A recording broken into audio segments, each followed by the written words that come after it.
Yo, yo, yo. Christmas had Andy Riot, huh? So, yeah. How about we bring it back, eh? Just in case to get things going. I am still very surprised that this right here, not a copyright claim. Does make me feel better about, if you haven't heard about it yet, I uploaded my hour-long Serenial guide, and I think after like 12 hours, it got hit with a age restriction and limited monetization due to the peak. Due to the peak that is the Serenial lobby screen. So that was my, you could say, Christmas present from Serenial. That easy, sweet 18 plus demonetization. So yeah, now for the future, I know it might be a bit too much. At least we could probably show it for like 10 seconds, but 30 seconds might be a bit too high.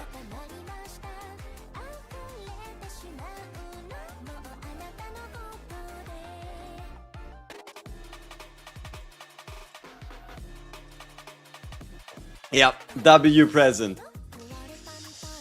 Whew. Alright, was good. I pulled her E2 and she's too good in chaos for retooling decks. She becomes so consistent. She's incredibly disgusting starting from E0, but with E2 it's unbelievable. It might have gotten demonetized, but think about it like this. It had like 37 in 13, and then over the other 12 hours it only got like 13, right? It did hit, like, if you wanted to, I could show you the graph and you would see...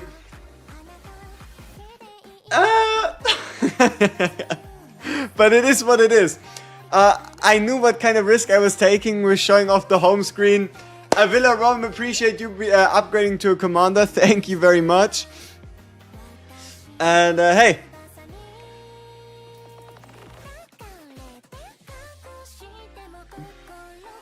So you would say E2 is safe to pull. E2 is the perfect stopping point. But keep in mind, if you're limited on summons, you can get the E2 later with Omega codes, right? Do I only stream on YouTube? I thought about it, and we're going to start streaming on Twitch as well. I'll try to work out the dual streaming starting 2026. How about that, right?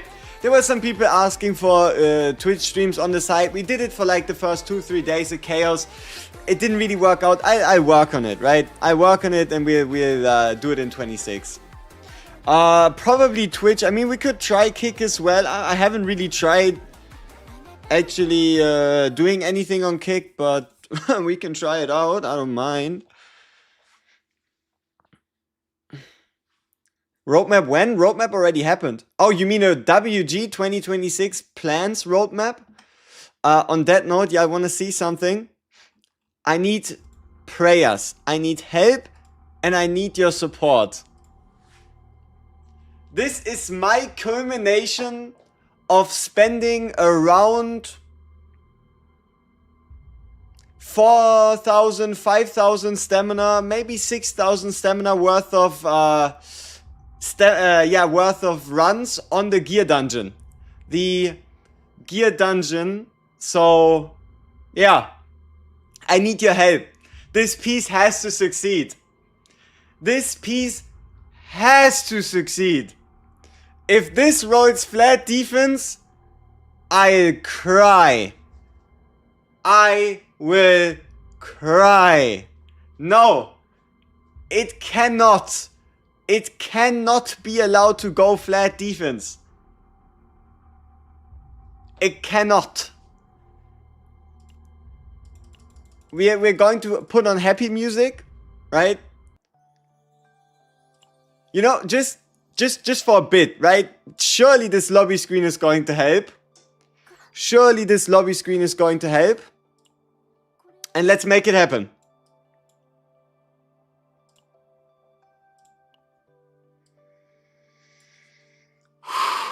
Oh, this piece, it took so long to find, so much investment. Please.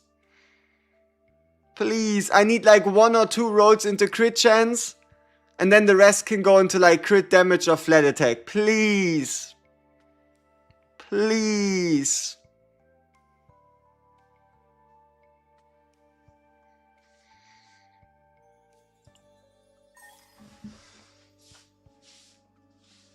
Ouch. Don't do this to me. Let this be the one-time thing.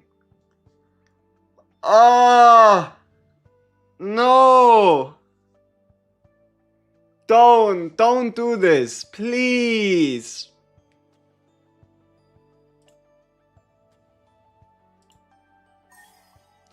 Okay. Crit damage. Now, if the last two rolls could go into crit chance, I'd be eternally grateful. Flat attack. Okay, come on.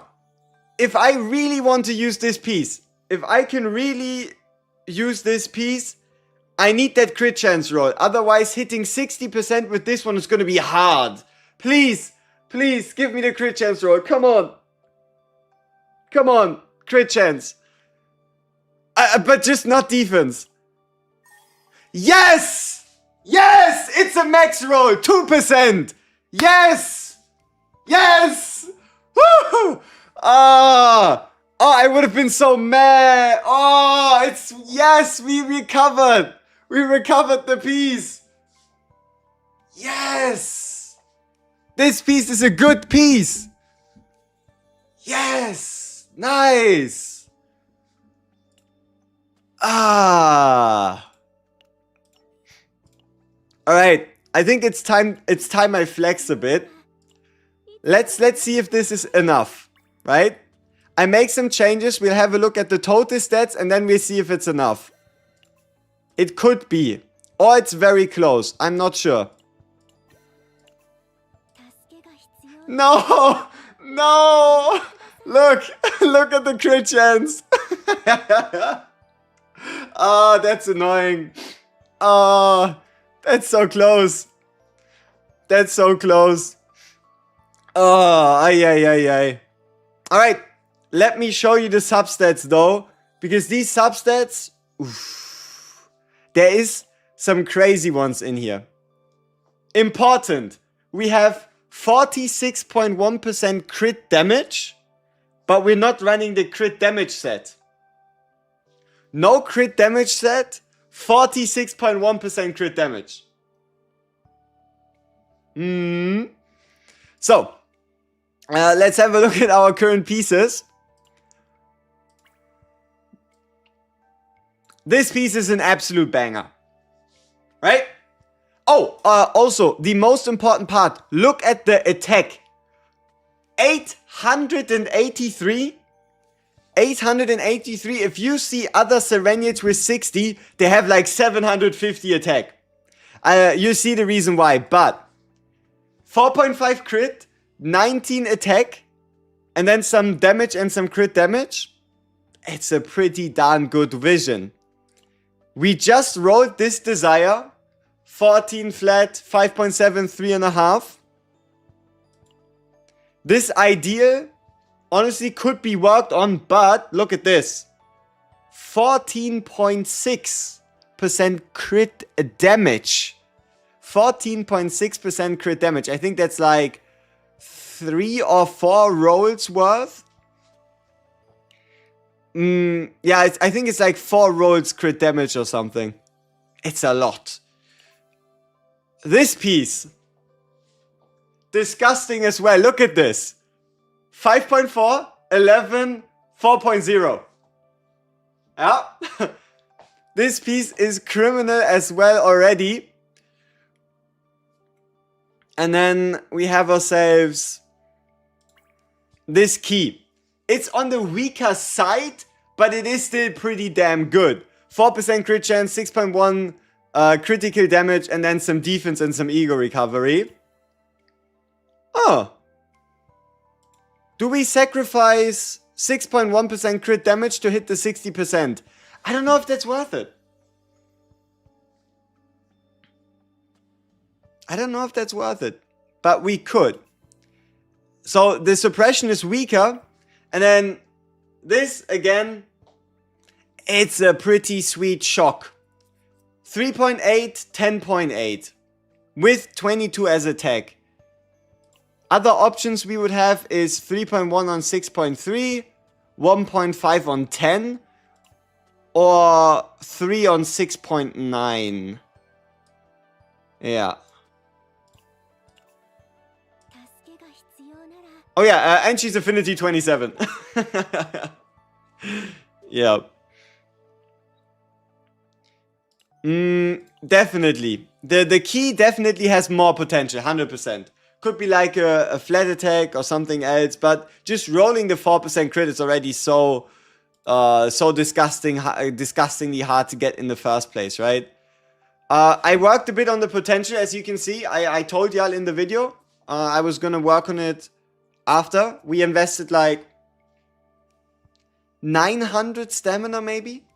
So we now maxed out the unique, we maxed out the crit chance, and we're working on the crit damage ever so slightly. Yeah. Yeah. In terms of just if I wanted to get raw stats to show off, we could swap the 4-piece into like a 2-piece. Just to get like the crit damage, but nah, I like the way it is. Why don't you level up everybody to level 20 to get the free roll? You mean like Magna, Malin, and Maribel? If I ever hit hard times and I need it, I get it. But for now, we're fine. We're fine.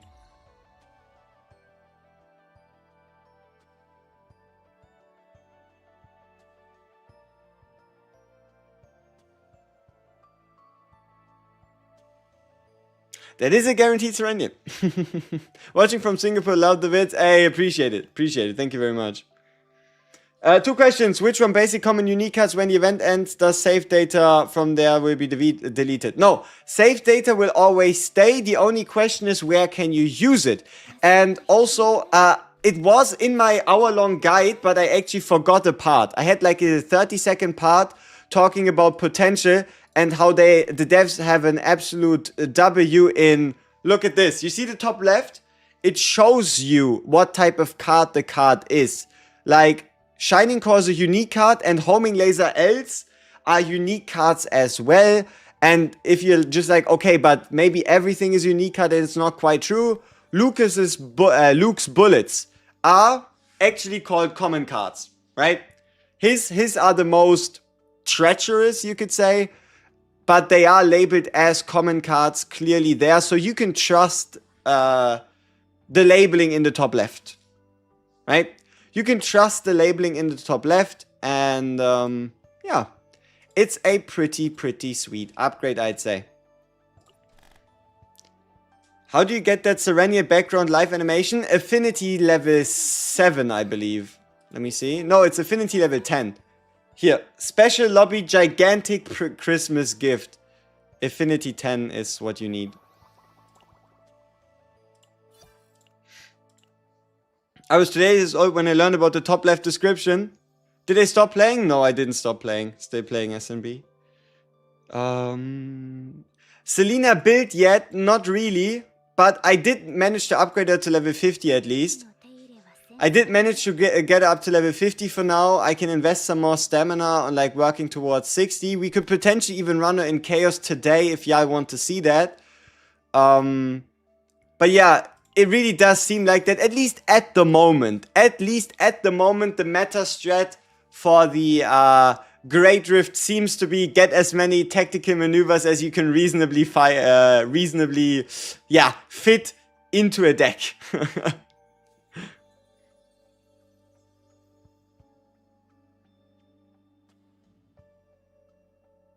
Yep, we are only missing the 0.2.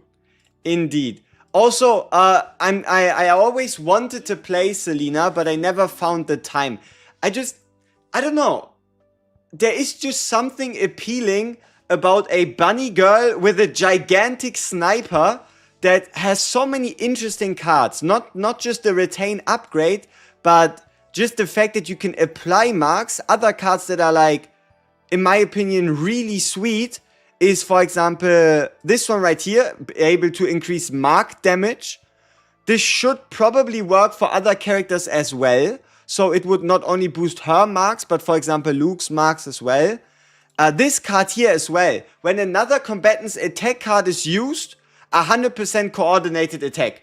If you use like 10 cards, that's 10 free attacks. Same with this, no, not this one. Yeah, I really like this card right here. This one. When using an attack card, 1 mark to the target. Also pretty damn good. It's kind of like the coordinated attack, but it's an upgrade and it's using mark instead. Like, all these 3 high-powered scope upgrades are really nice. Then here, this card has attunement, meaning if you draw it, no matter how you do so, the effect triggers. This one here is just 3 damage on Ravage.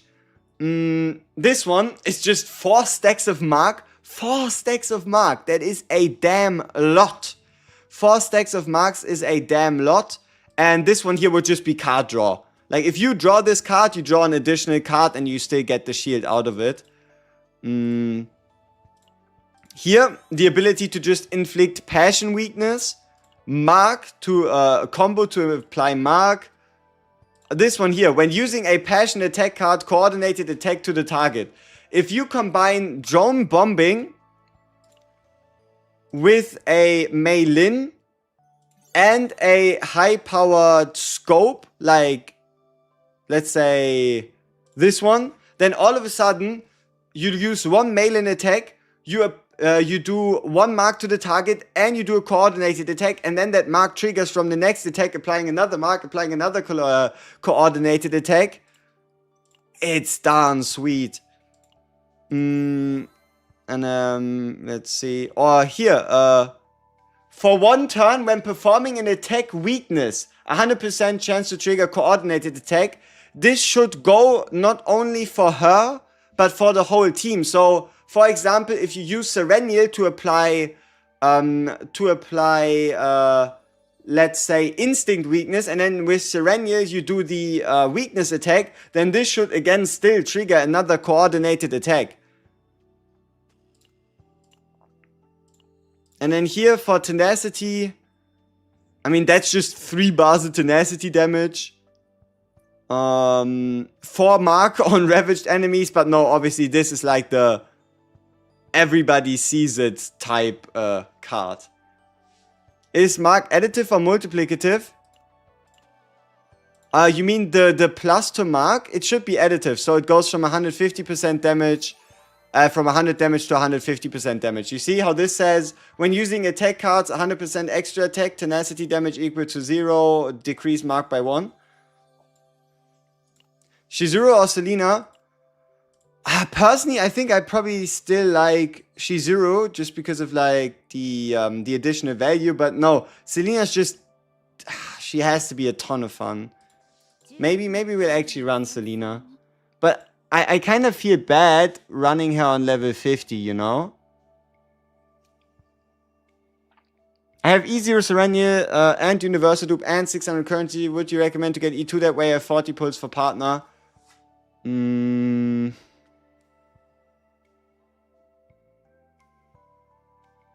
If you can, yes. Summon the partner, get the partner that way, and then just buy the dupes.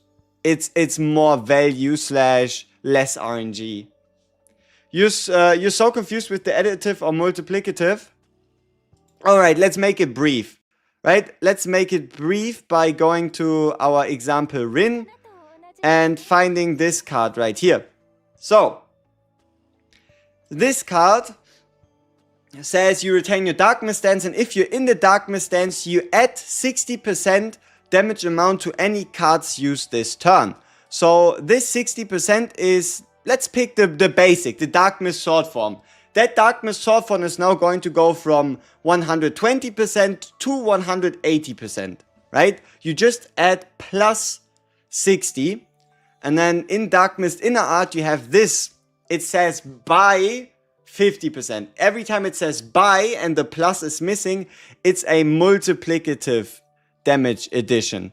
So what that means is you take a look at the card's base damage, right? Base damage. For example, Dark Mist First Form has a base damage of 120%, and then you take 120% multiply that by 1.5, and then in this case you would, surprisingly enough, still get a 60% damage increase, right? But the higher the base damage of a card, the more impactful multipliers or multiplicative damage increases become. One of the best examples is Haru. So Haru has, let's just for simplicity's sake, alright? For simplicity's sake, assume you have E1 Haru. E1 Haru gives you a 100% multiplier, right? 100% multiplier, and then let's just pick a anchor shot, this anchor shot, right? This anchor shot has a base damage of 320%, so if you use the 100% multiplier, this card gets 320% additional damage. That is crazy. You are, at the end of the day, doubling it, right? But what you do need to learn about multipliers is they only apply to the base value of the card, not, like, for example, if we add, let's say 20% on top of the 320% from like a cube item, it's not going to take the 340, it's still going to take the 320 base damage.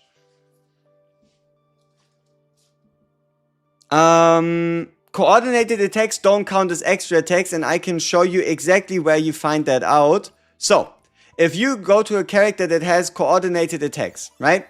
Coordinated attacks, and you can read coordinated attacks. When an ally attacks, perform a joint attack dealing 100% of attack power as damage. 100% of attack power.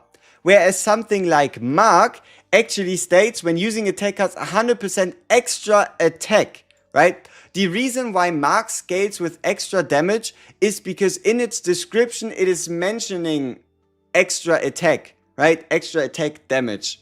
So that's why coordinated attacks just scale with the character's attack power rather than with anything else. Would I mind building a dimensional cube Sereniel? See, that's the thing. I'm not the greatest fan of it because I feel like it's a little too focused on one unit. Don't get me wrong. This item probably is by far the best item you could ever put on a Sereniel under the condition that you do run her with a Nia. If you don't run her with a Nia, it's going to become harder and harder to get the most value out of this card or out of this item. But this thing, disgusting amounts of additional damage bonuses. Like, think of it like this. This dimensional cube is like the amorphous cube so long as you discard 3 or more cards, and then it just becomes significantly better. So, as you can see, right, the problem here is if I wanted to build a dimensional cube Sereniel, I still need to do a little bit of blue pot.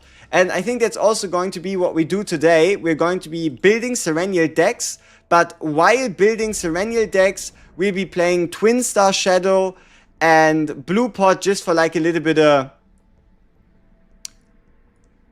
what's the word? Maybe a change in scenery? Because let me show you the amount of decks I've already built for Sereniel, right? All of these are basically full runs. So let's see, faint memory points 100.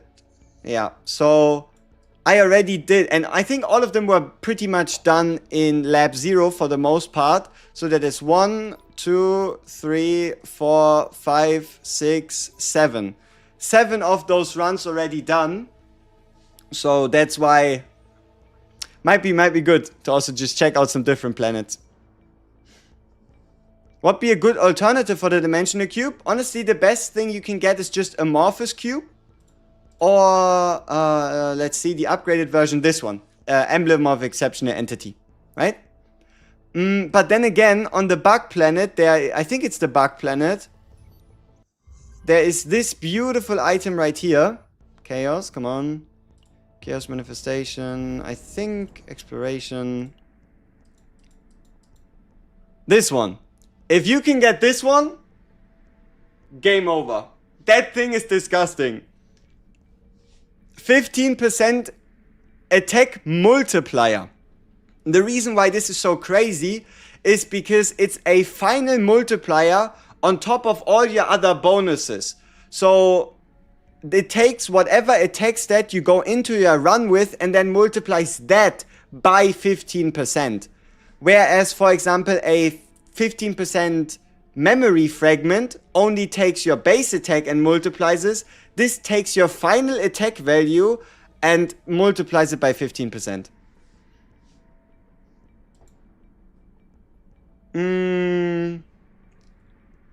Weapons. Yeah, no, but it is plus 15%. It's plus percent, right? That's the reason why it's multiplicative, because it's plus percent. It's you can think of it like this.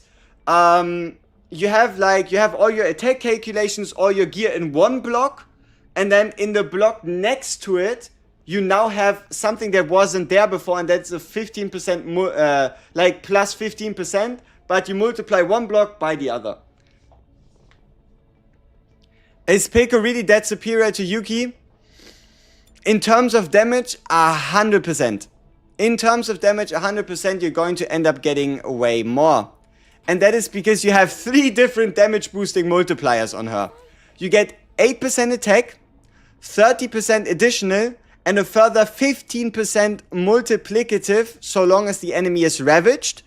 And then you get the strongest, or I guess even, let's say the most unique, the most unique partner skill in the game, and that is treat it like an upgrade card, right?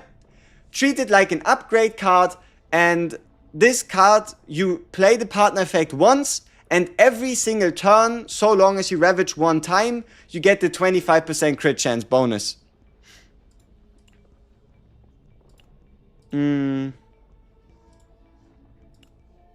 Yeah, future-proof too, exactly. Oh, also, you can reuse on Renoa, right? There were some people wondering, okay, can I do anything else, right? Can I do anything else with my Peko that I'm getting myself? Yes, you can. You can just smack her onto a Renoa, right? You can just smack her onto a Renoa and then just, call it a day, right? Let's go through it. 8% attack increase works for Renoa. When the assigned combatant card moves from graveyard to hand, is a bit harder to do, but so long as you use the ultimate or some of her epiphanies, you can make that work. Important here, you only need to do this 3 times a fight, not a turn, a fight. So long as you do this 3 times a fight, you get the 30%. Examples to do this with would be this one. Move up to 3 dirge bullets from draw pile and graveyard to hand. With this you could trigger the partner effect. Or the ultimate, move all dirge bullets from draw pile and graveyard to hand. Then you have yourself activated the second part, and then targets being ravaged. You can ravage targets with the Renoa.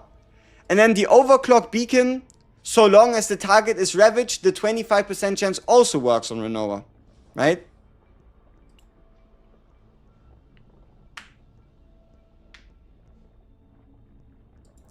Serenial weapon options. There is a few, but my favorites would definitely be, let's go through my favorites, and then I'll also show you a bit of where to get them, right? So, my save data makes it kind of obvious, but this one's good. Don't get me wrong, Foggy Crystal Ball is good. The only problem I would have with this is, doesn't boost Pale Shooting Laser, doesn't boost Plasma Missile, doesn't boost Cobalt Light unless you find a way to make him cost 0, right?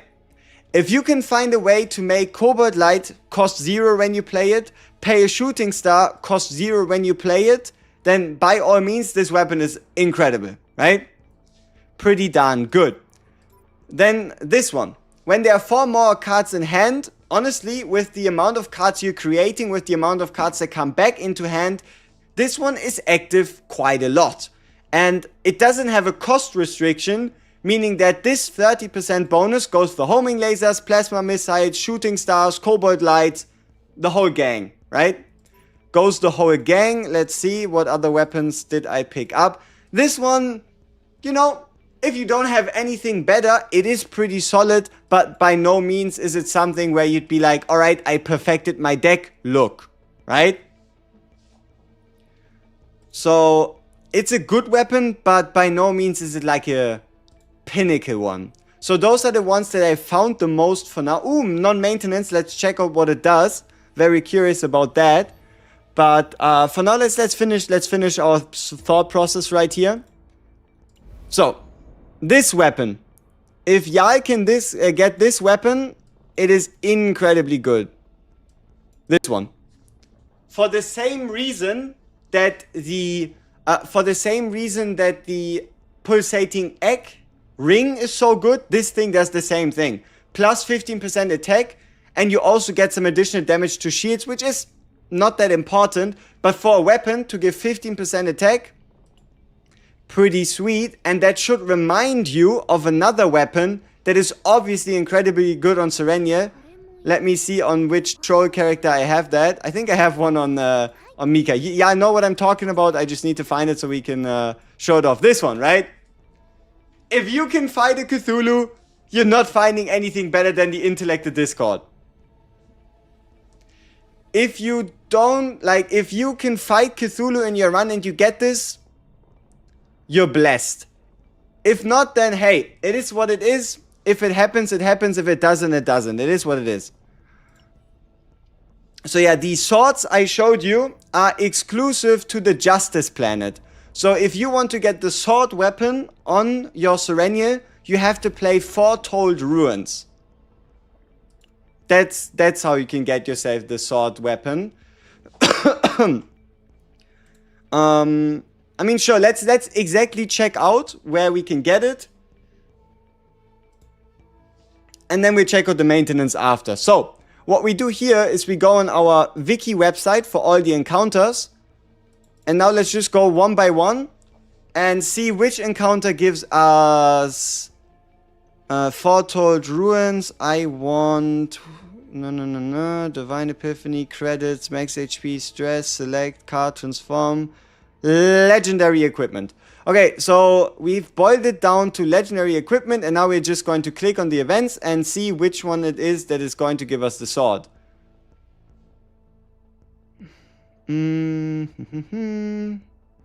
Heavenly Judgment, attack cards, Flame of Purification, rare to legendary, then Heaven's Gate, yep, we had that, Revenge Play, rare to legendary, Rune Lance. Honestly, I don't like this equipment at all. Fuck this piece of equipment. I'm not entirely sure. Okay, maybe that's a bit too soon, but honestly, I'm not entirely sure how this works. It is a 25% additional. It's one time per bet. I guess it would stay permanent. I mean, it has to, right? Otherwise, this piece would be kind of shit. But yeah, no. Rune Lance, it's okay. Okay? Let's turn it down a little. It's okay. Here, if you're curious about the link, let me give you the link. There you go. Boom, boom, boop. Okay. So, let's see. Obedience, Revenge Play, where were we? I think, yeah, the weapon, I guess it's decently easy to get. Yeah, we're looking for the dual sword. Which event exactly gives it? Because if it's a random drop, I'm not 100% certain, but if it's a random drop, it's obviously going to be harder to get.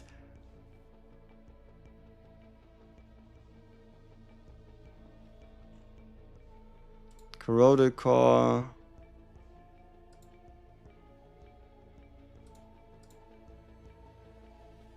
The Big Angel. Twisted Discipline. Trigger Epiphany. Ah, this one with the double swords. Would make sense, huh? Yeah, there we go. So, pretty straightforward. It's a common event. It's an event common, so it's not hard to come by. It's not like the Godly Epiphanies. It's not like the Ore Vein. You just have to find the initial corruption event in the common version to get the swords. And I think you can probably get it from the rare one as well. No. Yeah, so you just have to find the common version of it and you'll be just fine. Yeah. So the initial corruption is what you need to find. Insane 5x copy of the hovering laser that Ravage in turn start.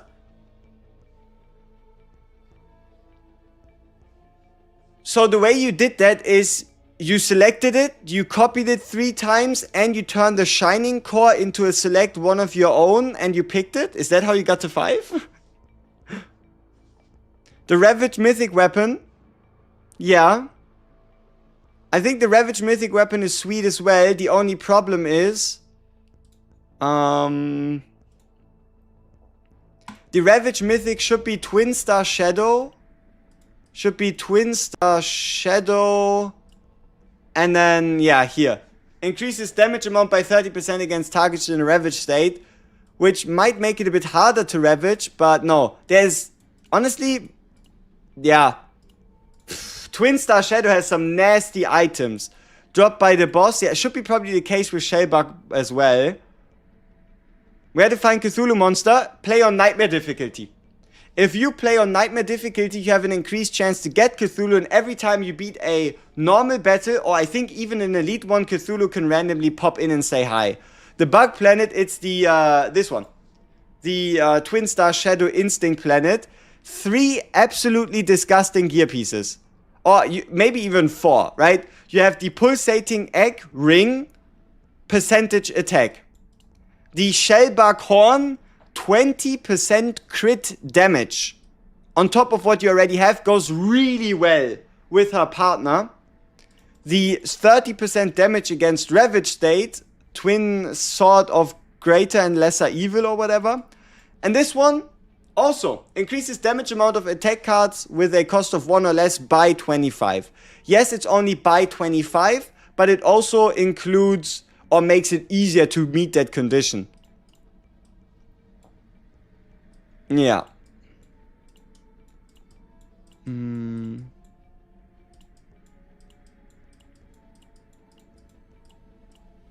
Yeah. Maybe this one could be quite fun as well. 5% chance to get a double hitter. The Twin Sword is insanely rare.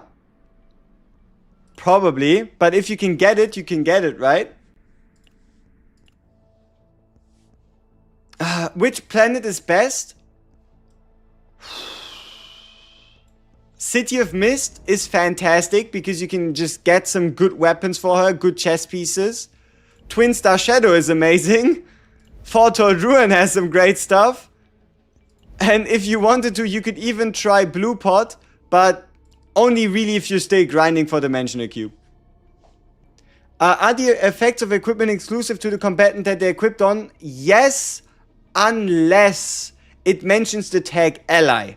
So long as a piece of equipment has the word ally in it, it's the team as well as the character themselves. But if it doesn't have the word ally in it, then it's only the character. So, for example, you should have seen the weapon before. At some point in time. I do believe I have one on her. Let's see. Might take a little bit of searching. You have to excuse that. There you go. Right, this one. 8% ally attack, so an 8% team-wide attack bonus, boost, upgrade, increase, whatever you want to call it, right? City of Mist / Twin have the most amount of good pieces. I like that, but let's not get it twisted. Lab 0 is still very much fantastic for her. Right? The ability to reroll this, the ability to, for example, reroll this, not get anything good, just quit after the waypoint, go back in, or even insta-quit and just skip the first fate. What more could you want? What more could you want? So yeah, Lab 0, yeah, favorites are like Lab 0, Instinct Planet, Justice Planet, and City of Mist. For Meilin, should you use the 3-star or 4-star partner?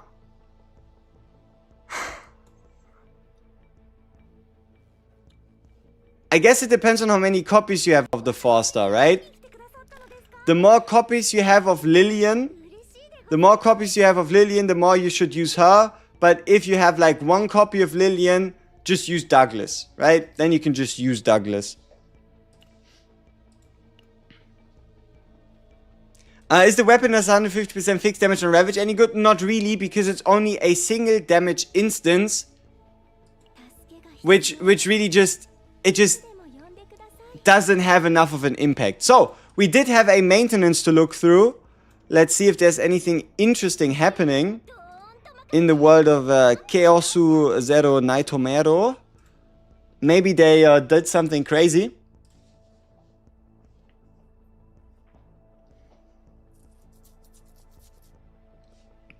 Alright, what's this maintenance about? Ooh. Now, if only this wouldn't look like shit. Okay. Let's try to read this. An issue where during auto combat an error message is displayed when a character is attacked by a monster and becomes stunned. An issue where in chaos the game cannot proceed after acquiring the leadership fate, transforming a card and then escaping.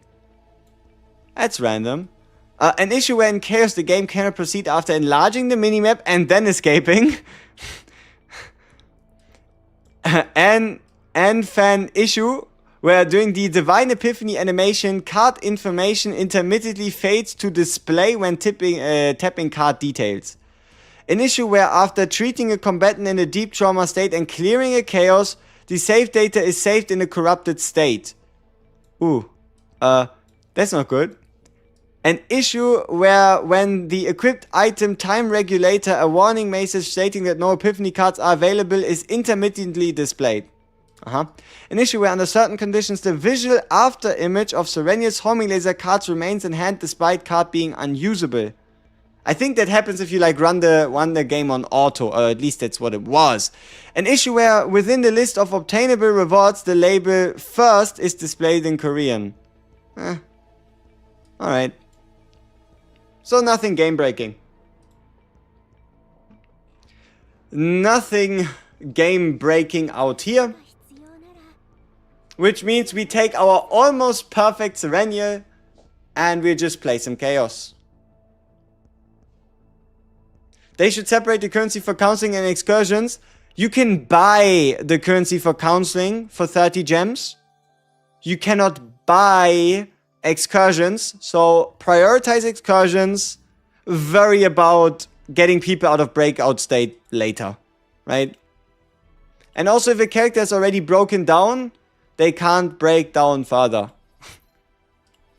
And once again, for those of you that don't know, this one. Favorite the people you want to affinity upgrade in your Unigram.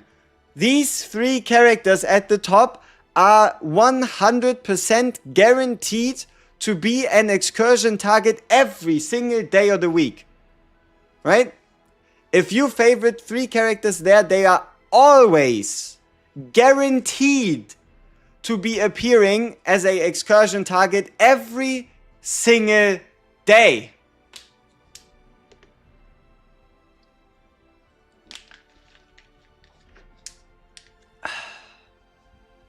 Luke got betrayed. Luke's been eating too good for too long.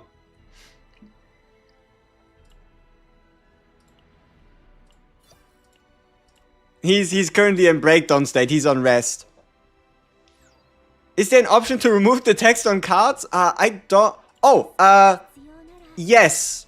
But only if you want to view the artwork. So, you click on a card, and you see this eye in the bottom left. Then you can have the card, just the card, so you can admire the card design. And if you really wanted to, you could do this. You click on the card one more time. And then you can enjoy. Obviously, makes more sense on mobile, but if you want to do it on PC as well, hey, feel free to do so, right?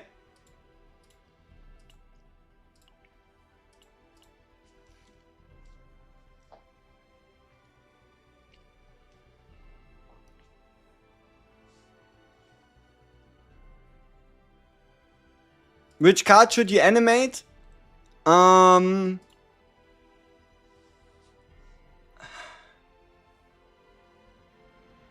Bakery or assets? Take your pick, right? It's between 2, 3, and 5. Or if you're a man of raw dedication, will, and want the most value, then you just go with homing lasers. Because you're going to shoot a bunch of homing lasers, right? So yeah, 2, 3, 5, and then homing laser or cobalt light. Yeah, I saw the team comp. We're probably gonna run it. I mean, why not, right? Which card appears the most? Probably homing laser. Shining Core does appear the least because you usually pick the unique initiation upgrade. So it probably goes homing laser, plasma missile, shooting star, cobalt light, and then shining core in terms of appearance rates usually. A0 even worth it? No. A0 is terrible. A0 or E0 Serenia is terrible. I had zero fun playing her, and yeah, it's just oof, it's tough. No, she is absolutely amazing. Even E0, no regrets. Is Pico worth it? Running Yuri for Serenia, I feel like I'm missing out on Pico. You could say you are missing out on the biggest damage boost you could get your Serenia, yes.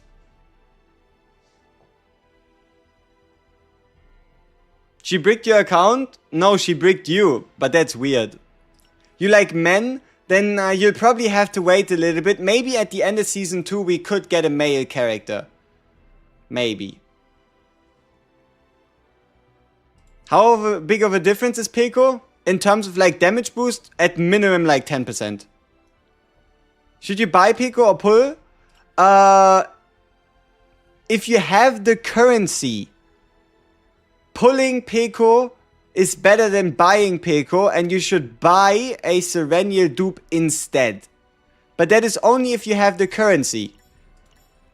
Just make sure you get Pico, but if it's between buying Pico and buying Sereniel codes, if you can afford it, go for the memory code. Because this is like an average of 120 summons, and this is like a guaranteed maximum 70, right? So you're going to be able to like save yourself more. E4 when? I mean, I can pull one more and we could go E6 if I feel like it, but we're going to upgrade after I did like 1 or 2 more E0 related videos, right?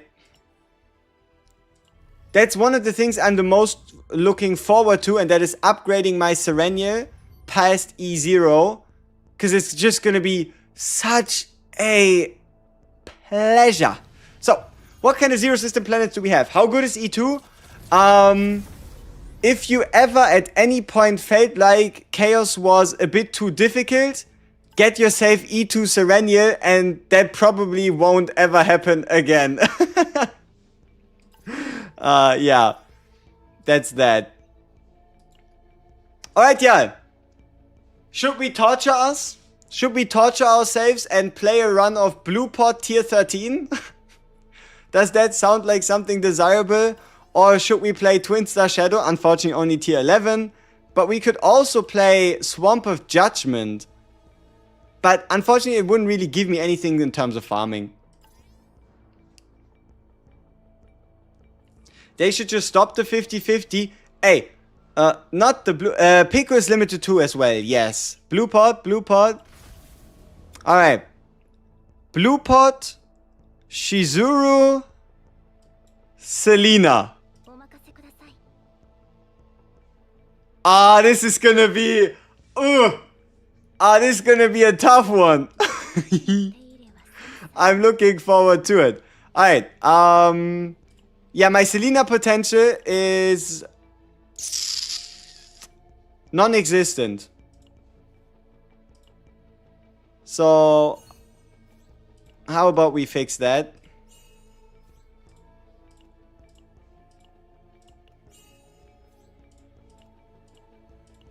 Huh.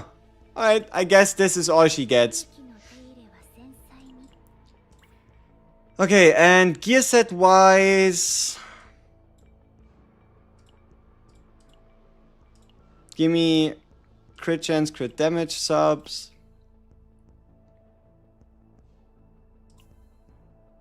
No.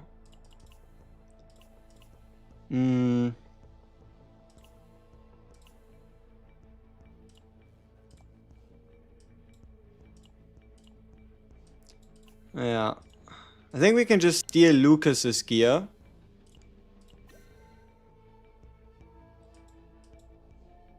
We'll see if we have another Passion Goblet lying around, but for like the first build-ish, we can just steal Lucas's gear.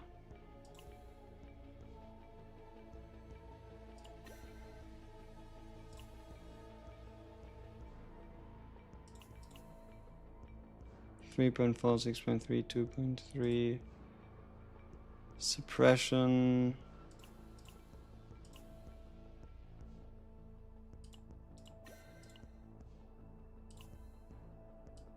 I guess we're touching a little bit of Luke's gear as well. Oh.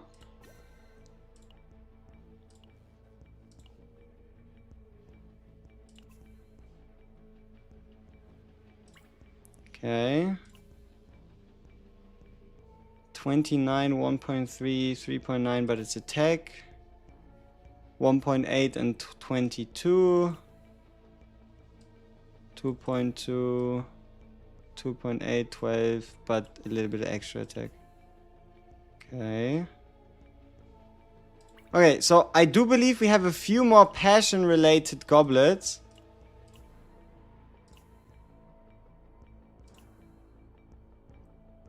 .1, 2.8. 10.5, 2.6, 11. That one's pretty good.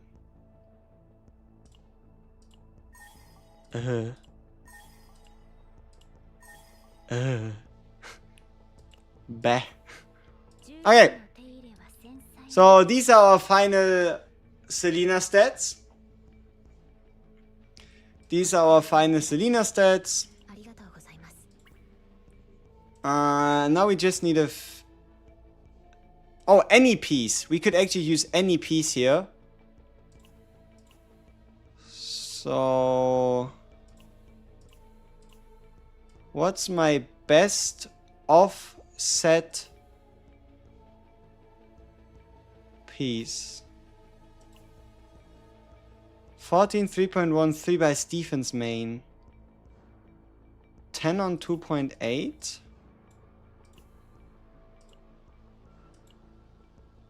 Give me crit chance, crit damage.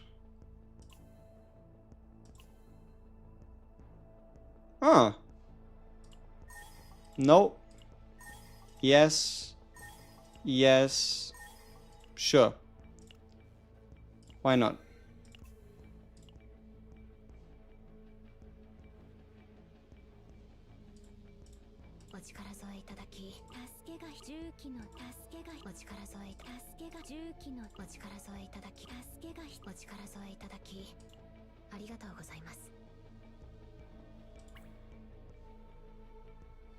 Oh, it's Stephen's main. I didn't see that. I'm sorry. I fixed that. I was wondering why her defense was so low. Yikes. No wonder I didn't level that piece. Now it all makes sense. Now it all makes sense. I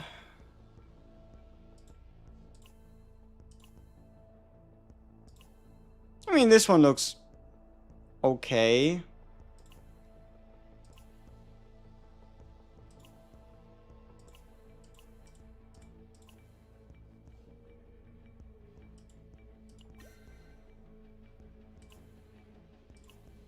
.4 on 10 versus 1.4 on 4, but plus 18. Ah, should be fine. Alright.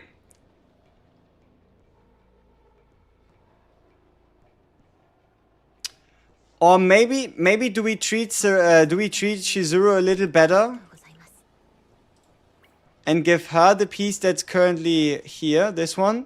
3.5, 9.6 on 7. Probably. And then just, she just gets the piece that Shizuru just had. Which is, this one? No. 18? No, this one. No, it's defense. This one. 1.6 on 10. 21 on 6.7, but nothing. 40%. Where's the crit chance? Where's the crit chance, bro? What are you doing?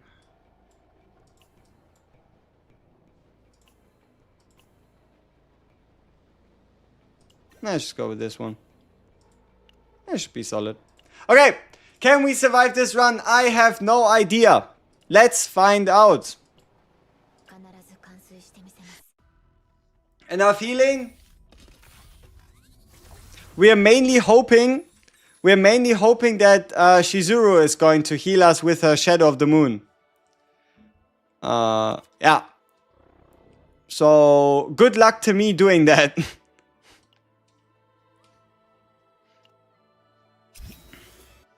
Will I grind for the leaderboard? Probably yes, but not yet, not now. I give it a bit more time for people to like figure out their strats, do whatever. But we do that. Okay, nice. When you create a card, more chance to get an additional one. This could be incredibly useful in us getting through this run. So, well. There we go. Ta-da.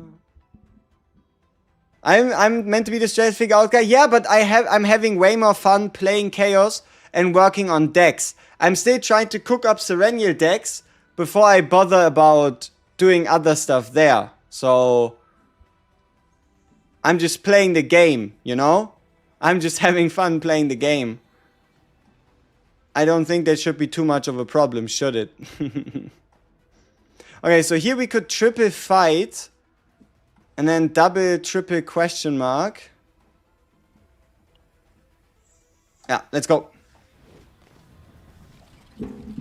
Yeah, it's unbelievable, right?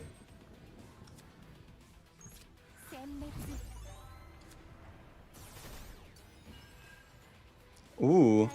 Give me the Shining Core. Bam, bam.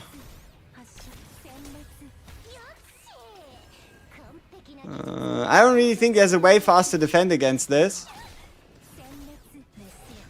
So we just make the most out of it.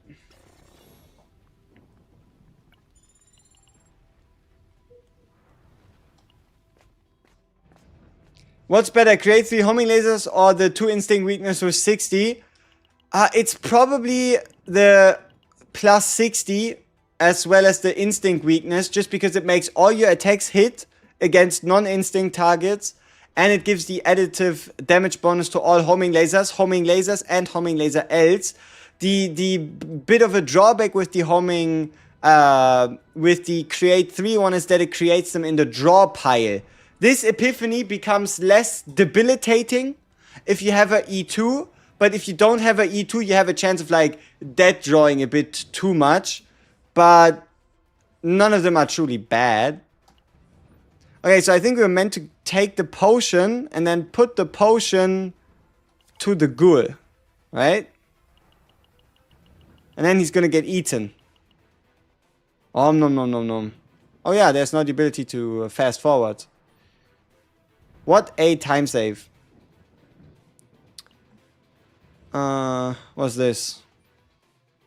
An old key. Alright. Reinforced combat suit? That's exhaust, right? No. If there's no shield, gain shield. Sure. Why not? If there's no shield, gain shield. Yeah, I mean, it is a time save, right? It saves you like 10 seconds per event. Multiplied it by like 30 event encounters per run. You either have or you don't have 5 minutes, right? Yeah, clicking every time is meh, but if you want to know how to do it, if you're playing on the PC version, right, you can just hold down control. You can hold down control to get the speed up effect.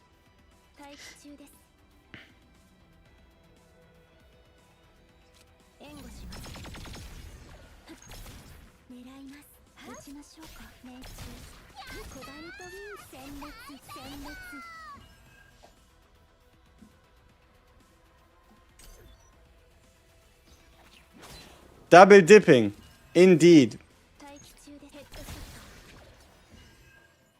So yeah, it does save you the clicking. So now you can hold control and click at the same time. Poof. All right.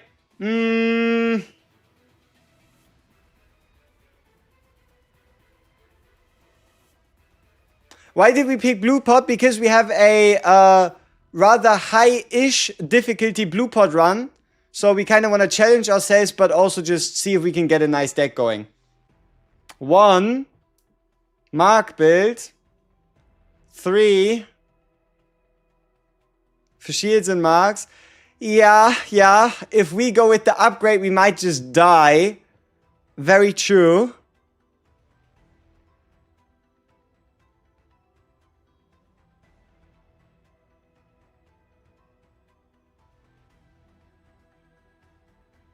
Alright, let's get a voting going. Yala apparently very split on what we should go for. Let's make it a quick voting.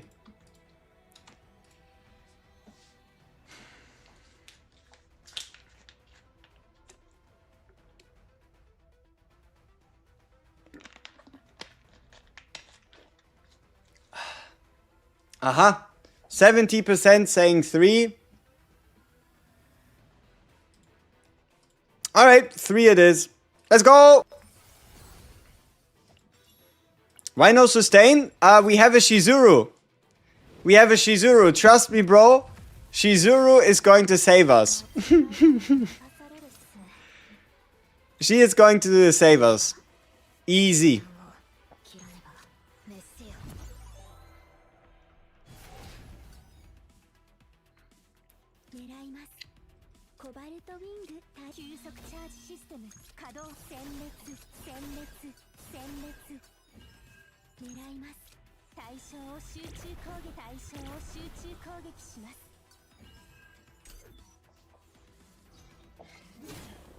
Cope? I mean, we can rest at safe zones.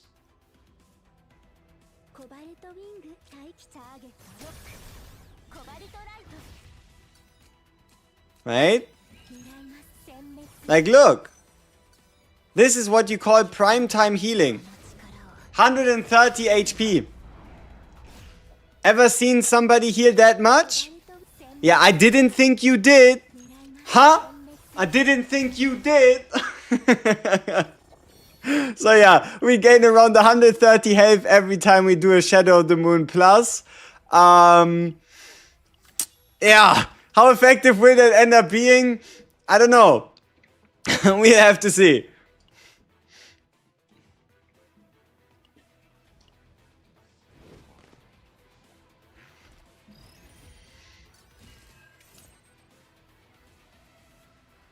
The only problem is we won't be able to pull that off every single fight, but there's a solution.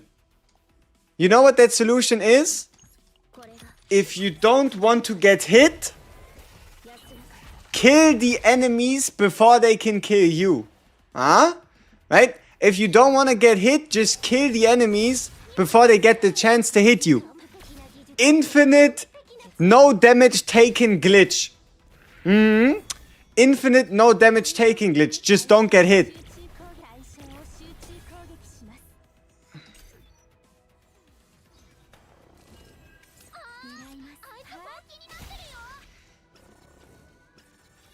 One shot them before they one shot you. You get it. You are smart. You get it. You understand the philosophy. Serenia Shizuru plus who would be best? I would say Ray. Hey. Why is my control thing not working? Big scam. Alright.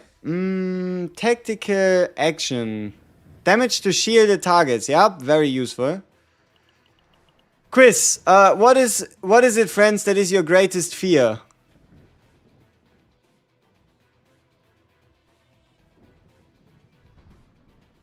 Ah, we're meant to fight you. He should have just said that from the beginning.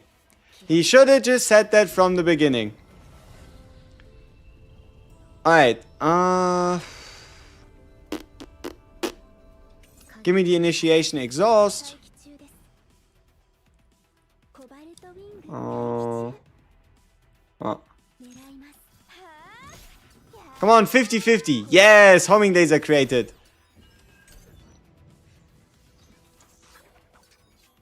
Yeah, unfortunately, apparently it doesn't, which is tough. Alright, let's get our Ravage damage bonus out and let's get some hits in.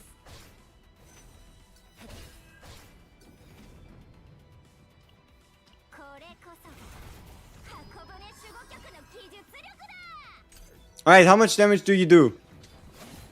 300. Now that's a little bit more than what we can heal in a turn, I believe.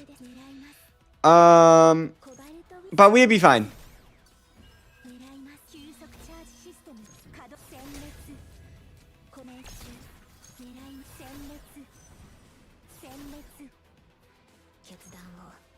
Please crit. Thank you. Alright, so we only took like 180 damage.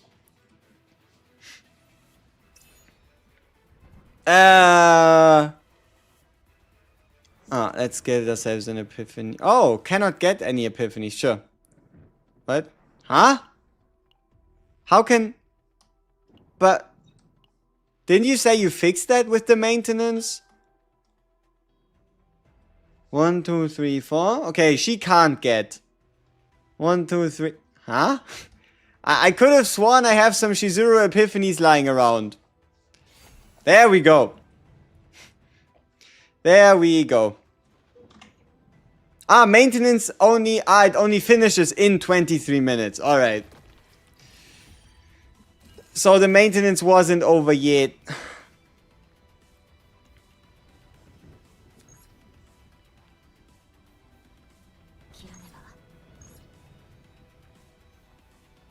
I don't think these guys are tanky enough that it would even be worth it for us to apply the mark to them.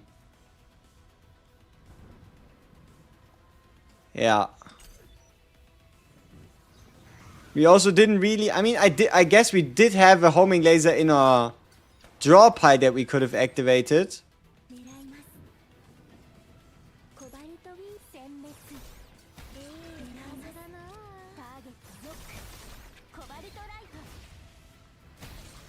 Solid damage.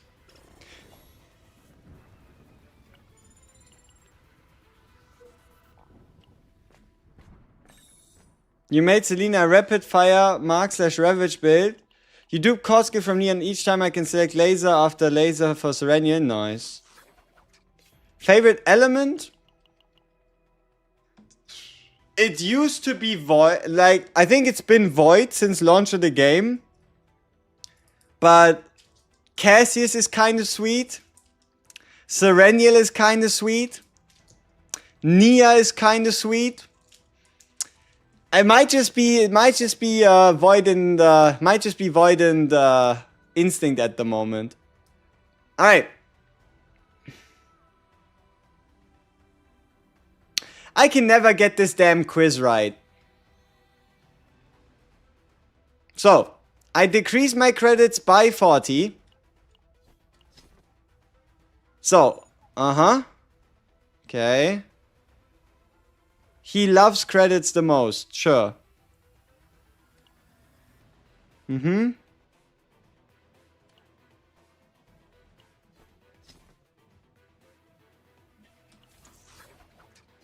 Okay, so he is Stealer, Sniffer stole it.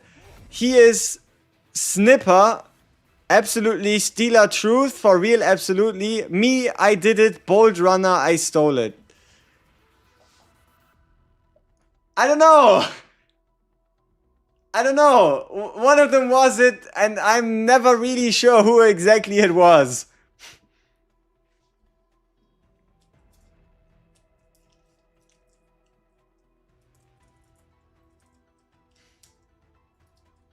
The fat guy was it? The middle guy was it?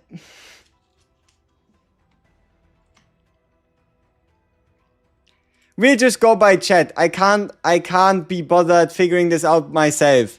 Who stole it? 1, 2, 3. We're just gonna go with the... We're just gonna hope that group mentality is going to see us through. I'm just going to hope that group mentality and the wisdom of the people is going to get us through this. So yeah. It's not a new event. No, that's just Blue Pod. Let's see. We are tied between 3 and 1. But 1 is gaining, 3 is losing. Serenia E6 is currently bugged. It only pops once. The second time only did 0.0000000 instances of damage. That's crazy. They probably fix it. Oh, now 1 is in the lead. No, 3 is in the lead. The people are unsure.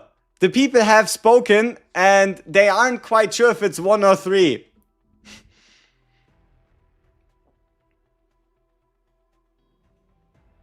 1 is in the lead. No, 3 is in the lead. Are you trying to kid me, aren't you?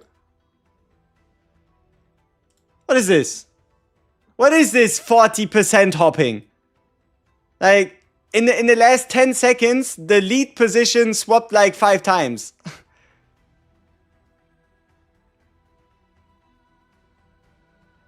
Look! Look! How is this gonna help? How is this gonna help anyone? It is 41 versus 40 and the 19 people are just, yep, I refuse. I refuse to help.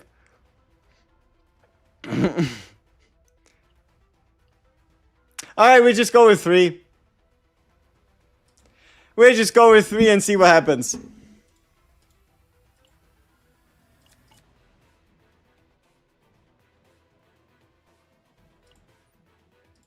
Yay! Woo! We are so smart. I meant the wisdom of the people has once more barely won out.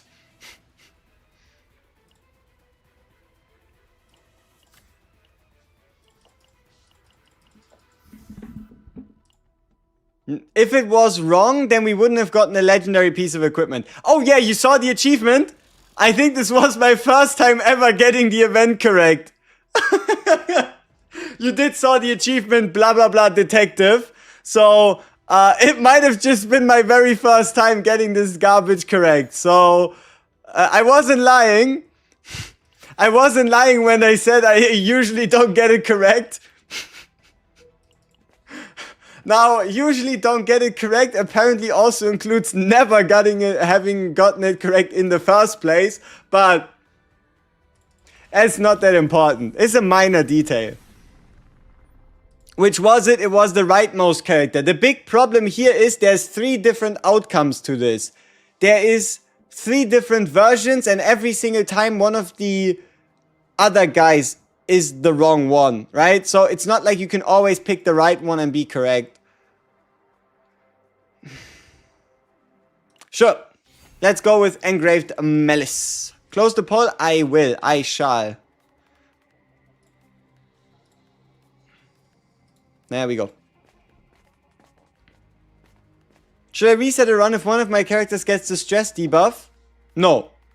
You just have to get your character out of the stress debuff by playing between 1 and 6 of their transformed cards. Are we still getting card copy option of Mutant Sample? I gotta be honest with you here. I haven't seen it in a while. But you should theoretically still be able to copy Mutant Sample. Like, it's been a while since I saw it.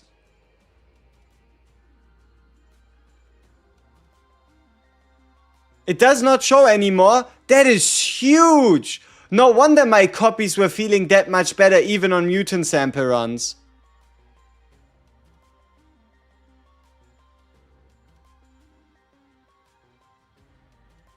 Fight the big boss again? I can't, we're not on lab 0. Am I French? No, I am not a Frenchman. TLDR for how to play Shizuru. Okay. How to play Shizuru. Number 1, get any of the activate 2 random cards, decrease cost by 1 twice, or decrease cost by 2 for Bounded Dusk. Karmic Flames. Apply Karmic Flames first, hit the target as much as possible, build up these flame stacks. After building up the flame stacks, wait for Shadow of the Moon, bind 3, use it, rinse and repeat. Should I compose my team out of 3 characters I want to build, or optimize the comp for 1 person? You have a higher chance to get a comp for a specific character if you build around one, like let's say you bring Mika, Veronica, and Sereniel, and if you just want a Sereniel deck, you have the highest chance to get just a Sereniel deck, but you have an overall higher chance of getting a better build, like a higher total chance if you bring, for example, Selena, Shizuru, and Sereniel, because then depending on how the run goes, you can always just switch who you're building. Bind 3 or 4? 3, because on 3 you get the last damage bump and the max HP heal, and then you can just build up to 3 again. Memory encroachment is how hard does it make the final fight of the Forbidden Tunnel. It's irrelevant. Always take the option you want. You are never going to fail the final boss of the Forbidden Tunnel anyway, so just pick whatever is best. Like for example, this one right here, there is no way I'm not going to go for the memory fragment upgrade, whatever the hell, to get myself a Divine Epiphany. Okay, what do we get?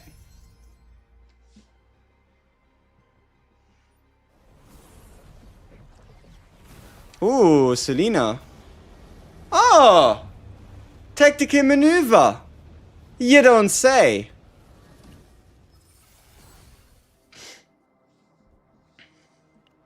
We might as well try, right?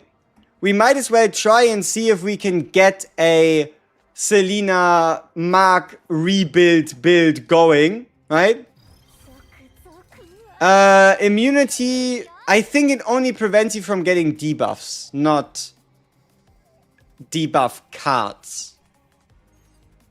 I think it can still give you cards, but you can't get like weaken, vulnerable, and stuff like that. If I had to OTP a character in the game, who would it be?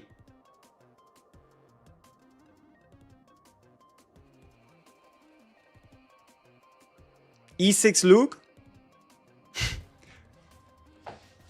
At least still at the moment, I'd probably just get myself E6 Luke and just run E6 Luke for funsies.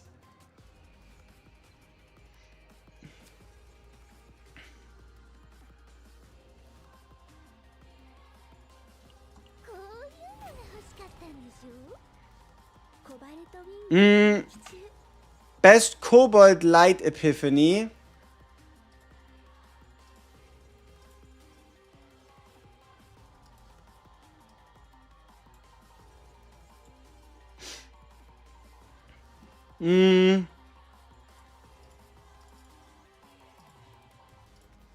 I'm not entirely sure if I want to move this one up. Like, Cobalt Light wise, I really like the one that gives a hit for each homing laser. The rightmost one has incredible damage potential, but this one is also pretty good. The one that allows you to reduce the cost down to 0 so long as you ravage a target 3 times. Yeah, exactly.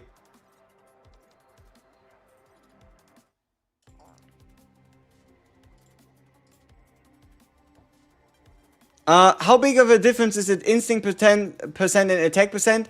It's hard to say the exact number, but you're always going to get more damage out of an element related goblet versus a attack percent goblet, unless your substats are really good versus atrocious.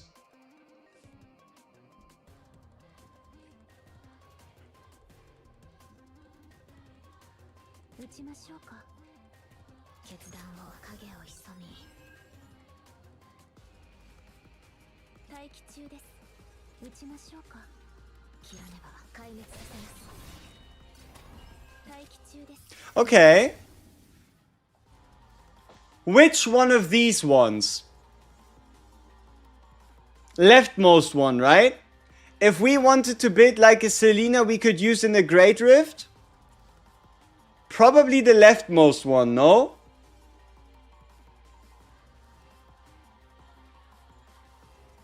Because it would be kind of weird picking the drone bombing passion upgrade.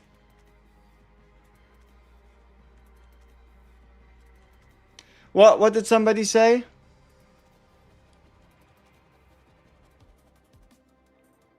It only applies to Ravage if you Ravage with the card. Yeah, that's something I noticed as well.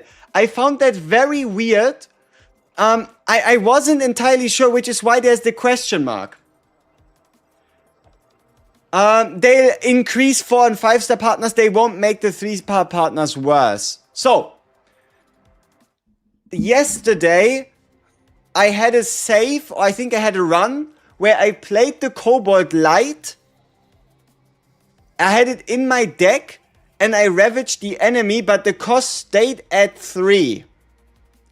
Instead of going down to 2, even though the enemy was ravaged. It raised a bit of an eyebrow, and that's why I'm having the first one be a bit more questionable right now. Because it is definitely more situational if this has to be the one to do it. We'll test it out, alright? We'll test it out. How about that? We'll see if it's in hand, Ravage it's safe, in deck, any Ravage. I think I have a save data with it, so it won't be that difficult to replicate.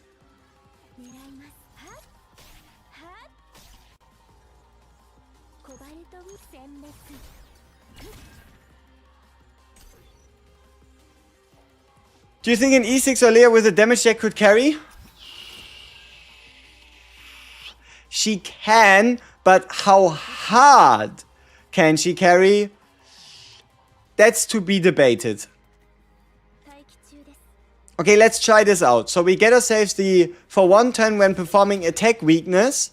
And now we attack weakness with Shizuru. Are we going to get an additional attack from Selena? We should.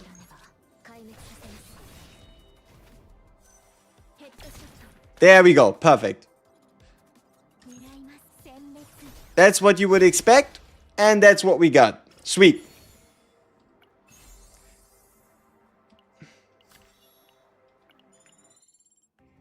Also, look at these massive stats on our mid-run, Sereniel. 1143 attack. On 59.8, 178.3, 16% with the 4-piece. Pretty sweet. Pretty sweet. Why is the difference between these two so small?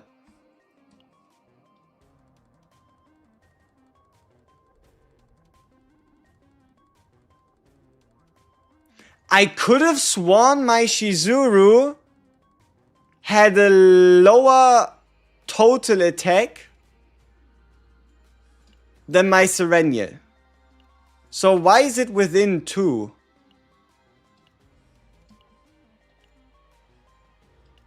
Huh. We'll check that out later. Whenever we like finish the first boss. When we finish the first boss, we do a bit of testing. We'll do a bit of testing in regards to the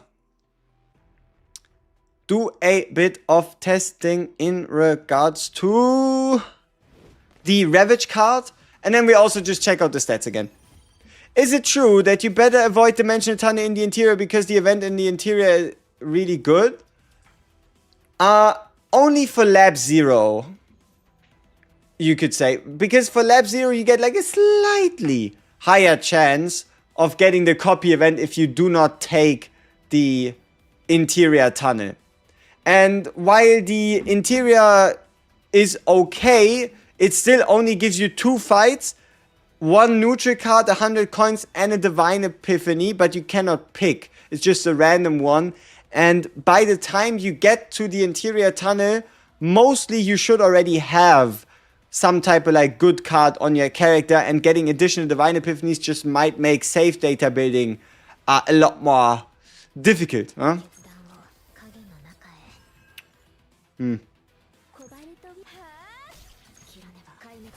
Oh, nice. That's great.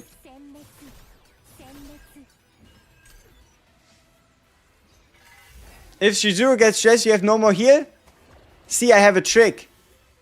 It's called getting Shizuru out of breakdown. And when I do that, things might not look as bad anymore. But I gotta be honest, it ain't looking too great right now. But luckily, when we break this guy, we increase his action count again, and also he dies, which is definitely favorable to us.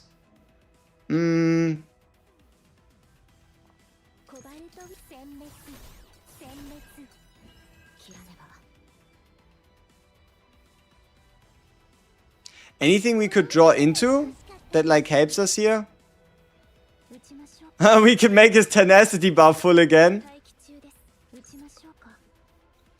That doesn't really help. But this does help. Big hit. Bigger hit. But we don't get anything back. And I guess the reason for that is because they're in the exhaust pile. Our homing lasers. Unfortunately.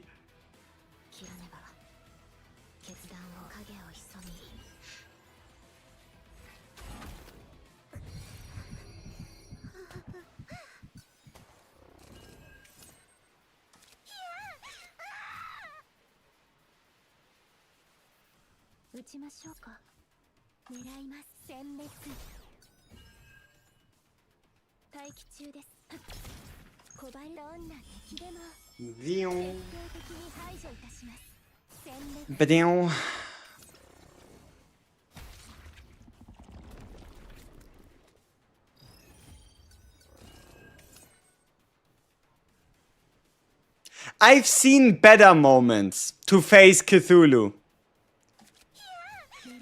I've had better times facing him than this one.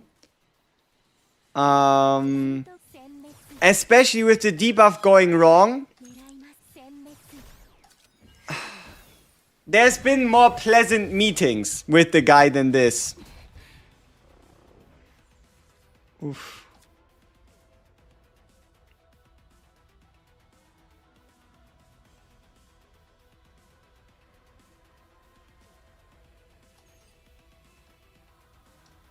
Oh, really? Why are you buffed? Why is this Cthulhu buffed? Why? Ah, shit. That's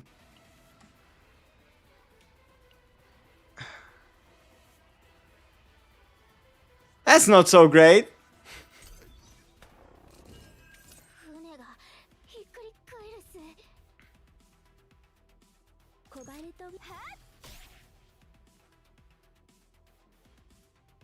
Ah, fuck, and we can't use them as effectively anymore. Damn it.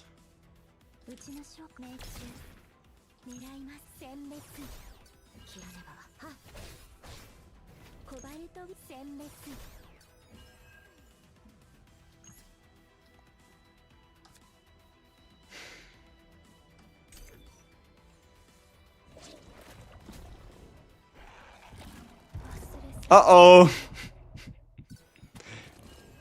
Ah! Oh. Alright.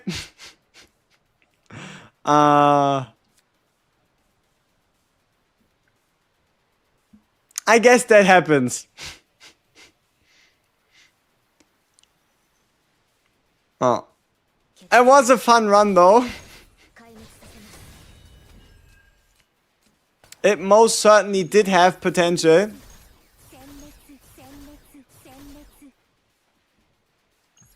We even got, you could say, decently close. How can you get out of the state? Our only way would be one turning every single fight, including the boss.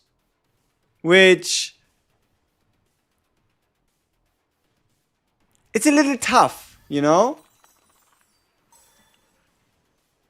So if we can somehow pull off a one-hit miracle against Crab Guy, we'll be fine. Also, we have another elite. Straight up. We're not dealing 6,400 damage, so... Let's watch a nice execution, and yeah, then worry about the rest.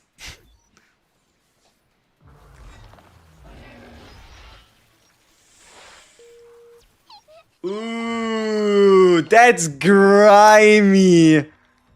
Why is he doing Selena like that? Oof. Oof. She's dead.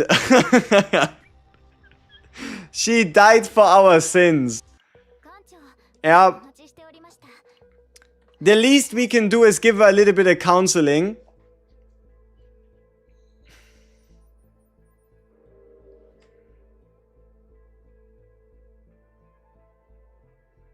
Let me take a selfie. I think she liked that one.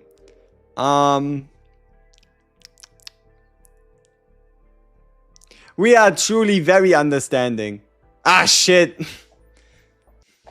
That's not too good. At least we didn't make her breakdown worse. Is it okay to have 3 cobalt lights for your Sereniel? Oh, absolutely. It just depends on which cobalt lights they are. And with which kind of teammates you pair up with. And if you have the AP to afford 3 so costly cards, right?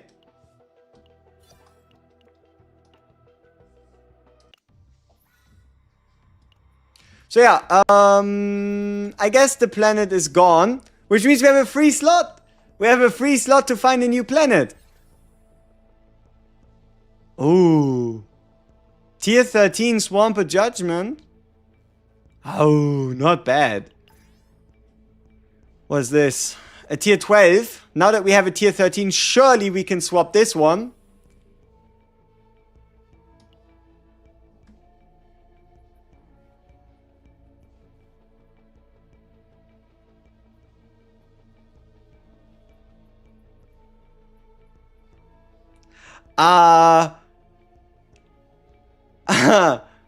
Yeah, so...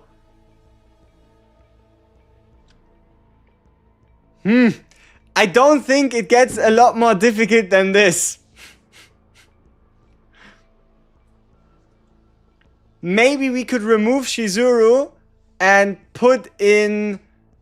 Yeah, we could. Yeah, okay. We're gonna remove Shizuru, put in Mika, and get Revenge. But for now, we have 2 things to check.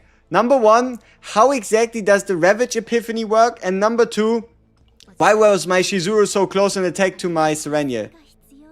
Ah, it's by 6. They have an attack difference of 6. Okay, I get it. I get it. You are quite close. So, next step, testing the Epiphany. Which means we'll face, I don't know, this dude. And where is my Cobalt Light with Ravage Epiphany? I know I have one, I just don't know which one. This one. There we go. Can just use this one to test it. Alright. Yeah, I'll show you the memory fragments in a second.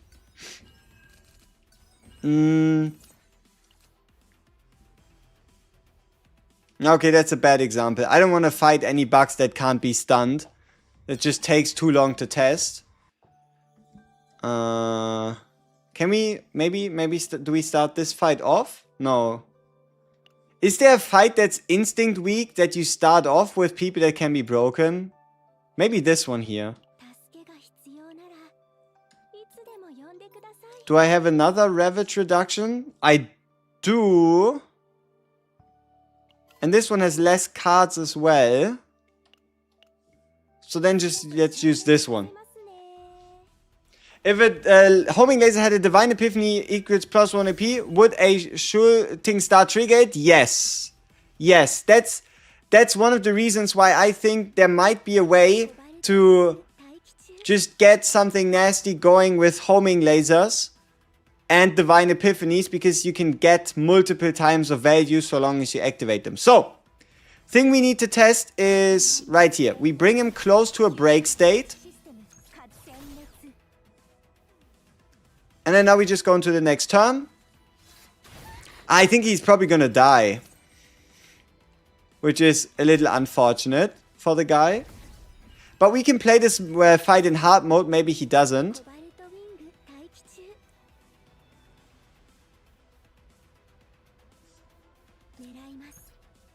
But alright, let's see. Cobalt Light, Ravage Epiphany in our hand. Now we ravage the enemy.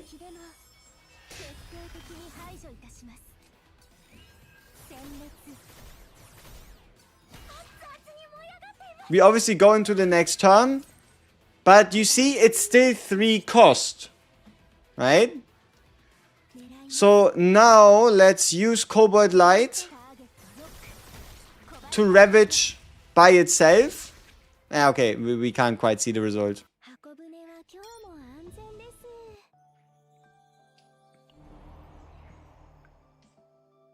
So, B1 was it, right? B1? Yeah. Okay. Every time I try the rift, I notice I'm missing the keycard on one unit. 260k is not good enough. Maybe. Okay, so let's do the same thing, right? We prepare these guys to be broken.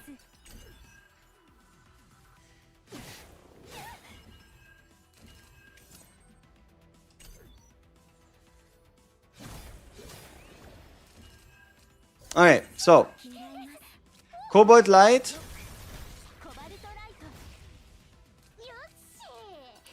Double broken. And we can see it in our use pile. You see it says Ravage decrease cost by 1 and it's down to 2 cost. But that's only because it was the card used to Ravage. So, yeah. That does make the Epiphany weaker, right? In terms of how it looks versus how it performs.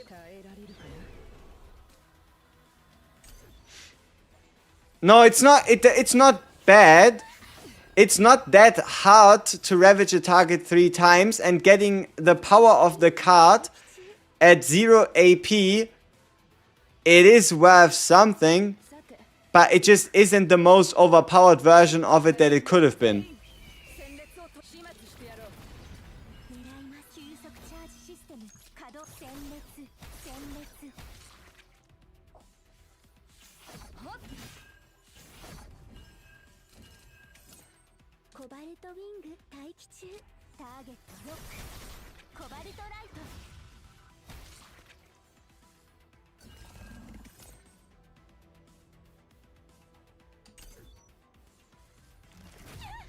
You need at least 3 turns to make it 0 cost.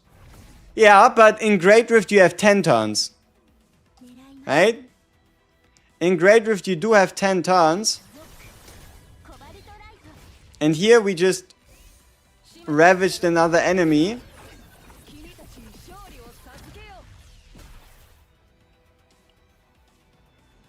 And it's down to a 1 cost. But apparently you cannot multi-cost reduce even if you ravage multiple targets at the same time.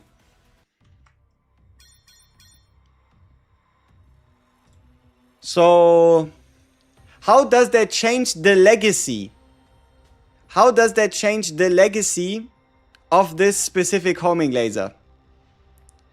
I guess it's somewhere between a... I guess we put it back up to 2. Maybe we move this one down to 1. I don't know. But also the weakness attack only really useful if you don't have the weakness, the instinct weakness application card, right? You like to use it as a nuke? Yeah. I mean, I guess we could put it at 1.5. I never really used the 1.5 before this, but we might as well, right? So I guess we just update it to a 1.5. But yeah. But yeah, no, Cobalt Light's nuke potential. It's kind of nasty. Oh yeah, also, for those of you that haven't done it yet, do Abyss Mode. Do Abyss Mode Chapter 1, 2, and 3, because not only do you get the 6 standard missions, all your Chapter 1, 2, and 3 battle missions have an Abyss Mode as well. You get, I think, around 600 character experience tokens. I had 0. I had 0 of those. This is enough to max upgrade someone from 0 to 60, like minimum 2 units. Oh, if you're too lazy to do it, let me show you something nice. It's not a hard team to build. Let me show you the hardest Abyss mode currently available, which is B6. And let me show you the way I cleared it yesterday.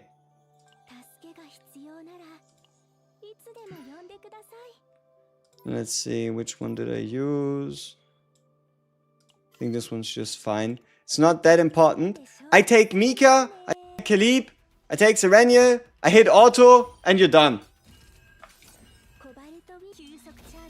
So yeah, the minimum requirement is get the unique card upgrade that gives you 2 on break, and then just put it on auto. Like, just put on a movie, let the battle missions run in the background, and save yourself the stamina for the character experience. Like, there is a lot of ways you could do this.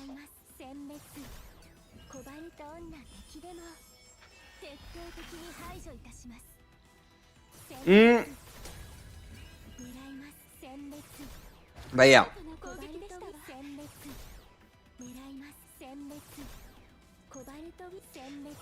I think I still like Serenia Shizuru together a lot, but honestly, Serenia, she just goes with anyone. Good luck with the runs. Thank you, appreciate it.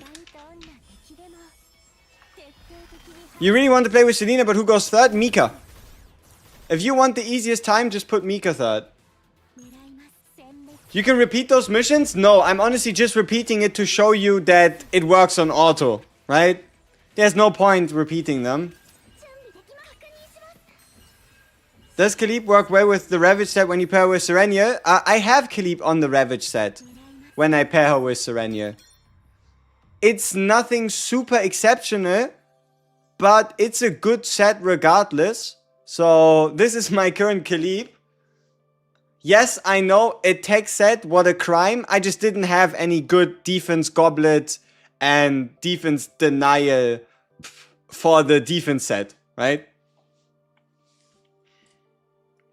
How do you get the reorganized card? You have to play, in the chaos, you have to play the blue planet, the justice planet.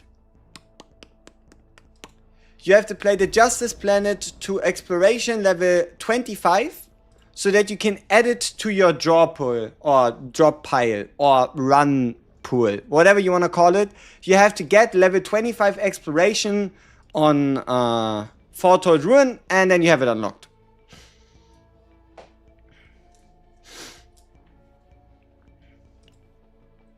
Alright. So I think we were here for some revenge, right? So now we tested what we needed to test. And let's see if we can get some revenge. We're still going to run Selena for shits and giggles, and let's have a look.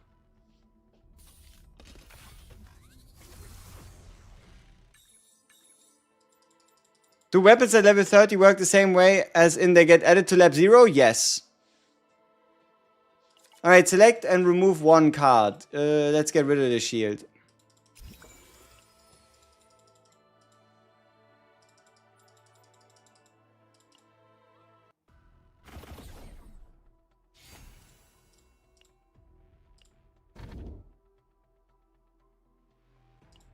Hey, creation.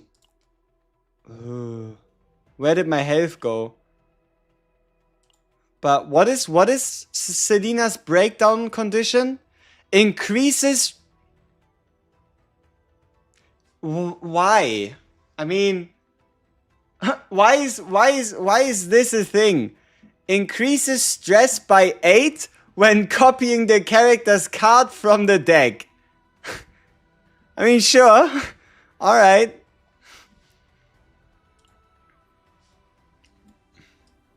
Maybe she has like multiple personality disorder and you getting multiple cards just starts fucking with her mind? I don't know.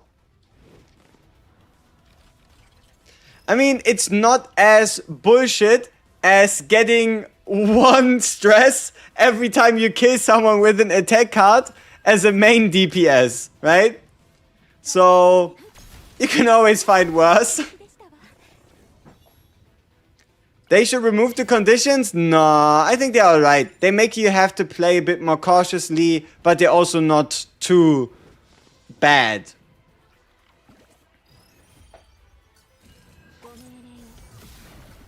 Yeah, imagine you had to do this big reload. I mean, I get it, right? Sure. Alright, we have the luge. You never checked those? Nice.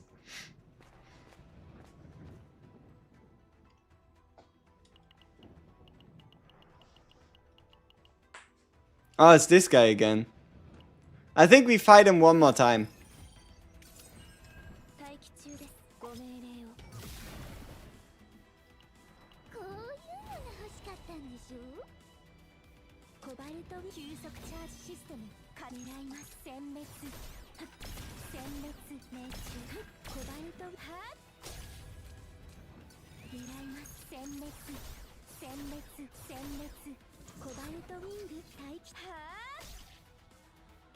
Solid damage. Nia or Cassius for Sereniel. Nia only if you're running Dimensional Cube. If you do not have the blue pot Dimensional Cube, you don't have to run Nia with Sereniel, right? Like the main reason why it works is because of the atrociously big damage bonus you can gain through that combination. Pew.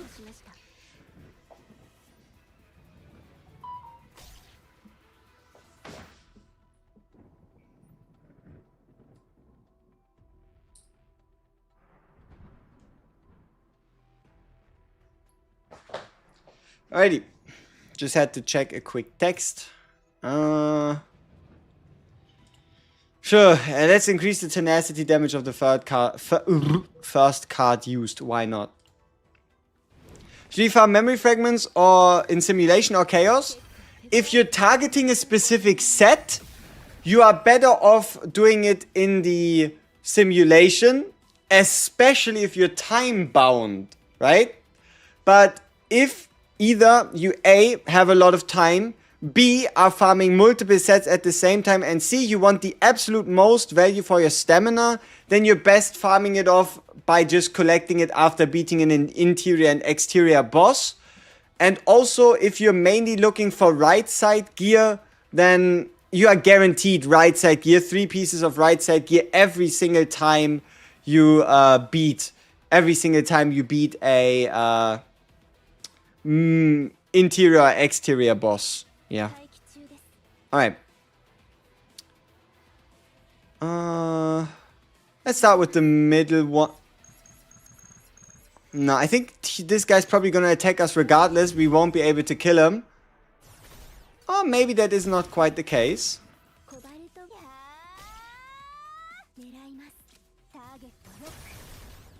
Ooh. Big damage.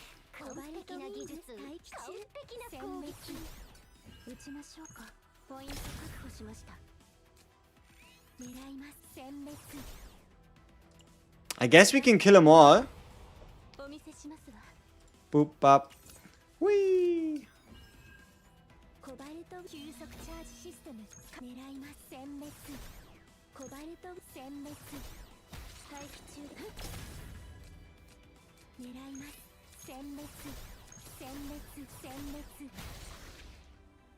Hey man, found you first from server. Now here, thanks for the content. I appreciate it. Appreciate it. Hope you continue to enjoy it in the future. It's a pleasure bringing it to all of you. So, heal one wave, 50 heal 2 turns. 2 wave, 100% heal amount for 1 turn. Seeing as how we are only running her as our only source of healing, and in terms of survivability, we will go for the tactical analysis. Because our cards really aren't that expensive, and getting the extra healing for 2 turns might just save our ass.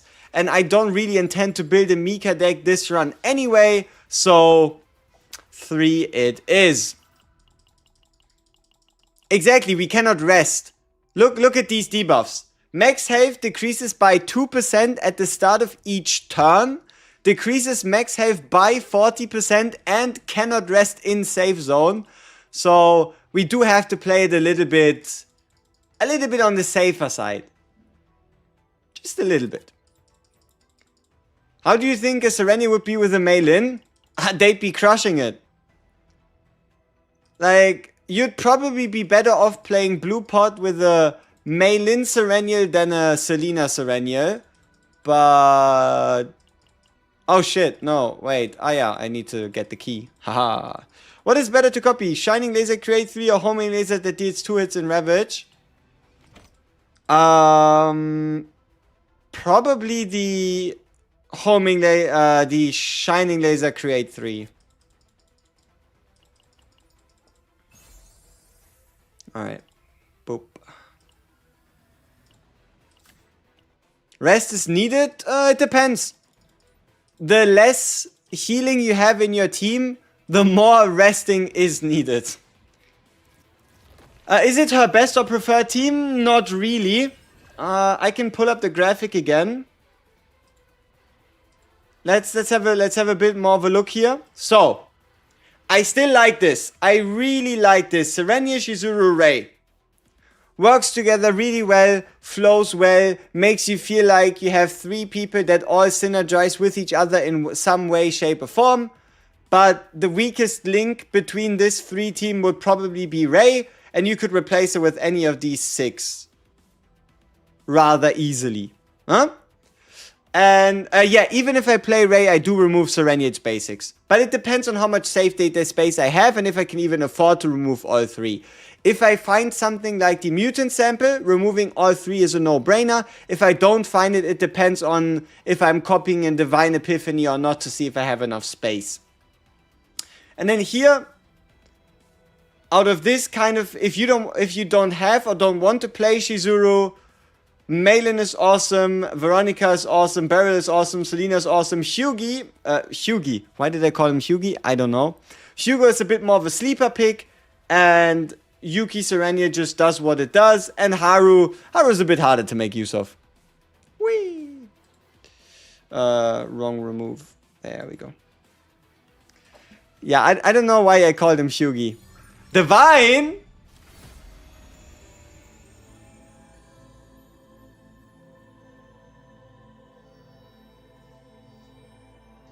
Oh shit! Oh!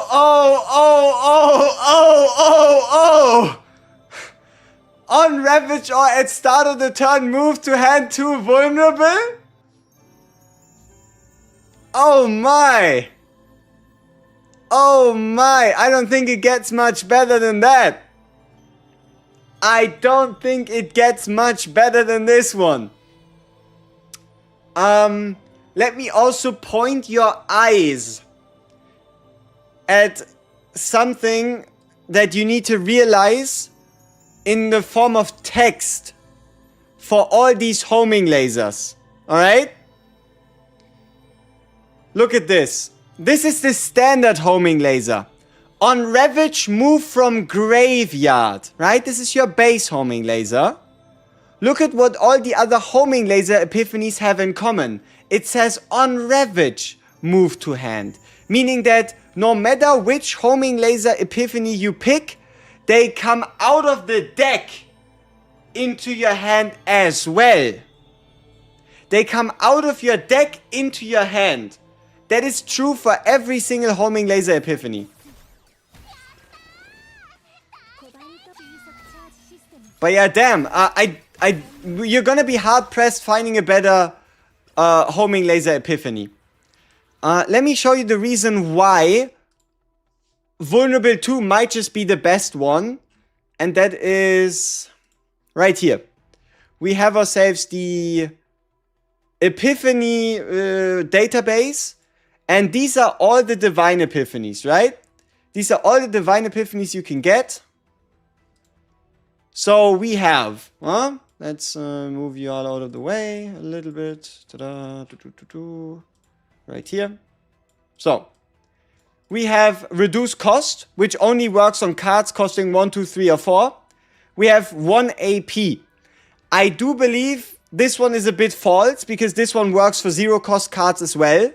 So having a 1 AP homing laser could be better than the 2 vulnerable one, right? But you would have to find it first. But yeah, the 1 AP, if you can find it on a homing laser, that is probably by far the best one. Then we have the 30% multiplicative. Hey, more damage, more good. Tenacity damage. More tenacity damage works great as well. The coordinated attack one, it's like you do damage and then you get a tiny extra hit.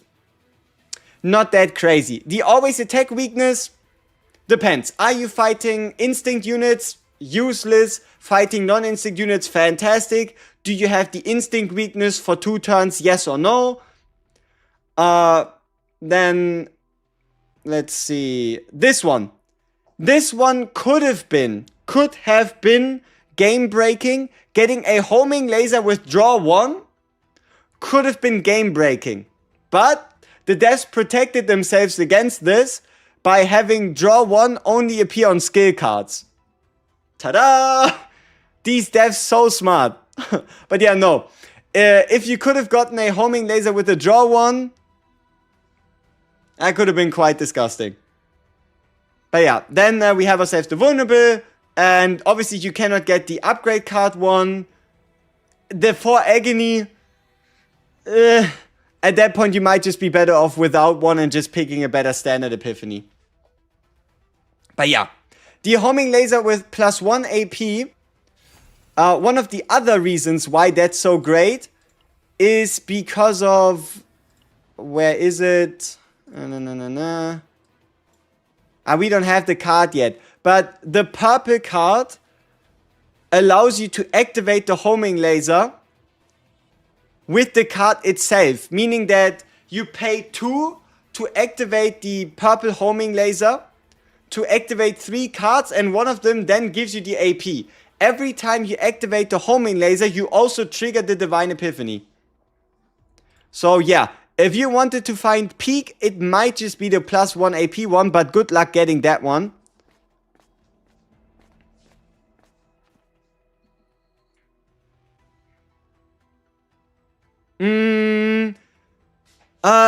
The Destroy 3, the Destroy one is only good if you can get a lot of Afterglow going with your other cards. Because the problem with the Destroy one is it doesn't have inherent Afterglow. So you're losing out on the damage bonus, you could say. So one of the solutions to the Destroy 3, if you want to take advantage of the Destroy 3, right? Of the Destroy one, you either copy it before you epiphany it and then you pick up like the Afterglow 3 and this one's, or you get yourself the Shining Core, pick your own, and then with that one pick like the 3-1, the 2-1, or this 2-1, right? You really have to make sure you get Afterglow from somewhere else if you want to get the most out of this Ravage one, which is why we're probably gonna downgrade that one a bit. And I guess, at least for the moment, upgrade this one. But honestly, the at turn start move to hand, it's definitely dominant in Great Rift right now, all things considered. Okay. Inside the Crimson Tent, I'm not entirely sure what happens here, and I don't know if I want to have happen what happens to me in there. So we're just quickly going to check the events.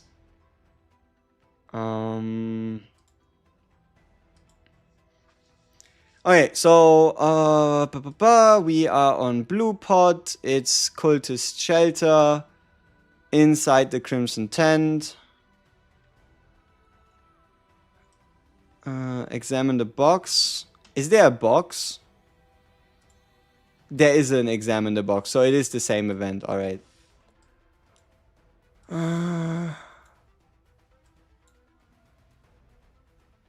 Plus 10% attack. Minus 5% crit chance.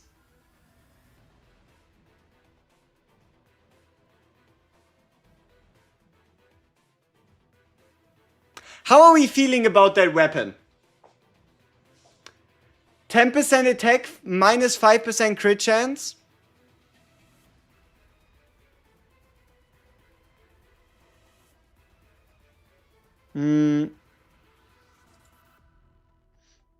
I wouldn't say it's ew. It's not ass. It's not that bad. E2 of Sereniel or E1 of Shizuru? E2 of Sereniel. Alright, let me update the link. CZN Wiki.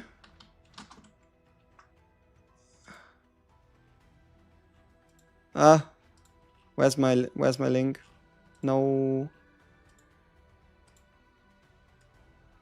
There we go. Pin. Ta-da. Okay. Don't you need? I don't have it anyway, right? Why would I care about 60% crit rate if I don't have it anyway? Yellow number makes you happy, white number makes you sad.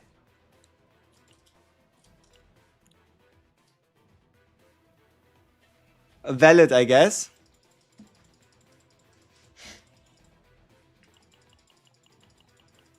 Well, does anyone know how much of a damage increases E4? 10% total?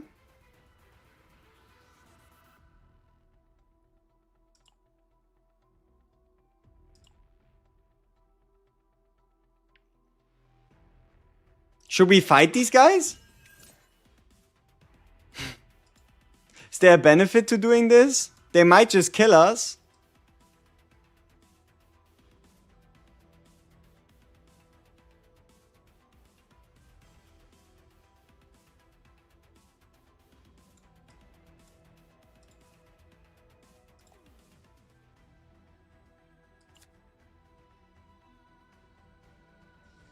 Why is there so many options here?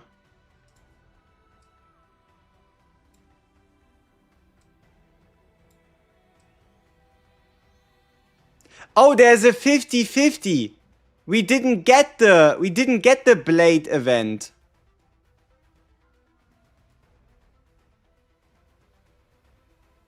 Aha. So we can now pick between 15% max health, 1 epiphany. I guess we do surgery? Or is it random? Pick one. Yeah. Okay, dice roll for 15% max health, or get a curse card and a epiphany.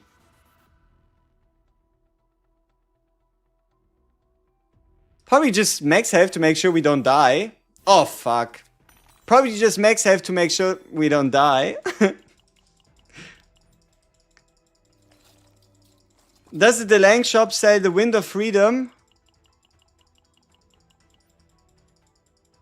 Help me out here. Does anybody remember or recognize the name Wind of Freedom? Is it the one that removes a curse card and like cleanses status cards or something? What icon is the copy card in Laboratory 0? I find the highest chance in going to places that have a purple icon event thing. Wings of Freedom. Oh. What was that again? Oh, no, you cannot. No, you need to find an event. You need to encounter the dragon. You need to encounter the dragon during your run. You cannot buy it. You need to find the event.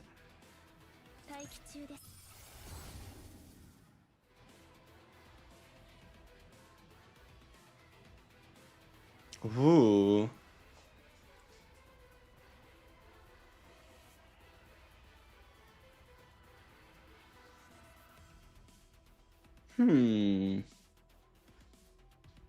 One or two? 333? Yeah, I'm feeling the right one as well.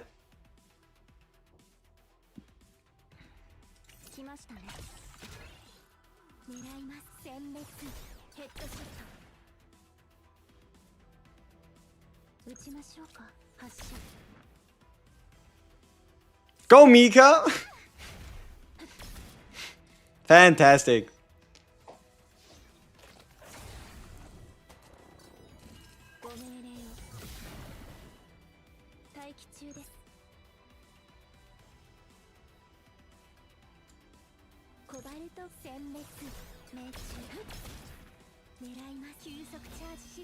Let's go. Pico is absolutely worth it. Mark damage counts as an extra attack? Yes.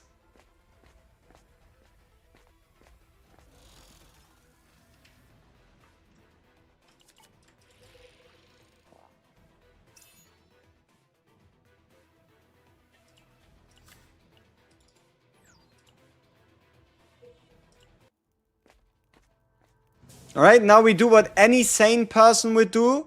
We sell Whirlpool.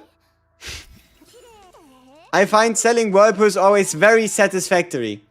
It always puts a smile on my face.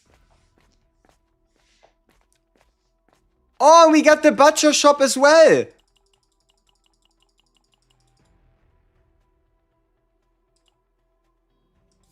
Nice. I was hoping for this one. So now we get a free convert. We get a free convert like the mutant sample.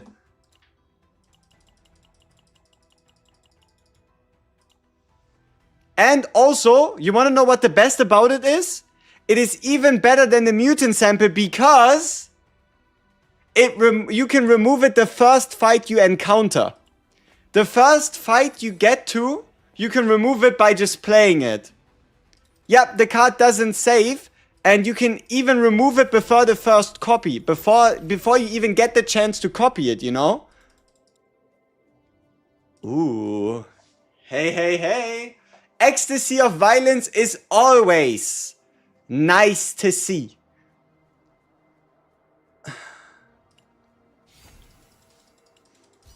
Now it might be a little tough reducing our healing and shielding amount, seeing as we only have like 2 HP, but alright.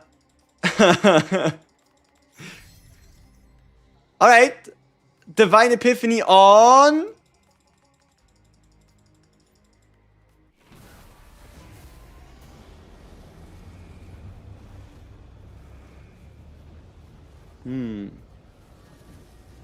Draw 2 is very strong. See, that's the thing with Cobalt Light.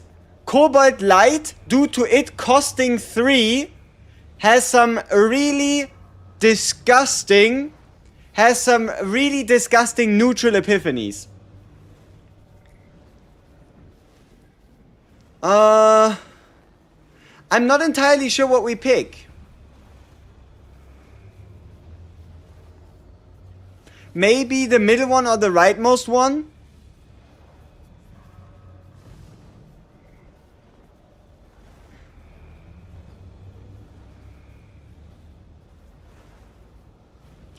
Could it inflict D4 agony to multiple enemies? I guess so.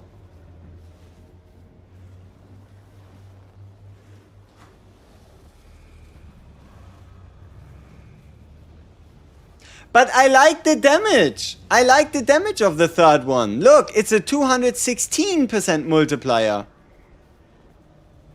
Yeah, exactly. 2 feels a bit weird in one-on-one fights.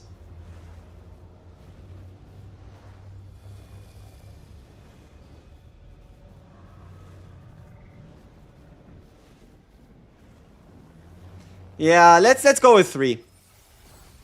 Let's go with 3. Yeah, but you have to Ravage with the card itself. So there's like an extra layer. Oh! Call of the Void? Okay.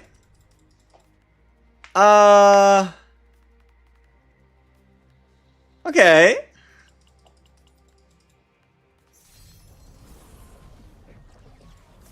Shining Core has to be, right? But I don't know if we might be a little too greedy in terms of save data value.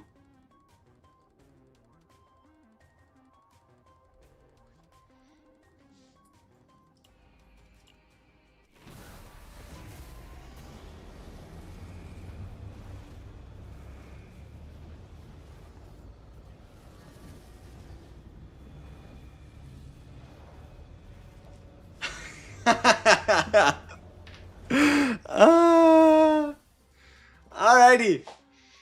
I take the free damage. I take the free damage.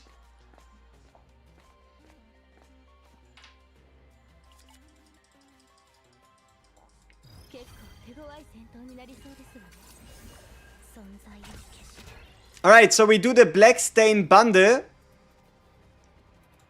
So that we can get it out of our... Yeah, out of our account, you could say.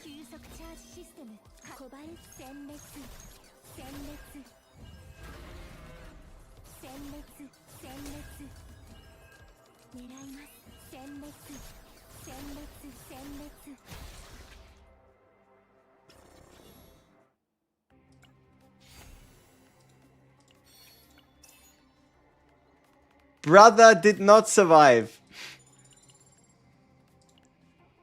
Current save data is 60. We are currently on 60 save data. To remove the final basic is going to be 50. And all our cards are epiphanied. So the only thing left to do is to add some more spice. To add some more spice by duplicating.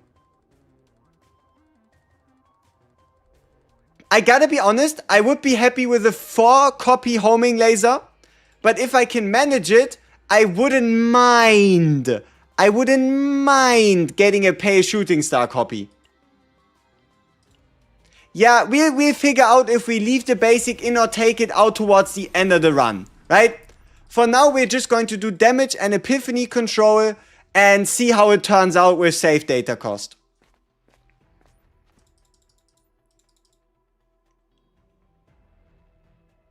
Oh, select and remove to increase our copy chances. You're right. Should we put the ecstasy in?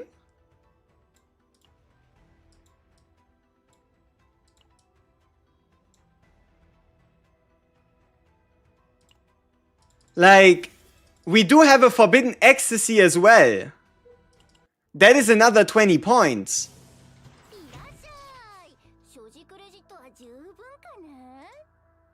For now, let's just increase our chances of getting the card copies we want, while also looking for amorphous...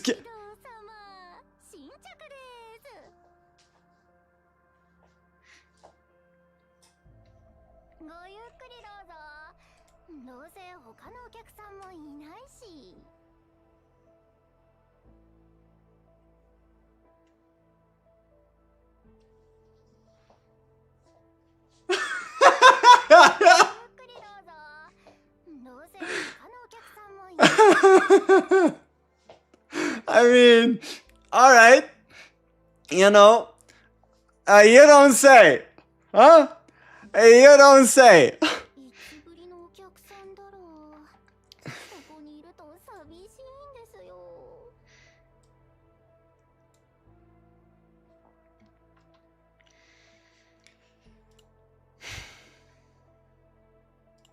今日のベストでまた来てくださいね。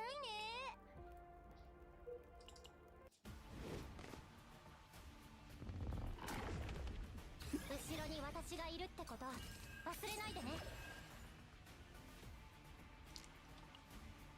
What are our current copy odds? Let's count, right? Unique. So it's 1, 2, 3 Mika cards. 1 Selena card.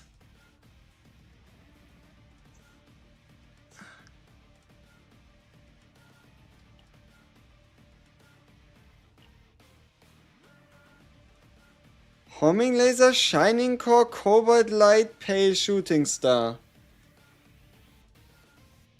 What am I missing? Plasma Missile! Ha! We are missing Plasma Missile. I didn't even realize that we didn't have the card yet. But there's no way we want to copy an unepiphanied Plasma Missile, right? No way in hell do I want to copy an unepiphanied Plasma Missile. Which means we do not play Cobalt Light and do the copy before we get the card.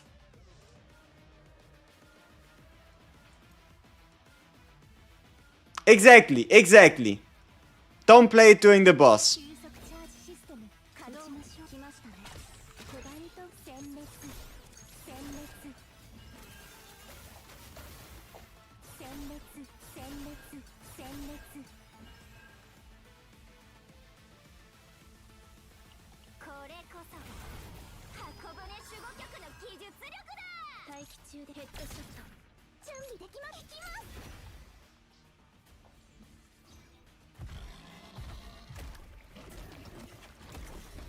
Homing Laser Epiphany tier list.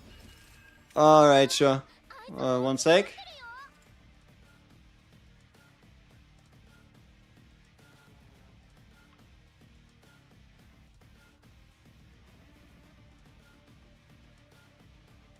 Around this.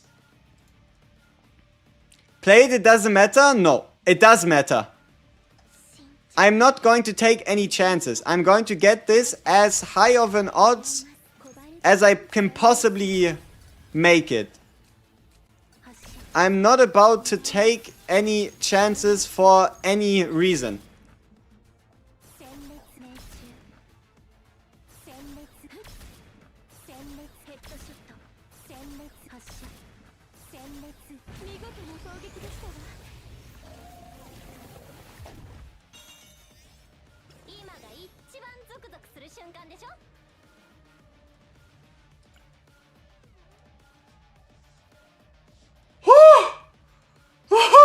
That was close! Huh? I still thought we were seeing triple Mika cards. Woohoo! Hui! Hui hui hui hui! Huh? Okay, we made it through the first copy. We made it through the first copy successfully. Oh! Whew!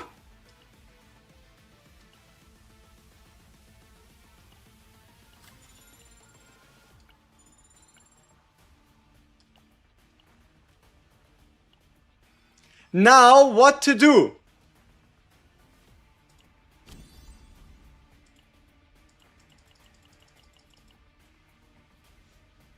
Would it be useful? Because we might not be able to put in the ecstasy and get 4 homing lasers.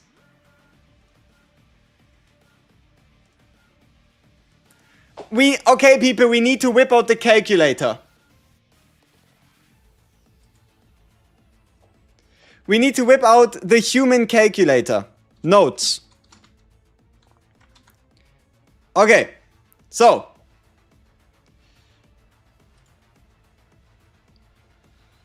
No, I think I have it on main, actually. I think I actually do have it on main.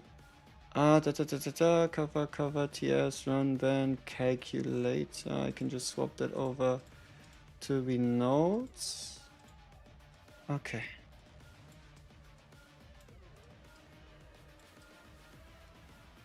Okay, so basics, double dot, one, let's see, remove all. If we remove all, it's 50. Let me enhance that. If I remove all basics, it's 50. No, it's 50 more, so it's 7. No, I think it's, yeah, it's 50 total. Keep 1 is 20. Because we do have the remove card. We can't, no, relax. We had a convert remove.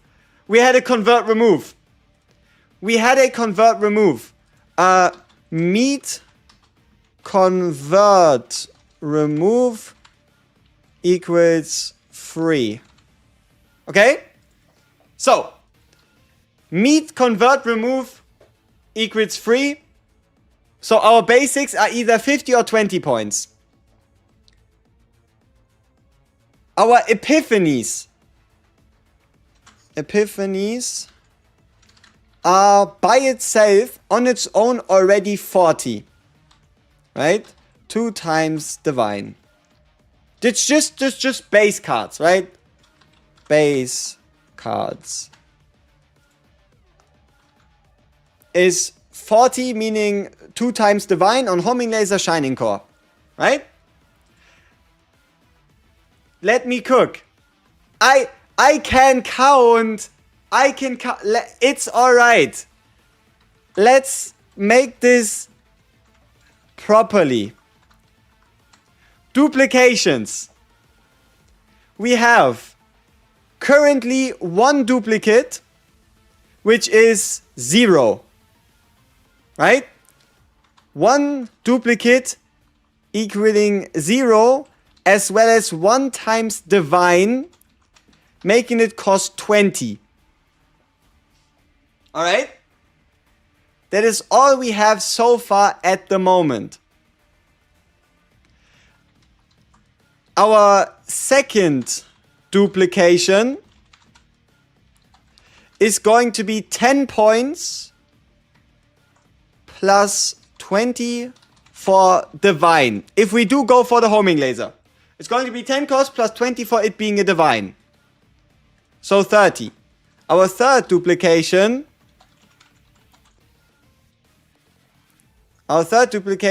Is going to be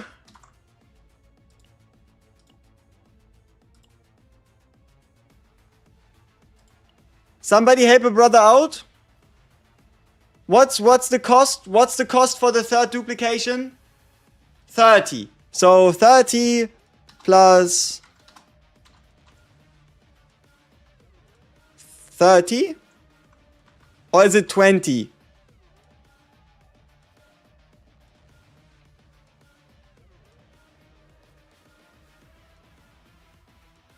$30 plus 20. Yeah. Should be 30 plus 20 for divine. And those should be all our copies.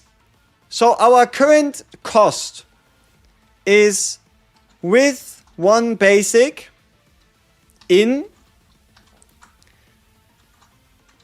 With 1 basic in, our cost is going to be 20 plus 40 plus 20, so 80.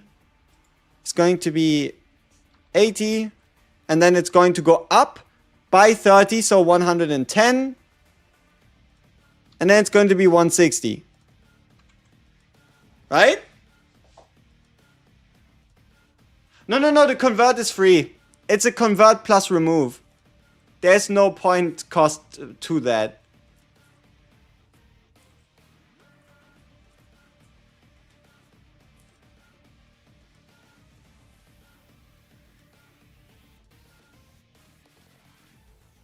We are playing on tier 14, meaning that if I want to get quadruple homing laser, I cannot afford the forbidden card.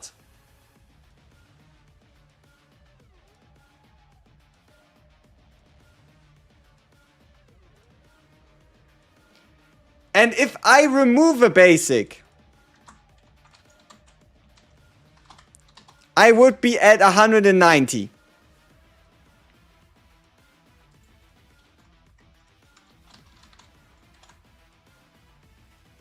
Right?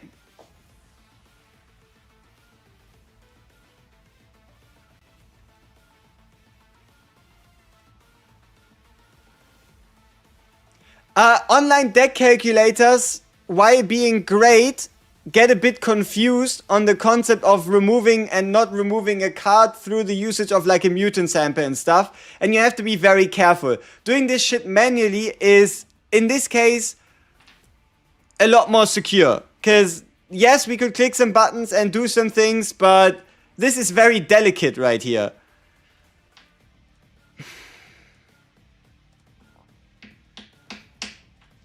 So, there is a gamble though.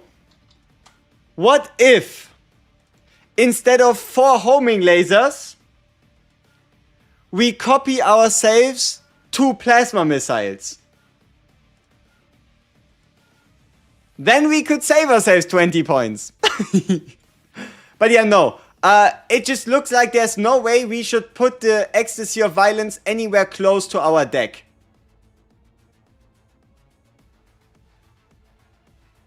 Problem solved. Okay. So, yeah. What we have. Gain, enemies gain 1 morale, gain 1 action point, basic hit count, each time an ego skill. Alright, sympathy. I hope I don't regret that.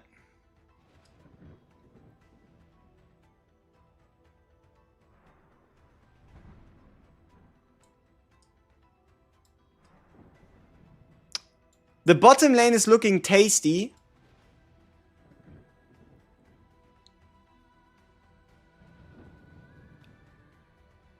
So maybe we triple normal fight. 1 event. Down. Fight. Down. Down. Rest. Campfire. Event. Fight. Event. Event. And then 1 shop. Where we remove, I don't know, Blessing of the Waves or something.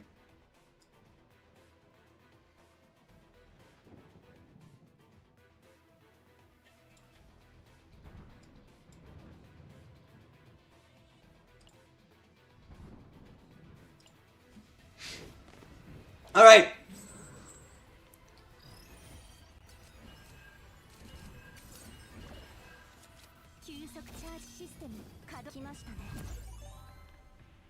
Our deck is incredibly turn 1 strong. Like, our deck is turn 1 annihilation.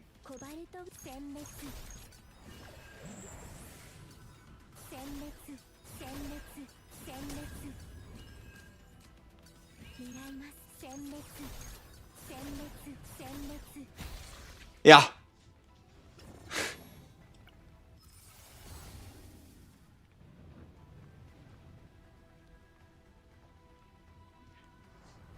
So we did stumble a little bit.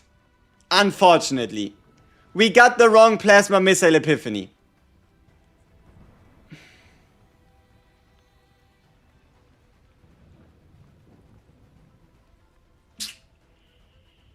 What can you do?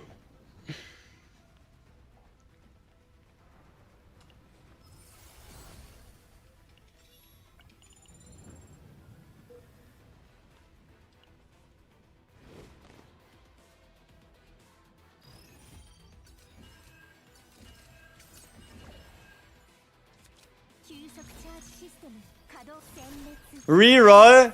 Surely.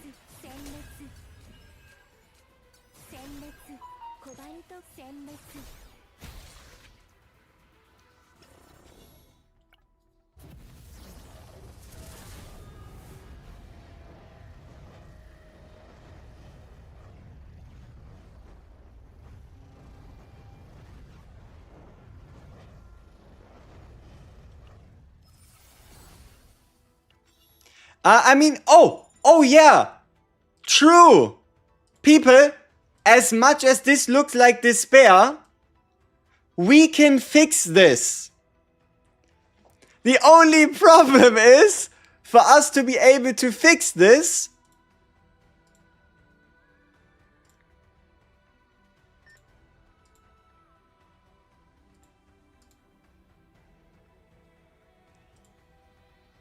we need to wait until February.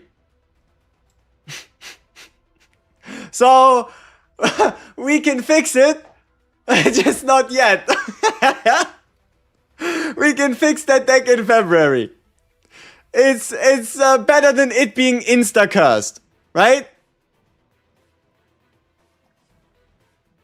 So, we can fix the deck in February. No, I mean, it's a save data editing ticket, right? It is the ability to edit an existing save data. And if not, we can fix it in April. So, we are looking at a 2 to 4 month timeline. What's easier than that, right? So, it's between a 2 to 4 month timeline, depending on how the devs implement this. Hey, it is what it is, you know? You win some, you lose some. How's April different? Because April introduces the super hardcore roguelike mode, and they specifically said if you beat the super hardcore roguelike mode, you have a chance of getting save data editing tickets specifically, right? So we know that save data editing tickets exist. We just know that the chaos mode, the chaos assault or whatever they call it, is guaranteed to have them. We don't know where we would get them outside of that, right? Alright.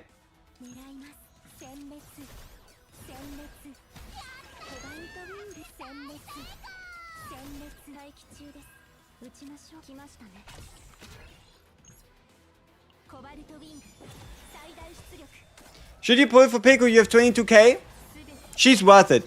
You can get Sereniel dupes with the Omega code, and you can also get Sereniel dupes with the Omega code, and you can get Sereniel dupes from the shop for 400. So summon yourself a copy of Pico, get the other Sereniels elsewhere. Huh?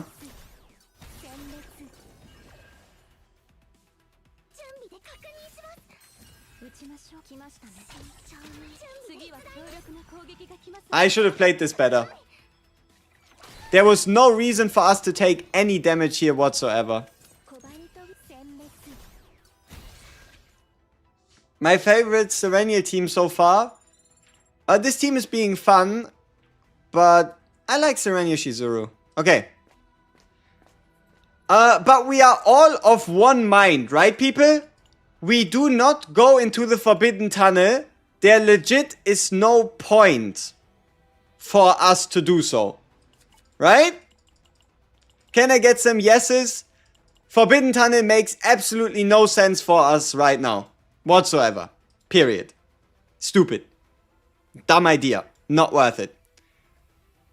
Exactly.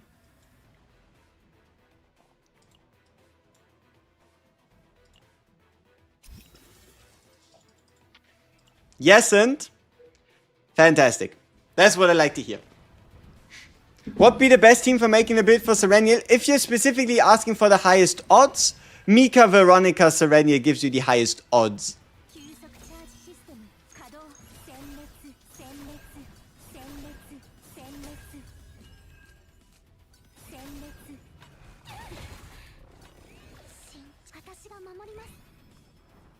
This deck is a turn 1 menace. already.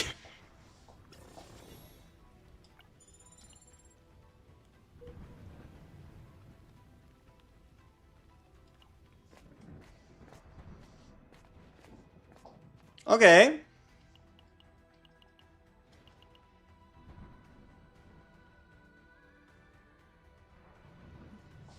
Decrease health, increase max health for safety of the run? No, right? Balls to the wall, we continue, increasing our epiphany odds to be like 100%. By getting rid of everybody else's cards. With extreme prejudice.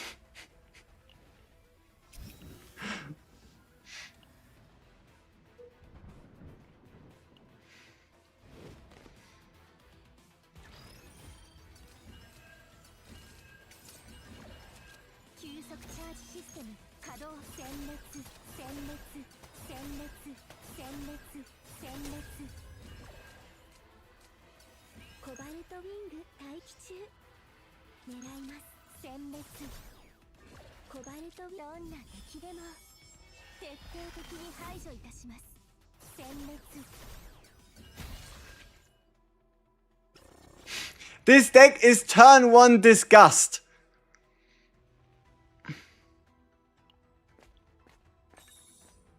There we go, we got the copy event. Ka-ching! Obviously, luckily it's to be expected. And yeah, select and copy one card. Don't mind if I do. There we go. Another one in the bag. One more is all that's left. One more is all that we need.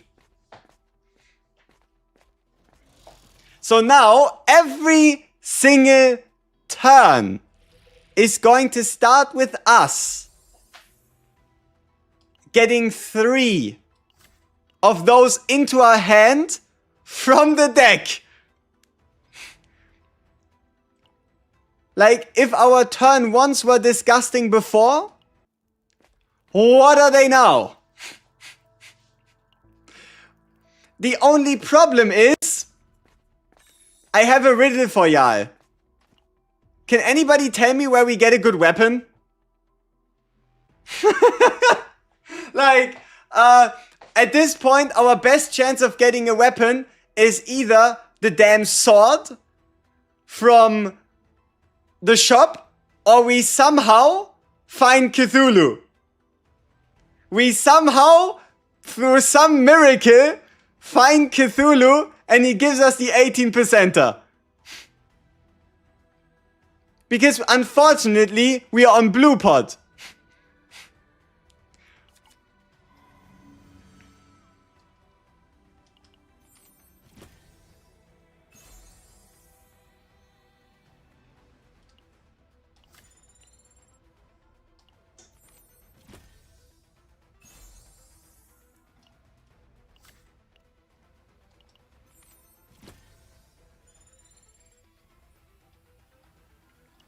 I don't know. I don't really feel like we have too much of a weapon problem anymore, somehow. It's kind of weird.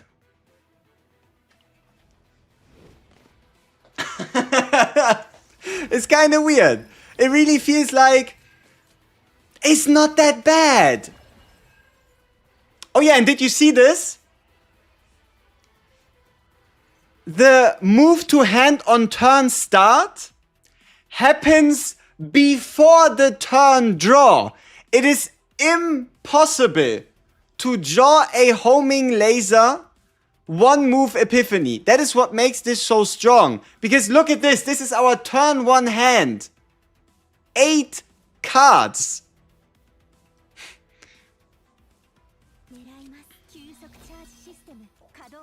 These guys don't know what will hit them.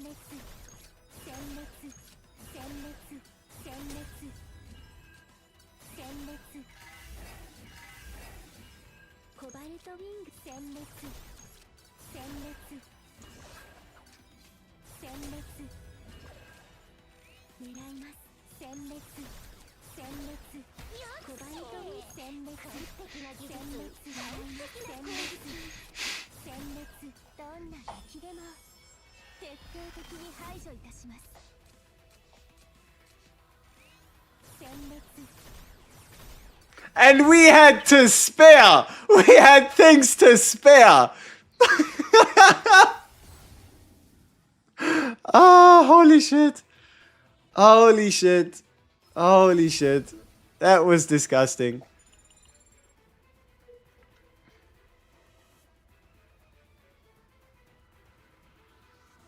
Okay, people. Do we gamble everything? Do we gamble everything on a potential Cthulhu invade? Do we gamble everything we have on a potential Cthulhu invade by playing the middle lane? Do we gamble everything we have on a potential Cthulhu invade by playing middle lane?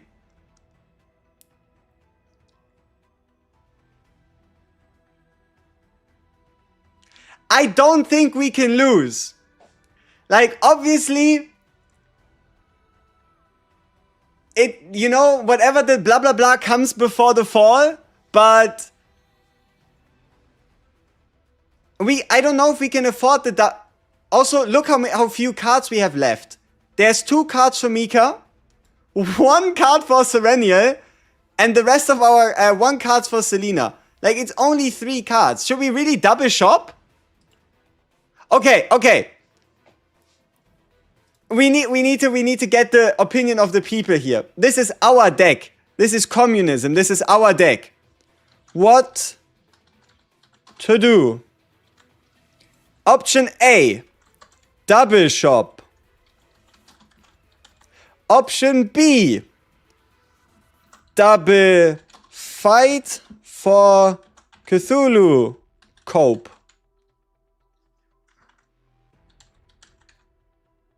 Option C, double question mark. Alright.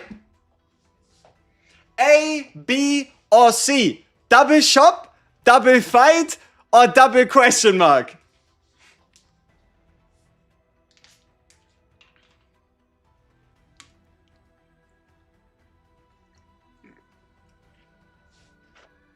I don't know if we can afford a double delete anyway. That's my biggest worry. I don't know if we can actually double afford the shop.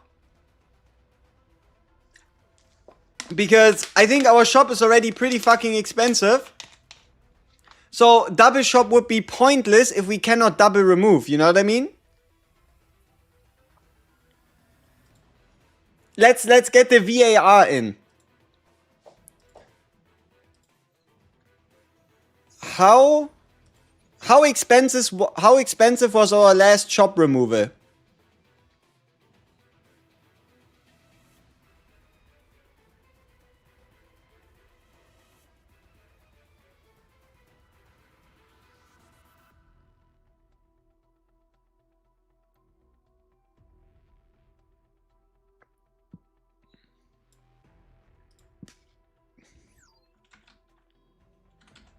I think our last shop removal was actually all the way back in the final phase.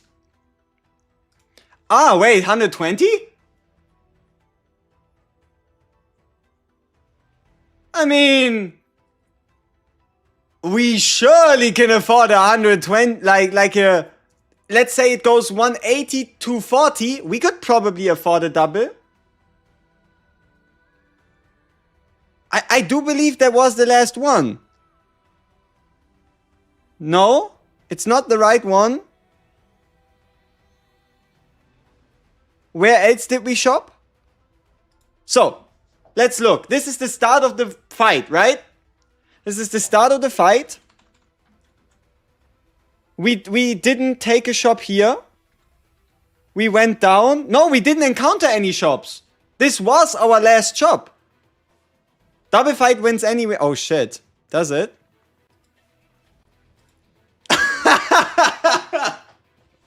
Okay. Alright. 450 people, 40% of you are seeing double fight for Cthulhu cope. Alright. In cope, we trust. May we not regret what is about to happen here.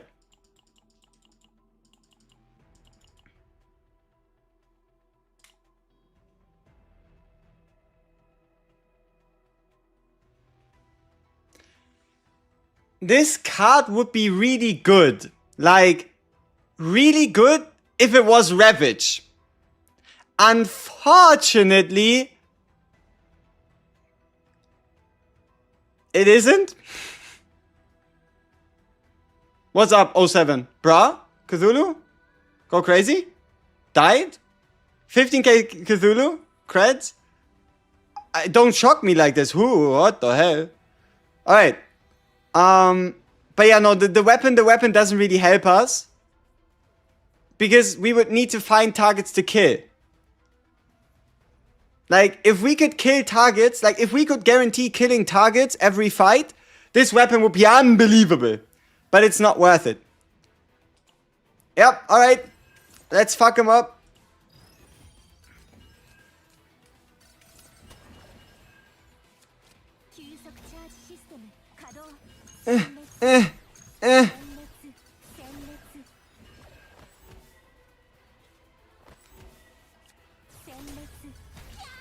Run it back. Run it back. There's no need for me to take any more damage than I should. So we're gonna kill the guy that actually attacks us. We're smart. I am not gambling my health. Not while we're doing degenerate bullshit.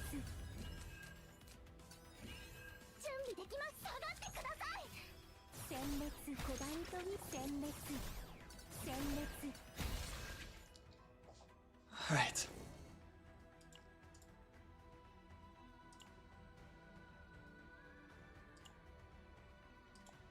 And all kind of shit. So like, we pick the equipment, but we say no? We should have just picked the credits.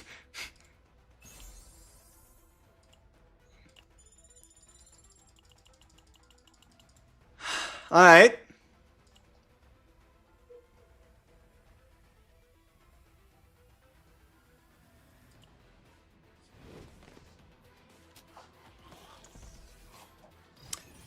Poison?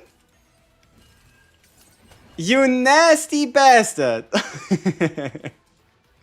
You nasty bastard. Unfortunately for you though, we came prepared. We bring the full power of violence. Raw and unfiltered. This is what we bring. You are not acting. You are not touching us. You are going to die. Or is he? Let's see. Okay. Alright. Let's take a step back. And re-evaluate our current situation. What is the threat priority here? Is it this guy because he attacks? Or is it this guy because when he acts he fucks our whole hand? We could have still won, but the problem is we probably would have taken like 300, 400-ish damage.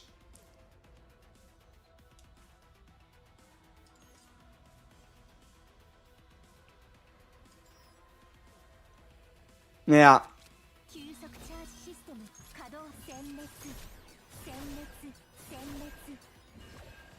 Can we even defeat him before he moves? It's gonna be close. With this, we at least give us one more turn.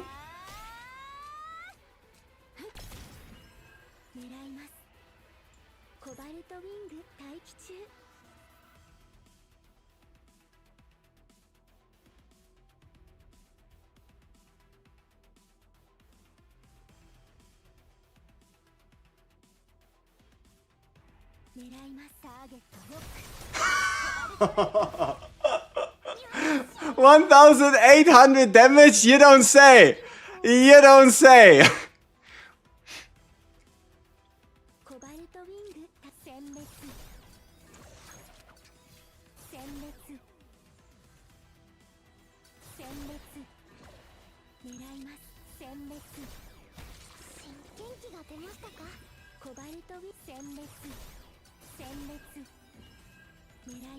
Cthulhu, Cthulhu, Cthulhu, Cthulhu, Cthulhu, Cthulhu, Cthulhu, Cthulhu, Cthulhu. Come on, come on. No. Alright, one more fight. One more Cthulhu gum. 90% this is the Houndmaster. Not that I care, but I'm 90% certain. Oh, it's an elite Houndmaster! I mean, luckily we are prepared. Luckily we are prepared.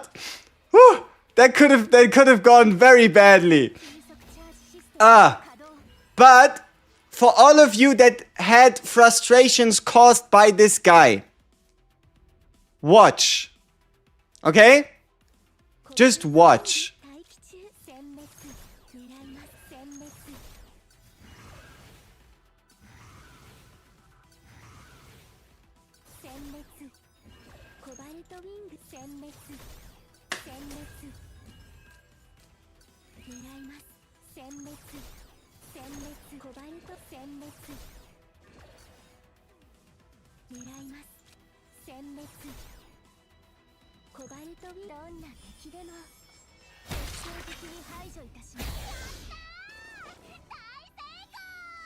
Okay, no Cthulhu invade.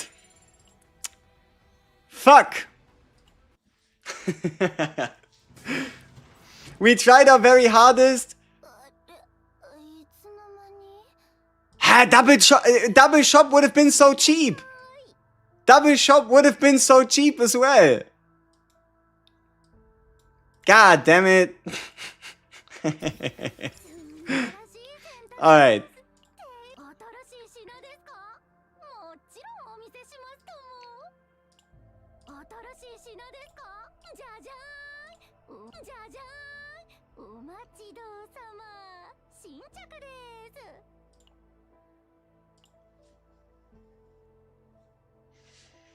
I think we keep this armor, right?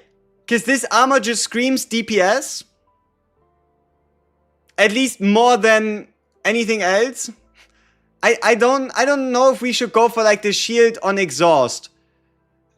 I like the armor. It just sounds like DPS, you know? Because the other one would be psionic combat suit with us just exhausting a bunch of cards, right?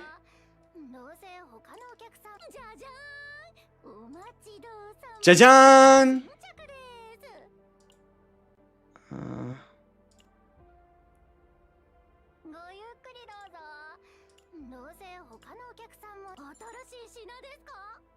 Ooh.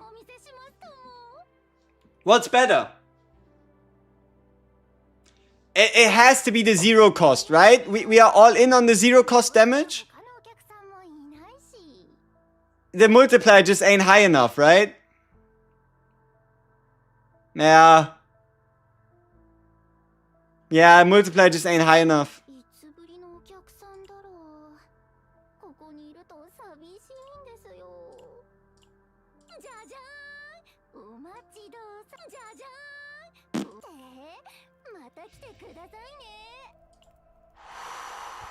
Alright, the last step, people.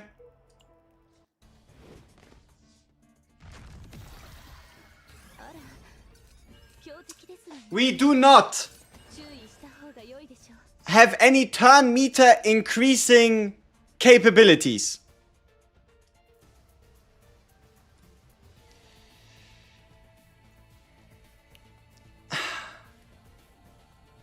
It's gonna be a fun one. We get the upgrade out.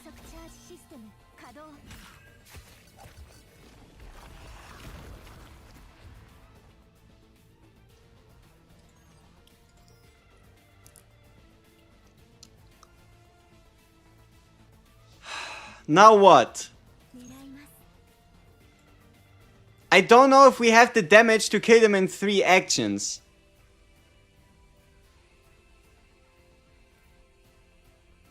So basically we're like, this is gonna be a race.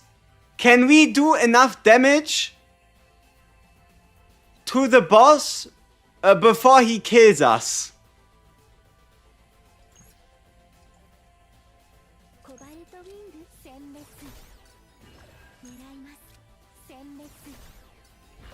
Our crit chance is disgusting. Okay, so we can kill one, which is awesome.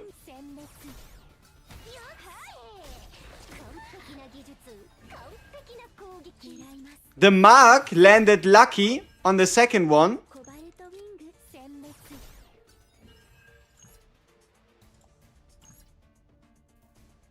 Probably use ult to break here. The less actions the boss has, the better for us.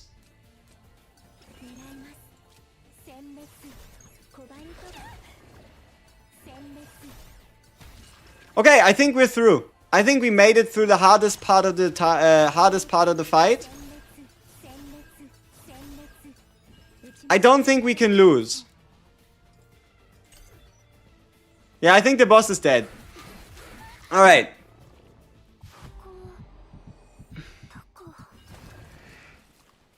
Oh.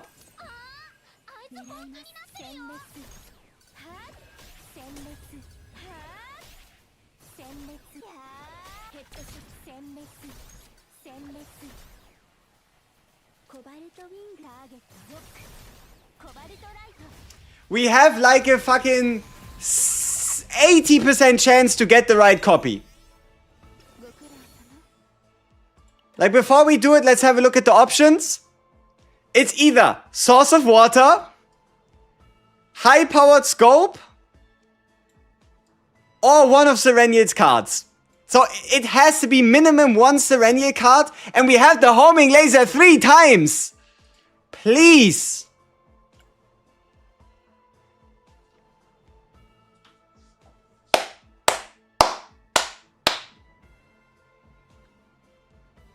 Been a pleasure bringing you this run. This is what Chaos Hero Nightmare is all about.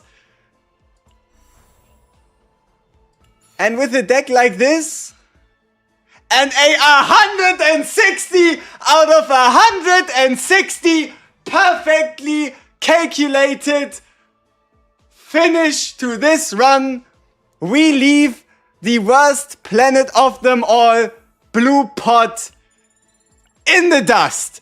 The victory is ours, ladies and gentlemen. The victory is ours.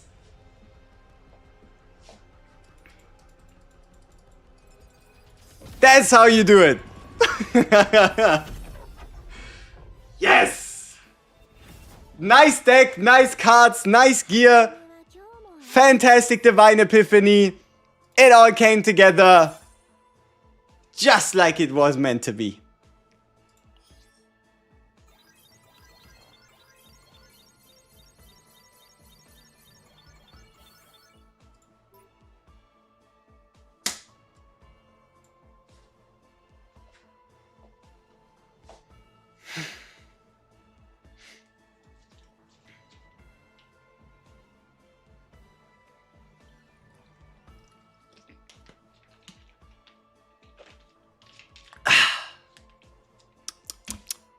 Perfection.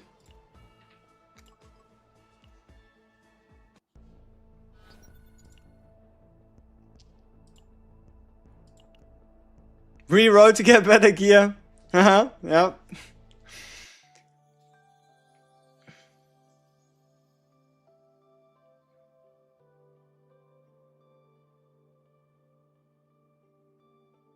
Alright, let's run her solo against... Let's run her solo against Sweet Dreams. 9 out of 9. And let's see what happens. Right? Let's see what happens. It is just going to be her on her own. Let's give her a favorite too. Customize favorites. Let's make it a special background. This chaos one. Put the logo right here. Like this. Oh, like this. And then we find ourselves Sereniel. Then we enlarge it a little bit. Yeah. Perfect. Alright.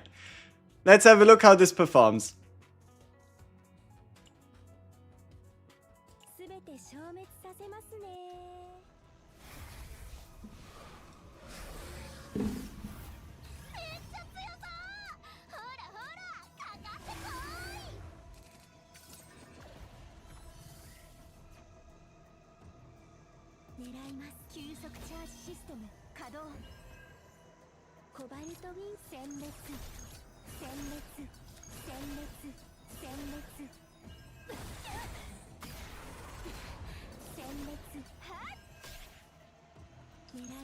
Why does this guy have so many break bars anyway, though?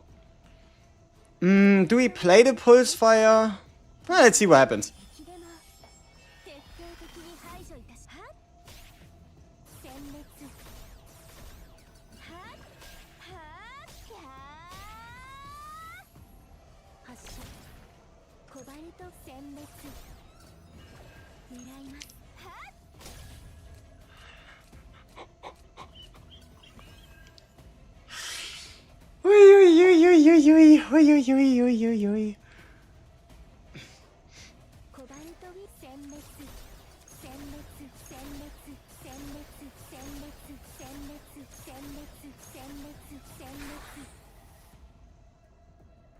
Not bad for a turn 1. Not bad for a turn 1. Unfortunately, we weren't able to afford the partner. But yeah, I would say could be worse.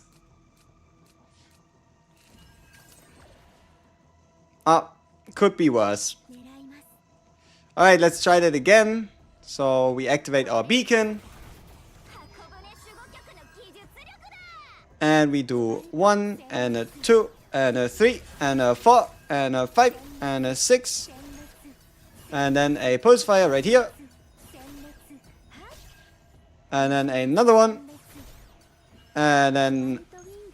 Ooh. Pew! Oof.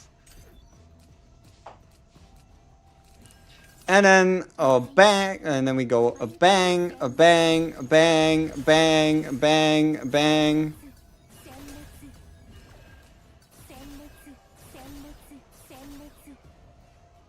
Bang, bang, bang, bang. What happened to my other homing lasers? Did he eat them? I could have sworn we should have gotten them back, you know?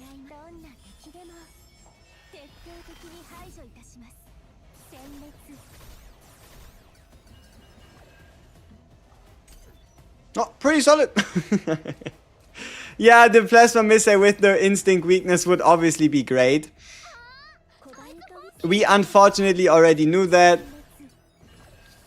But we're fine. Alright, and we have this one here. Oh, are we dying? No. Oh, we're dying. Ah, alright. They changed the epiphany from Shining Card. There's an epiphany that draws one. No, that's new to epiphanies. Why is Cobalt cost still 3? Because you have to trigger the break with the Cobalt cost.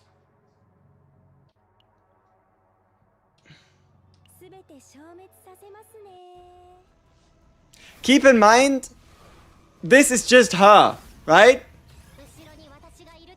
This is just her doing whatever she wants to do. So let's see how this run goes this time.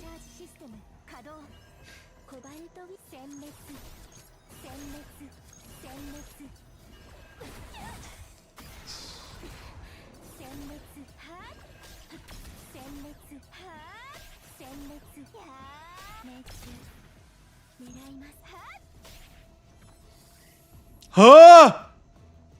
Brother! What?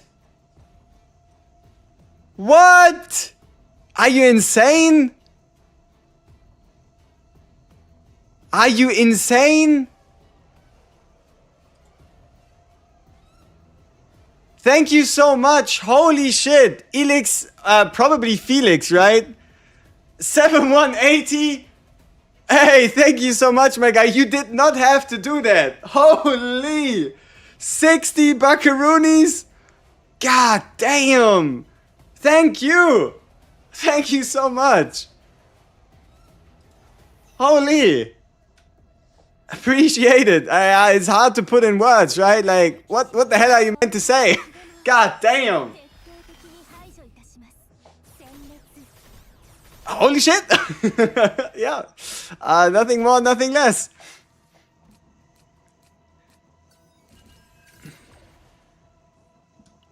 Alright, let's get our crit chance.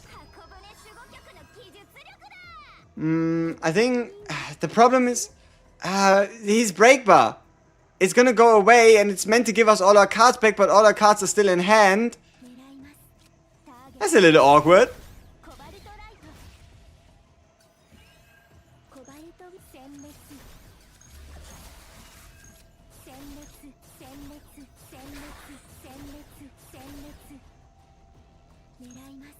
Pew! God damn.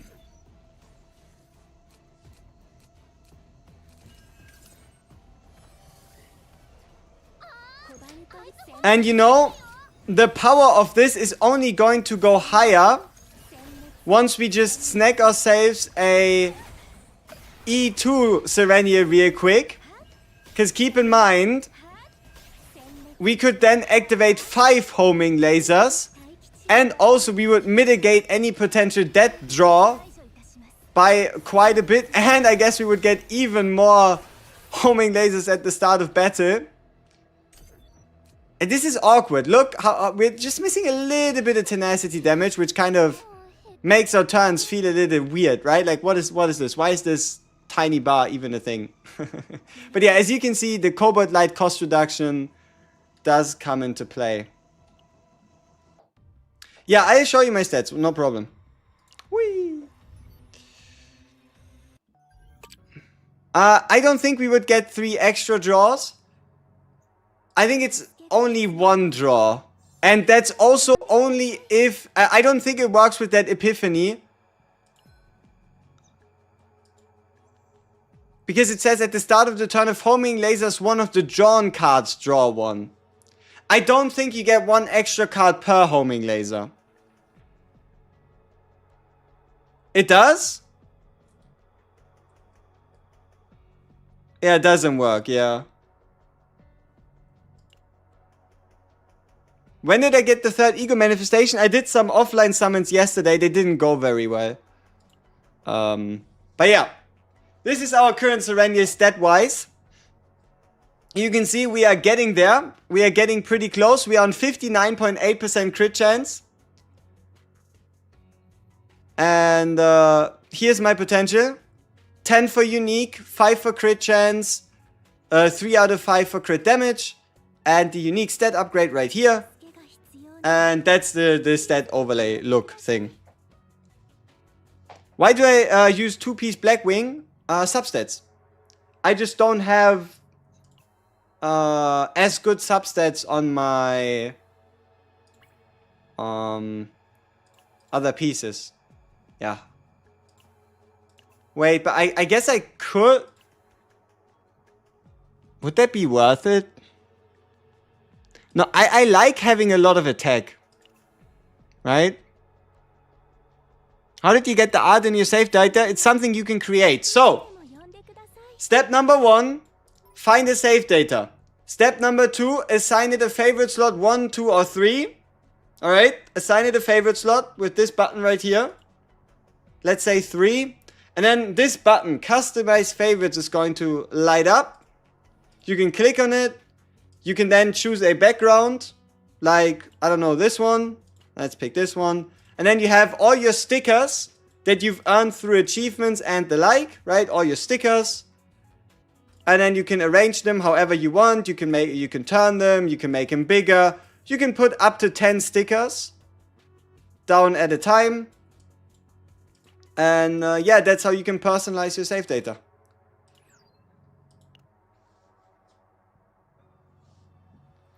Why can you use the deck you made in Zero and Nebula? I thought it's exclusive deck only event. They changed it.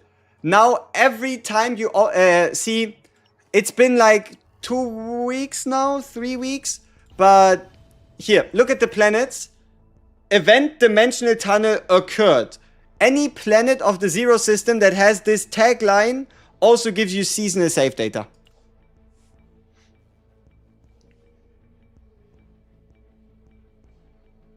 How does the cobalt light we have actually work? It's you have to ravage with the cobalt light itself for the cost to be reduced, which is finicky, but at least it's not impossible. Right? It's finicky, but it's not impossible. How can you upgrade Zero system level? By playing lab 0 and... Oh, you mean the level of the planets? Here, so, if you're on difficulty 5, you need to fight a planet at level 48 or 49, and if you beat it, the game is going to give you a planet level 51, and then you beat the planet level 51. Think of it like a promotion system.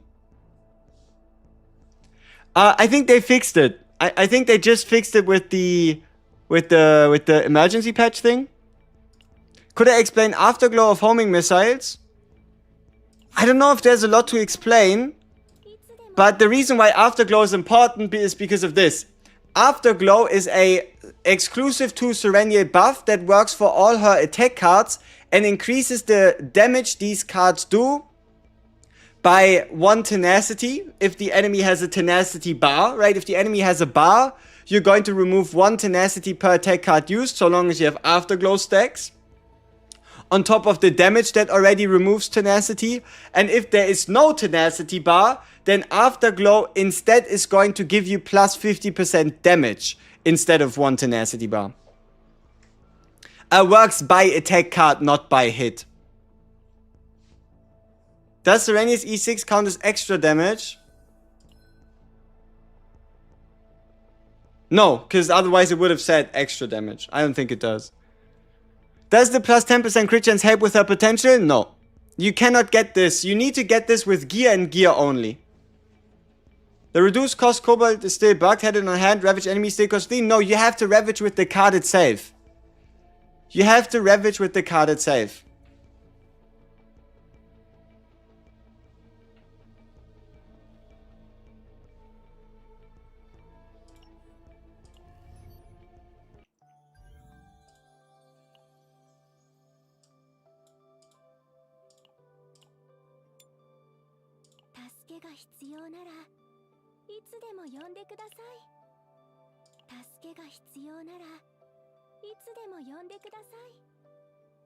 Alright, let's do a simple test.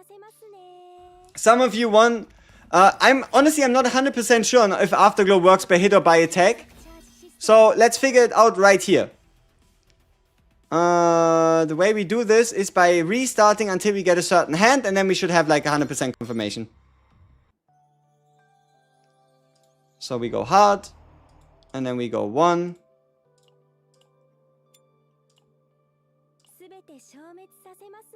Because from my memory, I feel like I've seen both.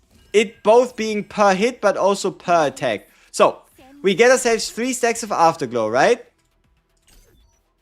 Whee! Yeah. So, we have 3 Afterglow. We use a Cobalt Light. And we go down by 3. So, yeah. It goes per hit. But that also means, in reverse, you can get up to 4 additional tenacity damage so long as you have 4 Afterglow. It's a lot of tenacity damage. Tis a lot of tenacity damage. Whee! Alright.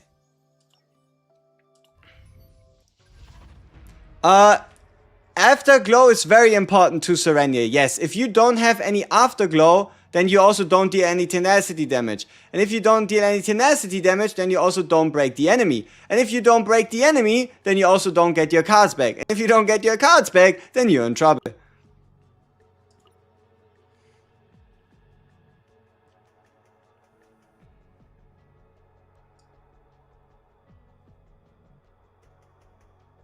That's a very, very, very dangerous Cobalt Light.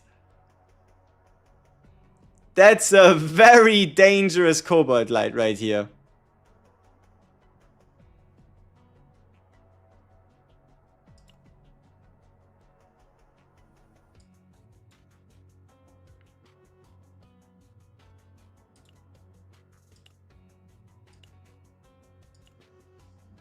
What's the best card to pair Sereniel on Selena? For Selena, the most important card in terms of synergy would be this one. Tenacity damage, tenacity bar recharge. So you can multi-break the tenacity bar. And the other card wise, not this one. This one, when another combatant's card is used, deal damage or the mark increase. Or when using an attack card, 1 mark to the target. All 3 of those are quite fine. For this one, the shield one is quite good. 4 mark on 1 hit is quite crucial. This one can work as well. Can work. Drone bombing. Weakness attack. If you have the ability to make the enemy instinct weak, or if they're instinct weak, then this also triggers if done by somebody that's not Selena, right? So that one's quite big. Yeah,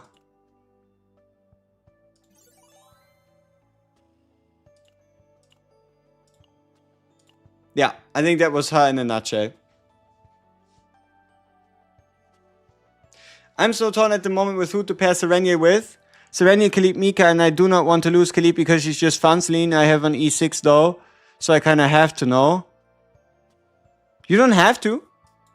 You just play whatever you want. Honestly, like,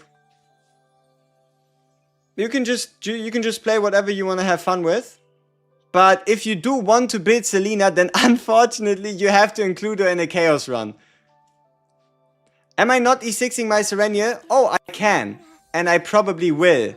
But not today. Because I still have some E0 content to make before we splurge. Alright? Before we splurge, we still have some E0 content to make. So at least we have it on video that it's possible with E0. Because let's be real here. There is a lot of things she does. Like, for example, even at E1, boom, all of a sudden 2 more cards being triggered. Then here, all of a sudden, ooh, you have additional card draw. You have additional card creation. Here, you all of a sudden, your cards get haste. Now you have up to 50% more damage based on how many cards you move to hand on Ravage. And then with this one, you just deal in a huge amount of damage. The more tenacity bars the enemy has, right? How do you run Chizuru Serenia? It's super easy. You just do it. Would it be worth it to buy a copy from the shop and also use the global dupe to get it to E4? I would say yes, but mainly based on the fact that not only is she incredibly strong and incredibly versatile in what you can build her with, but also she's limited, right?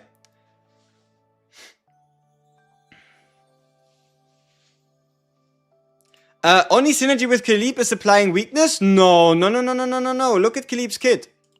Khalib provides shields to Sereniel damage. Khalib can help with survivability. Next up, Sereniel has 2 cards that are 2 cost or 3 cost, which means they can Celestial trigger Vulture ejection.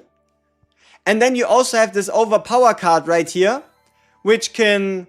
Look at this. If enemies are ravaged, too vulnerable if not weakened, could help with survivability, does tenacity damage itself. This epiphany here can help with tenacity damage. I guess action count could be fun as well, to like allow you to play more cards before the enemy moves. And you could even make use of the rally draw to allow you to find the Cobalt Light or Shining Laser. Yeah. Whee, potential. Would an E1 Serenia be worth the Omega code? Only if you already want to commit to going E2 with the next Omega code you get. Like, just for E1... Probably not, but if you're like, okay, even in Season 2, I'm going to use my Omega code that I get her to E2, and you like want to continuously work on her, then sure. But trust me, once you start that E1 journey, you're always going to be tempted to go further.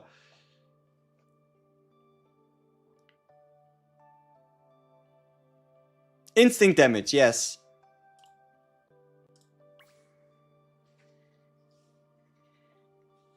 Go to E3 and then Omega code, sure. But you could also just use a shop copy and save the Omega code, right?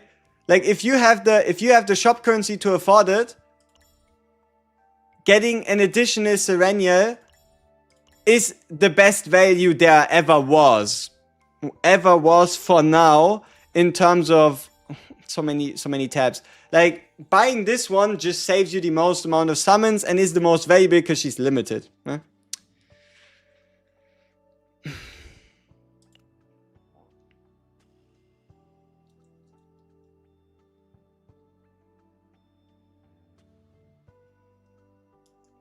Get 2 in 1 tempo rip code. Congrats. Alright, so I think there were some other... yesterday I asked a question in the Discord. If you want to, join the Discord. We have a bunch of fancy Sereniel and CZN enjoys in the Discord already. Probably, don't quote me. Don't quote me on this, but probably the biggest CZN Discord outside of the official one. When it comes to amount of CZN players in here. So I asked yesterday for people to just put in whatever thoughts, ideas, theory crafts, and decks and builds and whatnot they have for Sereniel. Oh shit, how many messages does this chat have? I don't know. Uh-oh. Whoops. A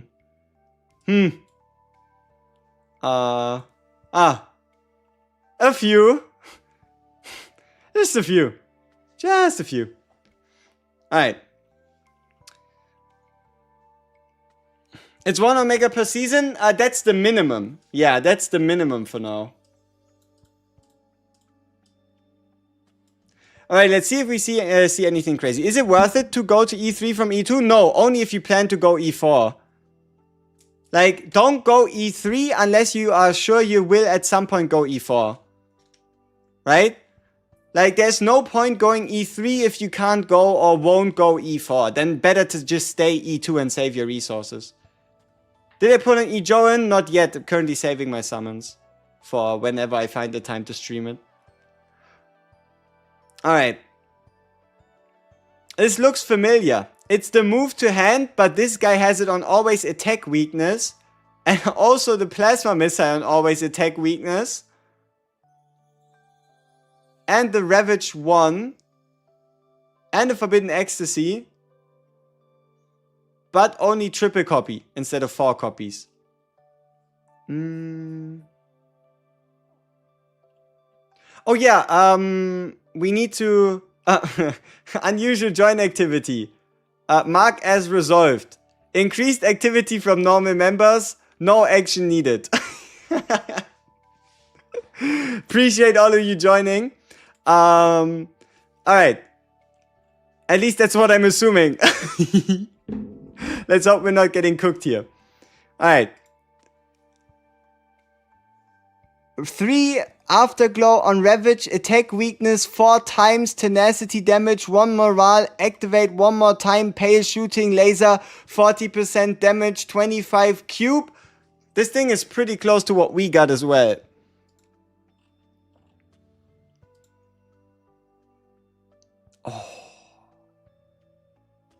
Oh,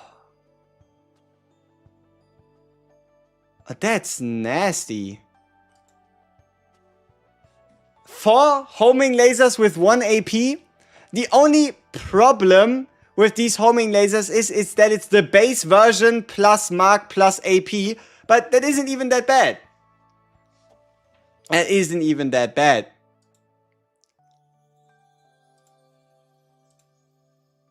But 1 AP on a homing laser... Just think about this, right?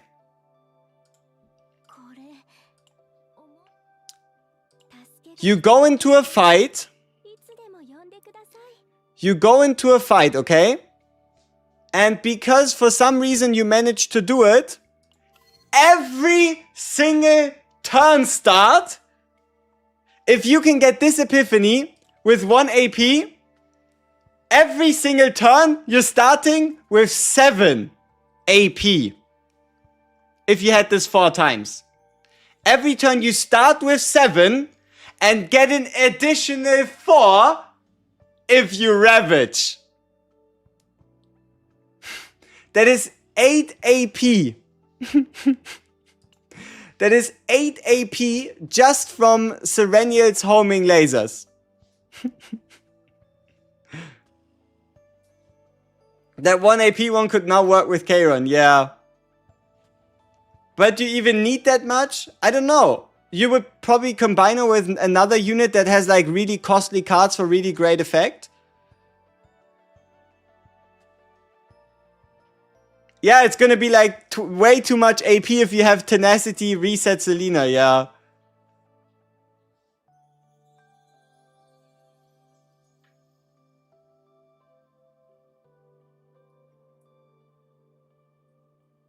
Oh, the X cost Shining Core? Yeah, the problem would be hand size limit. At that point, it wouldn't be an AP problem. It would be a hand size limit, because keep in mind, regardless of how much AP you have, it eats all of it, right? So regardless of how much AP you have, it eats all. Let's say you have 20 AP, it's going to eat 20, create 20, but you can only get like 10 of them max into your hand, and the other 10 just get sent into the void. But they do get instantly exhausted, meaning that you could use the Sereniel Ego to move all these now exhausted lasers, turn 1 into your hand, and you could play like 30 homing lasers in a turn.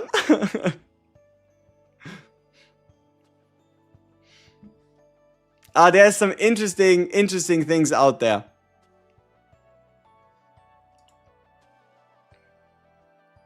We're capped to 9 AP, aren't we? I don't know. I don't think so. Why would 9 be the cap? Is there a cap?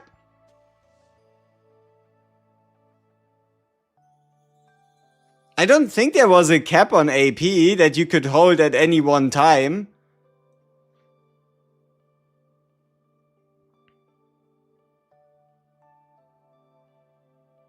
You cap at 9, but Implied Muffin says he hit at 12. There is a cap, but only how much you can hold at once. After 9 it will bug out and show 0. When you hit above 9 it would but turn to 0, but it counts as 10.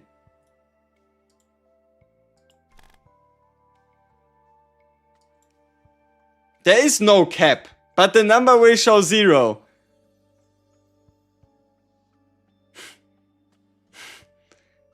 Okay. Where do you farm save data now? Both work. Any tips to farm memory fragments? Is it crit chance, crit damage substat? Yes. Crit chance, crit damage substat, with crit chance being a bit more important. And that's it, right? But if you can afford it, you would also try to look for attack flat. You'd also try to look for like attack flat as a substat.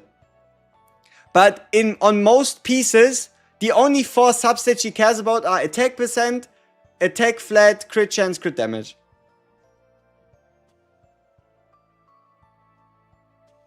What we farming? We just farmed ourselves a deck that I would consider to be quite sweet. No. Yes, the pity you have on Serenia carries over to Nausea, which means I am going to be able to get Nausea in 25. Right? 14.6 crit, did your eye betray you? No. I do have a 14.6% crit damage on a single piece. We can try out Great Rift, sure. But I don't think my score is gonna be that high, because I don't really have anything really built to like support her on the side. My Serenia is E0.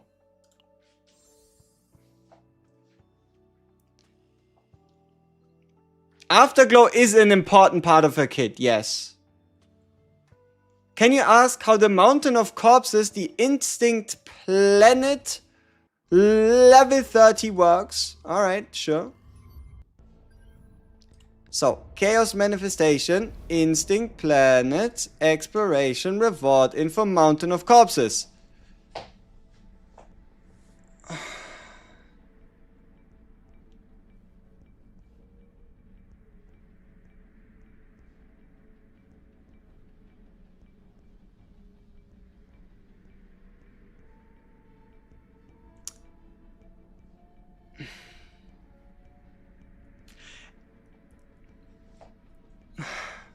I'd probably have to go up on an assumption here, but I would say it is probably a 25% attack card damage boost that gets reapplied every turn. I'm just not quite sure why it's reapplying it every turn. But there's no way this stacks. Yeah, it should be a permanent 1.25x. But it shouldn't be for like the first card use case. It would be kind of shit. How do you delete corrupted data if the character is not in the opinion center somewhere at 2 on Mika that can't be deleted? Restart your game. I think they put out a hotfix so you can change that. Yes, I've beaten the Abyss story mode already. It's not that difficult, but it gives a huge amount of resources. So make sure you do that. Make sure you do your Abyss mode hard. Abyss mode up to chapter 3. It's a ridiculous amount of resources. If you ever struggled with like leveling up characters because you didn't have XP, look no further.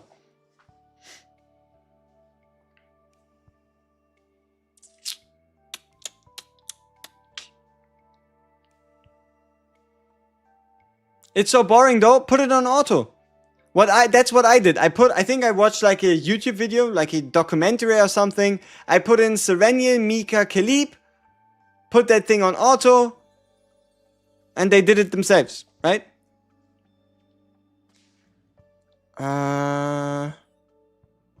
Most of my time this time around was spent farming in Lab 0, just because of like the ease of being able to re-roll these fates and do all these fancy things. Veronica level 54, what? The fuck you mean? Stop saying she's level 54. Are you blind? What do you mean level 54? This clearly says 60 out of 60. Duh. Duh. Open your eyes. Like, come on, there would be no way I would do that. Must have been the wind. Exactly. See? I have proof. I have claimed the Reach promotion max level 60. Right? How could I have claimed that if she was only level 54? So, yeah.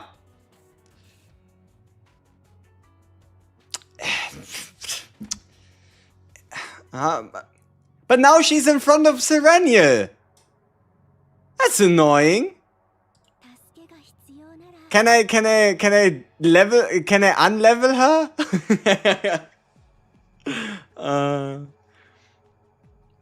Why don't I heal the mind break? Cause I'm currently not that intent on playing with them. But I could pay the 30 crystals to heal them. But I just don't feel like doing it. You think I could E1? Are you sure? Should you merge Peko? You got 2. I would say yes.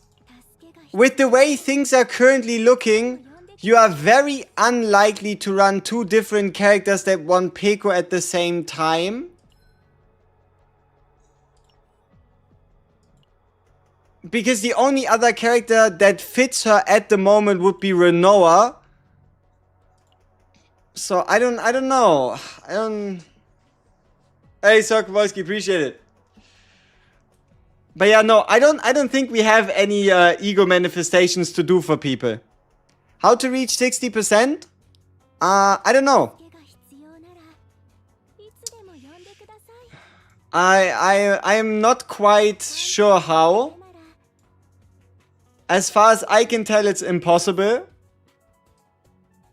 So, I wish I knew, my guy. I wish I knew, but as you can see, it just doesn't work.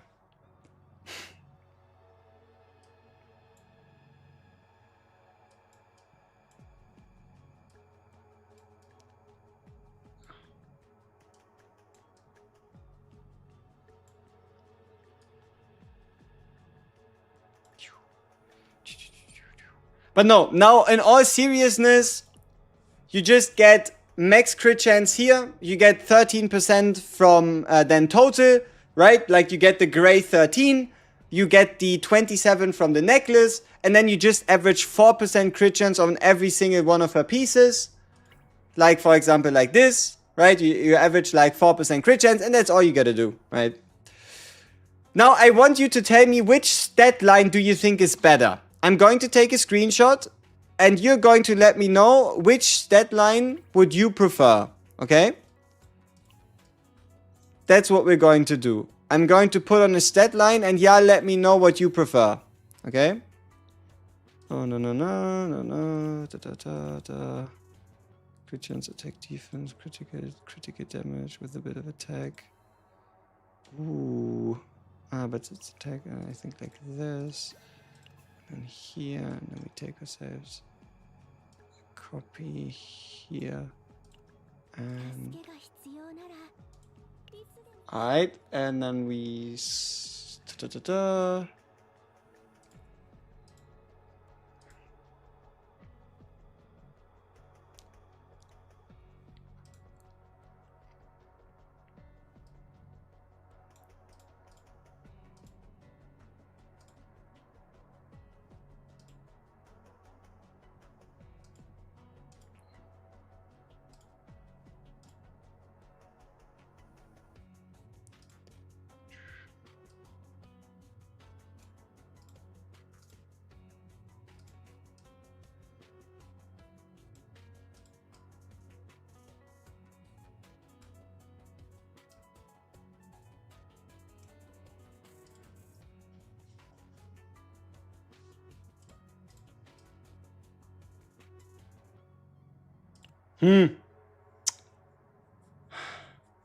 in hindsight, one of them certainly looks better. I thought the attack drop would be a lot more steep. I gotta be honest with you here. I thought I was gonna lose more attack than this.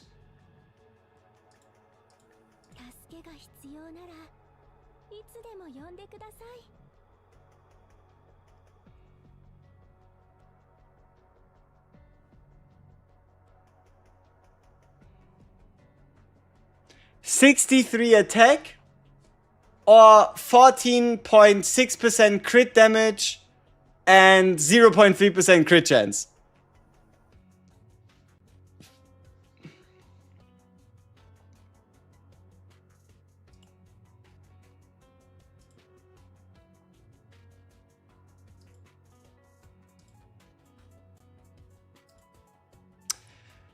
Alright, I guess this is what we go with.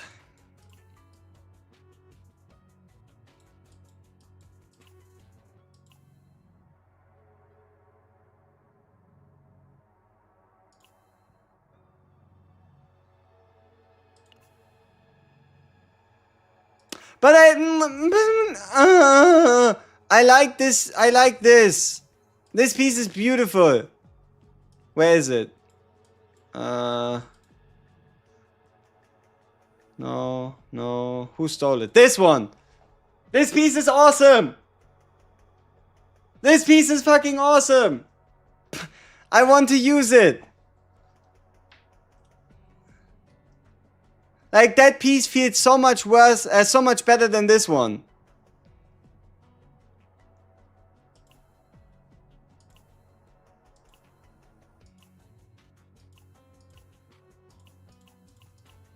Man.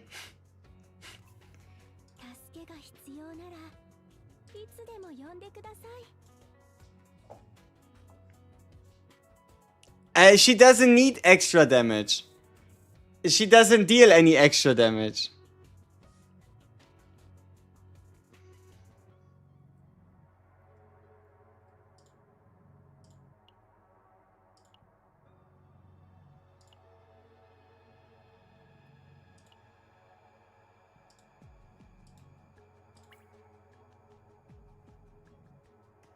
This is such an ugly necklace.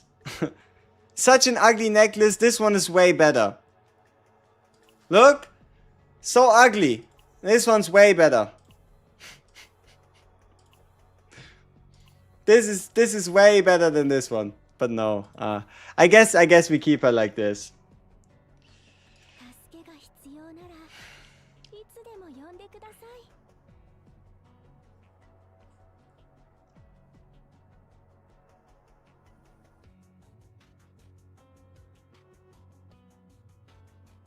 I can't make it look better though, that's the problem. 14% crit chance versus 60 attack.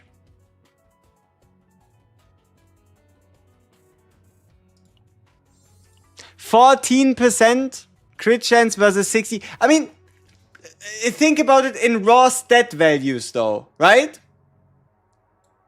Just listen to this cope session, okay? You've seen 16% crit damage on a piece before, right? Or at least something like this seems plausible, right? Like this has 14. If it was a bit higher, you could see a 16% in a single substat, right? I dare you to show me a piece with 30 flat attack, 60 flat attack, right? I dare you to show me a piece with 60 flat attack. I'm waiting. Like 29 is already crazy. Exactly. The reason why I'm bringing up 60 is because the difference between the two builds at the end of the day does come down to 62 attack versus 14.6% crit chance. That's what this comes down to.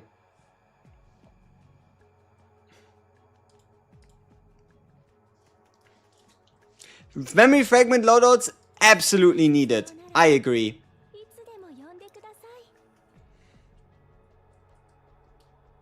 Exactly, it would be even more than just 62 flat.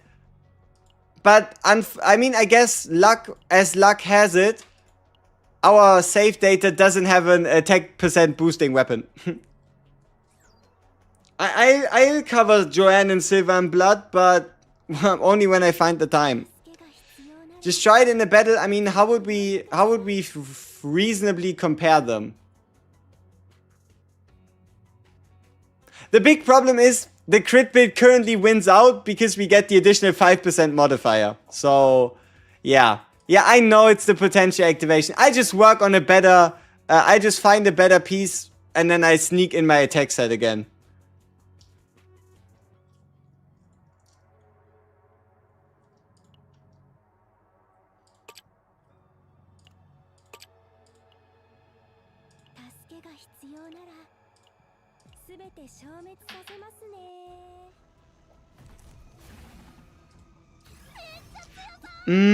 Best Cobalt. Still a bit hard to say. But it's kind of between this one, giving you up to 8 hits with guaranteed weakness, or this one, giving you a whole bunch of hits based on homing lasers in hand. Right? Probably between these two. And this one, if you can Ravage with this card, it becomes quite good as well.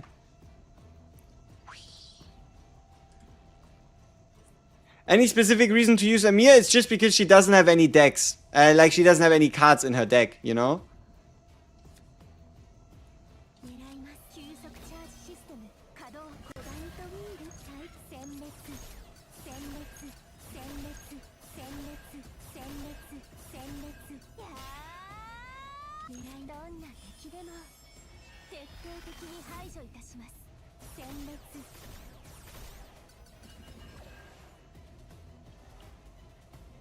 So close to breaking him. What be the perfect Sereniel? I mean, probably the perfect Sereniel has 1 AP on the homing laser. コバルト急速チャージシステムか狙います殲滅殲滅殲滅殲滅殲滅殲滅どんな敵でも徹底的に排除いたします殲滅 Destroy means if you break a target with it or if its target is already broken. That's how destroy works. 狙います殲滅殲滅殲滅殲滅殲滅殲滅殲滅殲滅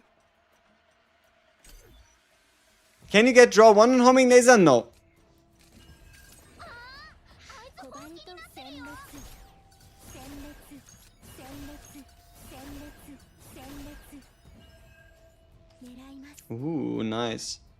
これこそが箱舟守護局の技術力だコバルトターゲットロックコバルトライト狙います殲滅殲滅殲滅殲滅殲滅殲滅コバルト対象を集中攻撃します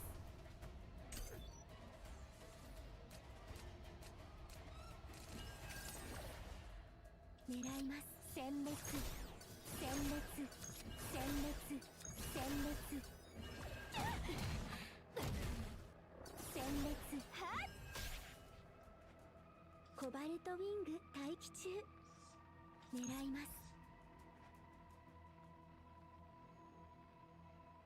コバルトウィング待機中対象を集中攻撃狙いますターゲットロックコバルトライトはっ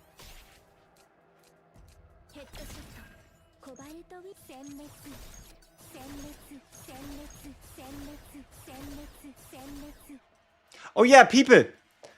We are on 95% crit chance. Once we break an enemy, we are on 95% crit chance for our homing lasers. 95%. That's a lot.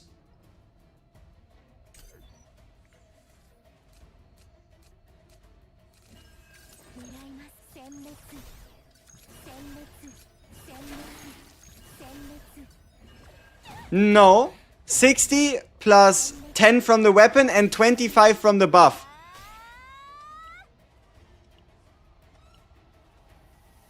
Now, if somebody tells me that 10 plus 25 plus 50 equals 85, plus 60 equals 85, I don't know, I'll eat a boot. I'm not quite sure. But, yeah. I would certainly do something. So yeah, 4-turn kill. Completely solo.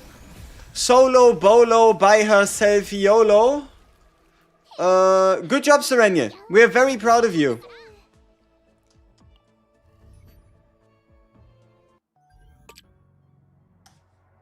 Would replica core work on Sereniel?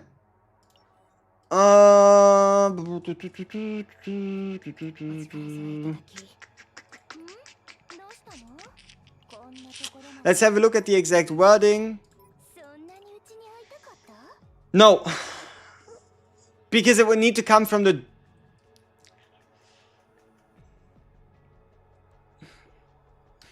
It needs to come from the draw pile. So probably not. It would work for turn 1 when the homing lasers come out of your deck. But once they come out of your graveyard, no.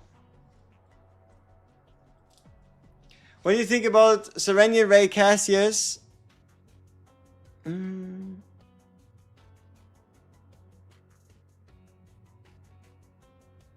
I'll show you the Serenia save data. It's pretty good. There you go. Ah. We just made that save data. Does move consider draw? Yes, if it moves from the draw pile. No, if it moves from the graveyard. Yeah, I know. Homing laser plus 1 AP is the chase card. I know. So, let me give you a few more reasons why that even would be the case, right? This is important. If you activate a card, you activate the card and any epiphanies it has. Where did we get this data? Blue pot, actually. If you want to believe it. But yeah. If you activate a card, it activates the whole effect as well as any godly epiphanies. So even a pale shooting laser activating a homing laser with a 1 AP epiphany is going to give you 3 AP. Right? The same is true for if you play a homing laser out, it gives you the AP, and if you ravage a target, it comes back, and you play the homing laser out again, it still gives you the AP again. Another case of this is this epiphany right here. This epiphany hits twice, meaning if this epiphany had plus 1 AP, it's going to be used once, give you 1 AP, and then will use itself again and give you another AP. If that is, for example, possible. Works also with the standard epiphany, meaning if you get like 0.5, 1 draw, 1 AP, then this card attacks once, gives you 1 draw, 1 AP, and then attacks again, gives you an additional draw, additional AP.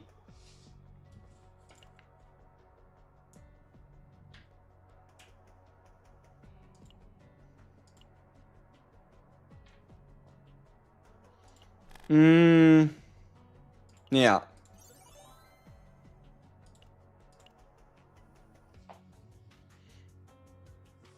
Should you use Omega code for Serenia E4? Sure. Why not? Unless you intend to summon more. If you're still going to summon for Shizuru, do not E4 her. Just E4 her with the summons. If you are finished with Shizuru, if you broke out of summons, if you know you're not going to go further, then sure, go for E4 and you'll be fine.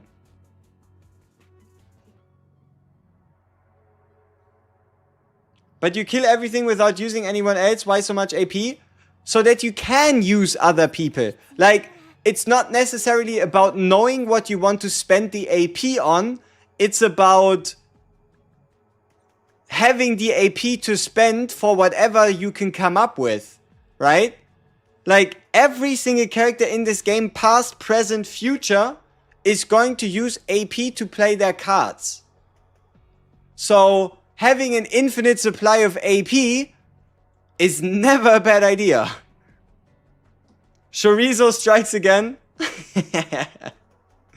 Yep. But even Chorizo wants AP. She just wants it from Ravage and not from other sources. Right?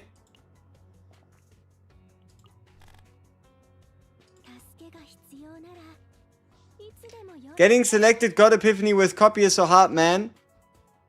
Yeah, it is.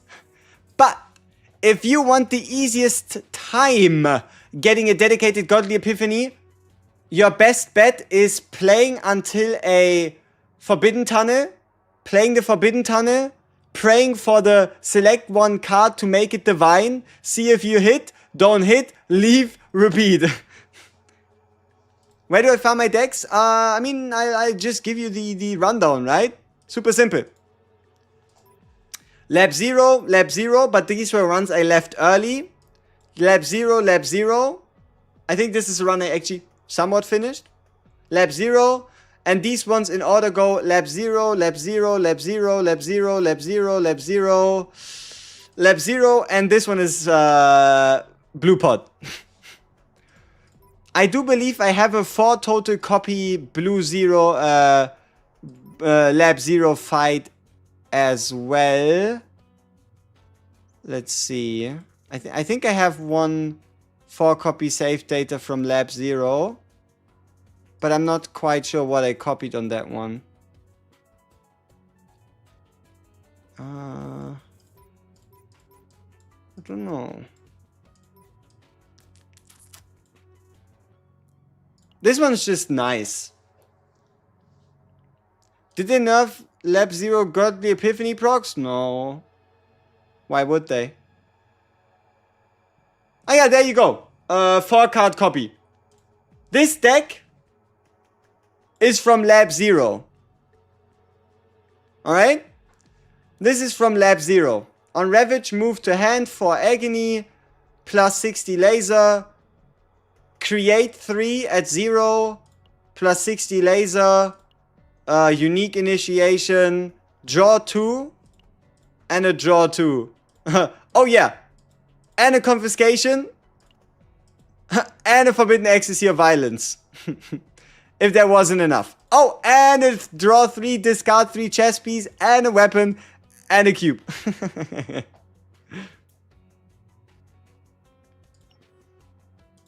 Lab Zero. I might be pronouncing it like a sad person. Yes, Tentacle of Chaos grants everyone in the team 8% attack.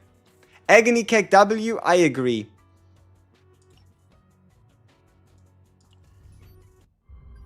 Blue Pot, yes, Blue Pot is the Passion Planet. Passion Planet, but I mainly play Lab Zero. Just because it's easier to reroll and the like. Okay. So we need a new planet.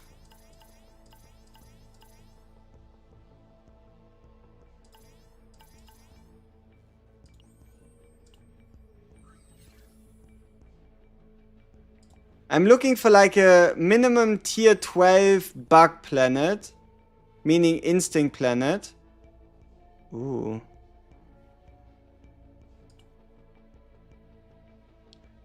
Oh, this is important.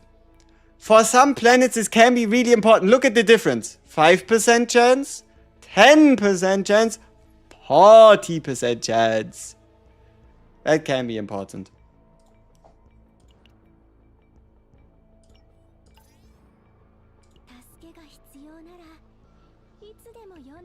Do you reckon I buy her E2 from a shop and by next season I go for her E4? I want to save the guaranteed for next character. You can just keep her at E2. Like, the damage increase isn't that monumental that you would absolutely need to go for it. Could we learn about the solar system in this game? Probably not. Because when I look into the sky, I usually do not see a giant black hole-esque planet swirling around. What are rare fates? Let me show you. Exploration, unidentified areas. Alright, so these are all the events you can find on planets, and they have tags, you know? This one says common, and this one says rare. Rare fate occurrence just means, or rare chance just means higher chance of getting rare area. But also rare fates. People who chase modern E2 when not being a whale are just greedy. Everybody chasing modern E2 is just greedy. The upgrade for the Epiphany reroll is in January? No, it's with the start of Season 2, which is early February. How's the homing laser with Destroy? Let me show you the deck where I actually built it, and the reason why I did it the way I did, and the reason I thought it was gonna work the way it should. Here, look. I got myself to Destroy. Right, we have the on Ravage move to hand, destroy at 1 hit. But we do also have a way to get ourselves other homing lasers. Because the biggest drawback of the homing laser destroy is that it doesn't create afterglow. And not having afterglow stacks ready just ends up being a potential DPS or even more debilitating a tenacity damage loss. Right? Because if you do not have afterglow, her tenacity damage potential goes down by quite a lot.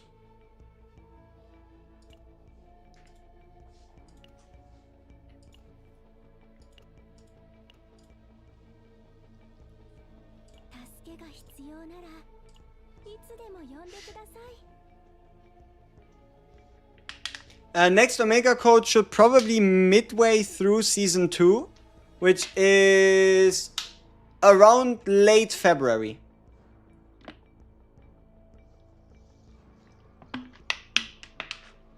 You just got 999,389 points on the ranking.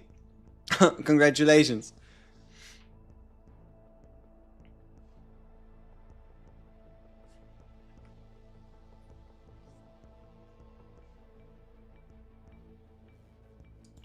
Is it really worth to reset your codex and drop all the appearance probability patch notes?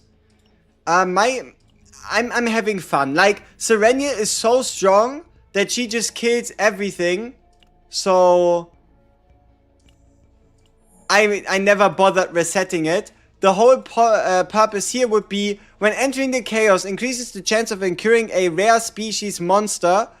And the only thing that does is make the monster stronger, but you get slightly more chaos orbs as a reward.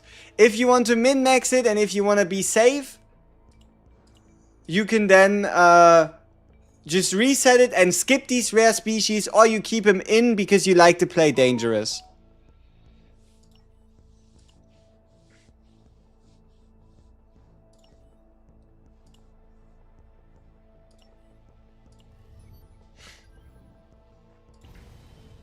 Yeah, Bug Planet is disgustingly easy to run with her, I agree. Okay, let's see if we can find a high-level Instinct Planet. Ooh. Tier 12.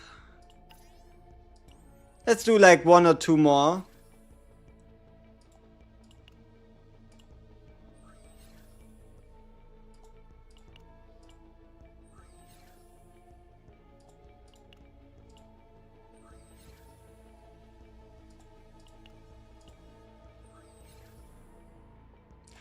Just don't think about the credits we're burning here, alright?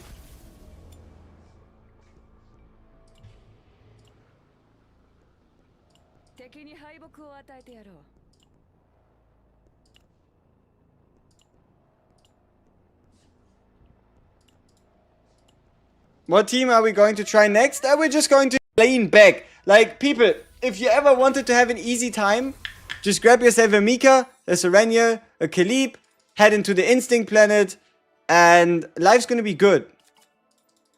Life is going to be good. Give me 1 remove for this. And give me a remove for this. And let's go.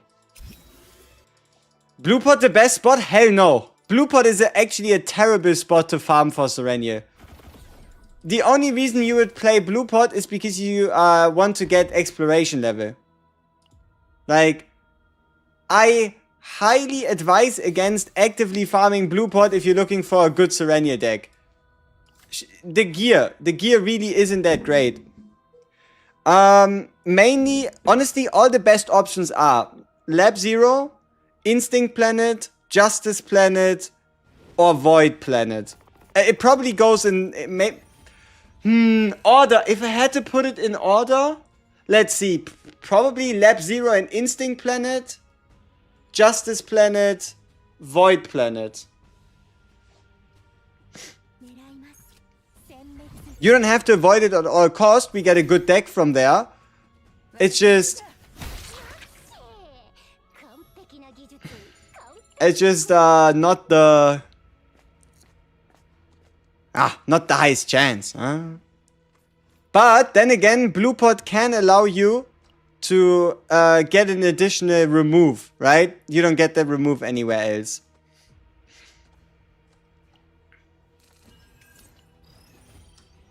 And the only reason why our Serenia deck was possible in the Zero system was because we found the meat, right?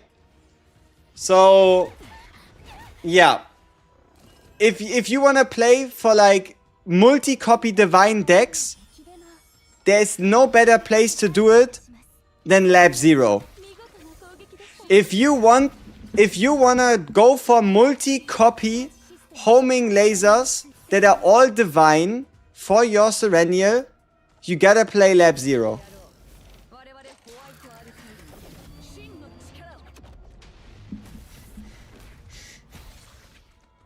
Do you use your pickup on Khalib? Only if you already have Veronica.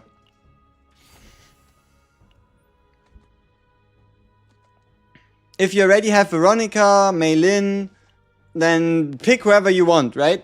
But you can also just keep it until you're missing only one unit, and then you just pick that unit, and you'll be just fine. Why Lab Zero for the multi-copies? Save data cost. You cannot make a proper 4-copy Divine Epiphany homing laser deck on other planets unless you keep in probably like what, 2 basic? No, even that doesn't work. Like you would probably have to like keep in all 3 basics. It's not very sensible, right? If you're just looking for 4 copies, Zero system is easier to get them. But if you're looking for 4-copy divine, like truly min-max, peak, maxed out, best deck in the universe, Lab Zero is your best shot.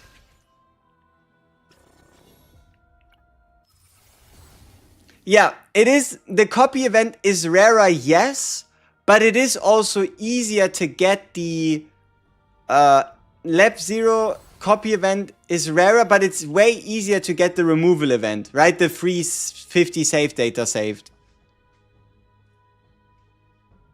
Where is... Ah, down. Okay. Campfire. I mean, we gotta go through campfire anyway. Woohoo. Have to pray? Yeah, but it's like a every second run-ish. Serenia, Shizuru, and Nia, is this good or is Ray better for the team? Nia, only if you also plan to go for the Dimensional Cube. Is it the name? Dimensional Cube? You know the item, right? The legendary item that you get from Blue Pod. That's when it really becomes worth it.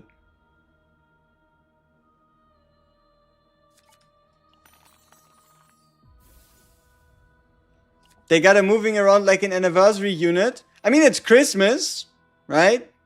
What better time to cook?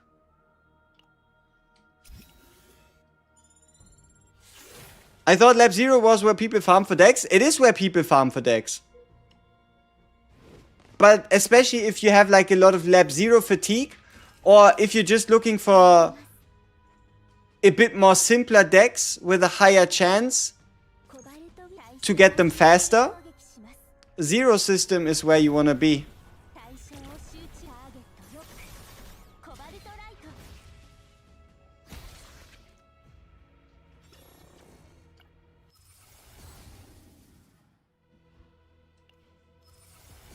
Alright, good start. We gotta save the Shining Core upgrade.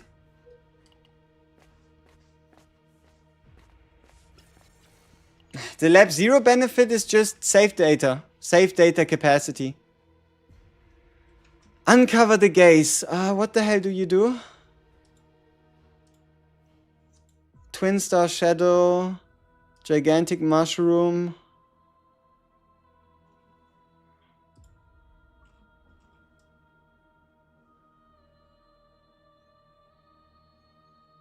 Deceive the Invader. No. The fuck? Which area is this? It's meat on the... Ah, it's not a mushroom, it's meat. Okay.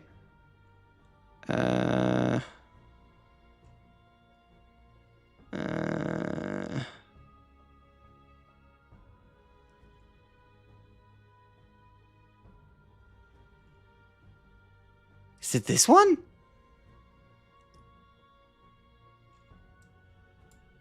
Raw meat, no. Uncover the gaze. Okay, so the background just looked different. Food warehouse. Epiphany, 80 credits.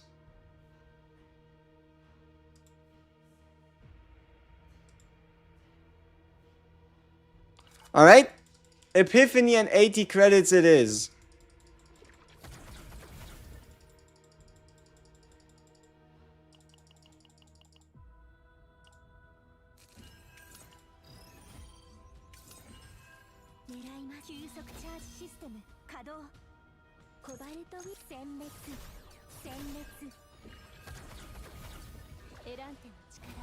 Urgent help. I can choose the fourth copy homing laser plus one epiphany. Already deleted 2 basics. Currently 120 out of 150. Can you make it? No.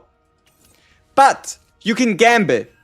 You can still take it, and it's probably gonna put 1 basic back in. If you put in another homing laser, the final one, it's going to add 50. It's going to add 50 to your total, so you'd be 170 out of 150. So if you want to just keep your deck, don't do it. If you want to gamble and see what happens, put it in anyway. Maybe the game takes it out. Maybe one epiphany disappears. Maybe you get a basic back. Yeah, I make a SMB video at some point. It's just way too busy right now. But I feel I could probably do one today. Maybe tomorrow at the latest. What makes me farm the orange planet right now? The availability of gear and the fact that I still need to finish. I still need to finish the exploration a bit. Because I'm missing the card, the precision aim card. And the precision aim together with Sereniel and the Eternal Hunger card is pretty good. Jajan, jajan, jajan.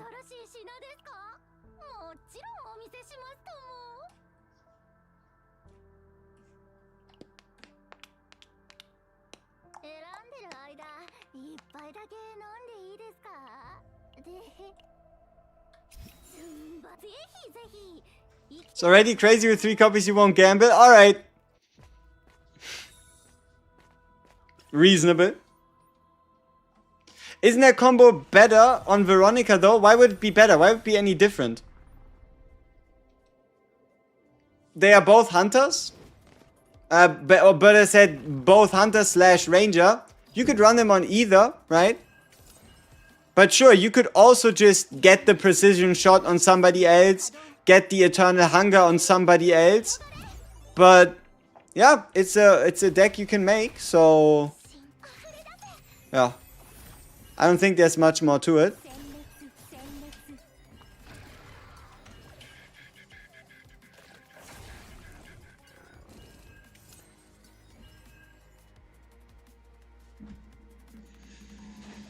Because Vero's more versatile, so you can use her in more teams.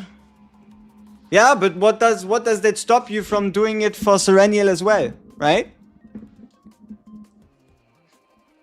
Why would that stop you from doing it for her as well?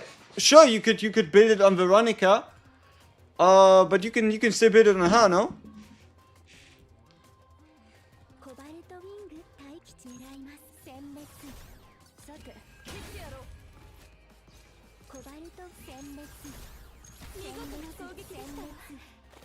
Deck bloat. I'm not telling you to run the same Veronica and the same Sereniel deck together. I'm not telling you to run 2 Eternal Hungers and like 6 precision aims in the same deck. Obviously, you would then run a different Veronica deck or just not them together. I'm obviously not just telling you to just run the same thing, right?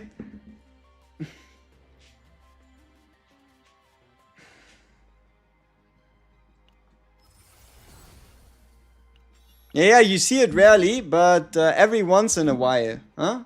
Every once in a while we do decide to sit down, huh? Does the Instinct Ignition card work for Serenia? It's not worth it. It's once per turn, and the best you can hope for is get 1 morale. Like, the best this card can do for you is give you 1 morale every turn. It's not worth it.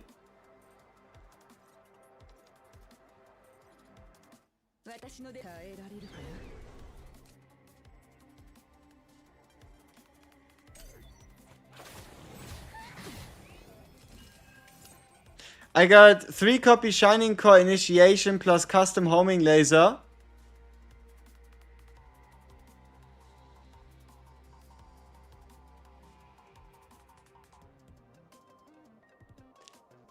I don't think you do.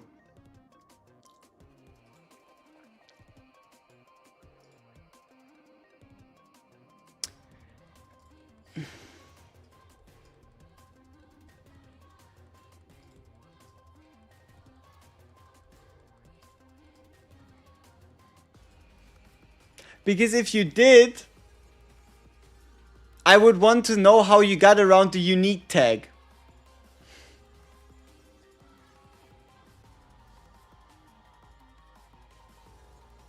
Yeah, but even that should still not be possible. Even if you copy them first, right? Like, the way you made your sentence sound is you having the unique card 3 times. Right? I know what you mean, but that's not quite the way you wrote it, right? Because you did say you got 3 copy Shining Core Initiation.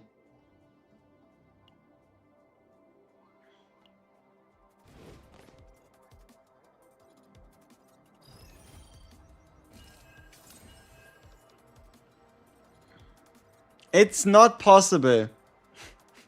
You can absolutely copy Shining Core before, and one of them becomes the unique one, and then the other ones are the non-unique ones, right? One of them is unique, and the other ones are just standard ones. That's absolutely possible, but you cannot have 3 times the unique version, right? No. You can hit it once, and you can't hit it again.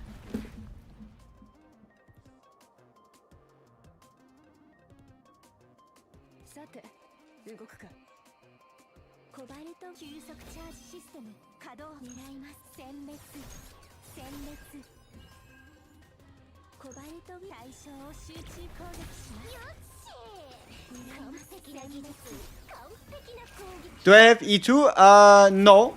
Currently not, no. I currently have her on E0.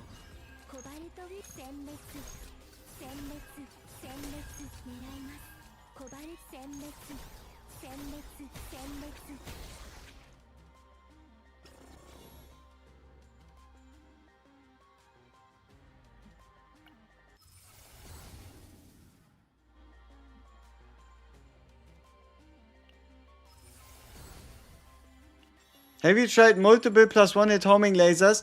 Yep, but the big problem of those is not enough afterglow. You'll have to find a way to create afterglow for those, because otherwise they just lose out on 50% base damage and your tenacity damage is looking a little rough. I do know the +60% homing buff from plasma does stack if you copy it. Yes, it does.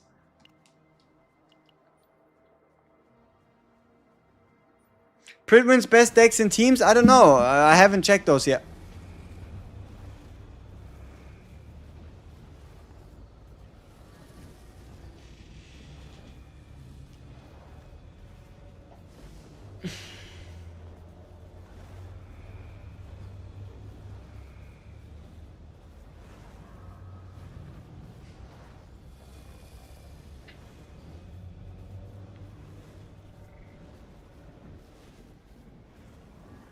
Happy holidays. The videos have been helpful in learning the new character. Nice.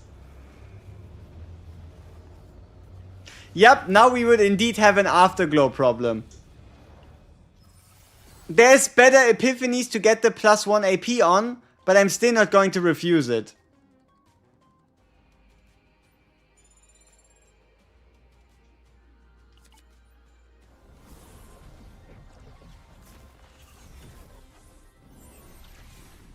Two AP per attack? Ah, no, the problem is it's a hit. not an activation. Right? Like this one is add 1 hit, not add 1 activation. So it should only give you 1 AP unless the interaction is different, which we see right there. We see in the next fight. Right? We check out the fight, we see if it works this way, but it shouldn't. It shouldn't. So we get the Shining Course, we get the attacks out.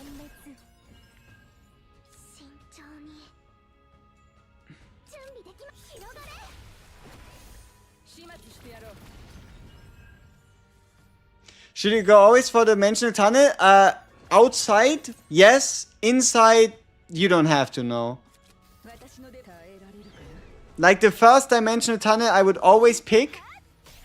The second one... The second one depends on how many epiphanies your character still needs, right? The more epiphanies you need, the more useful that could be.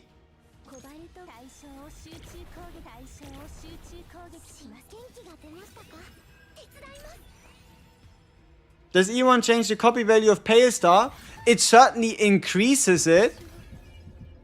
Like, Pale Star is like a copy that you really love when you don't get the card you exactly wanted. But I don't think it really is this like, oh, I absolutely need to get it.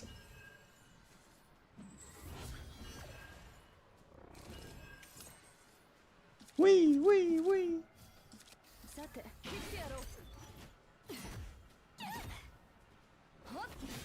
Is triple plasma missile 3 build great on her?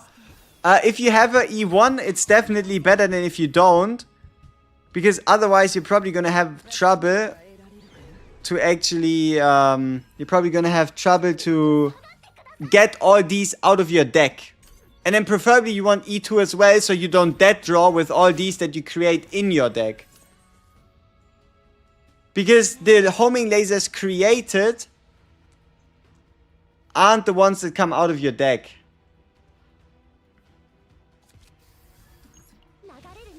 Okay, we might actually have to log in here.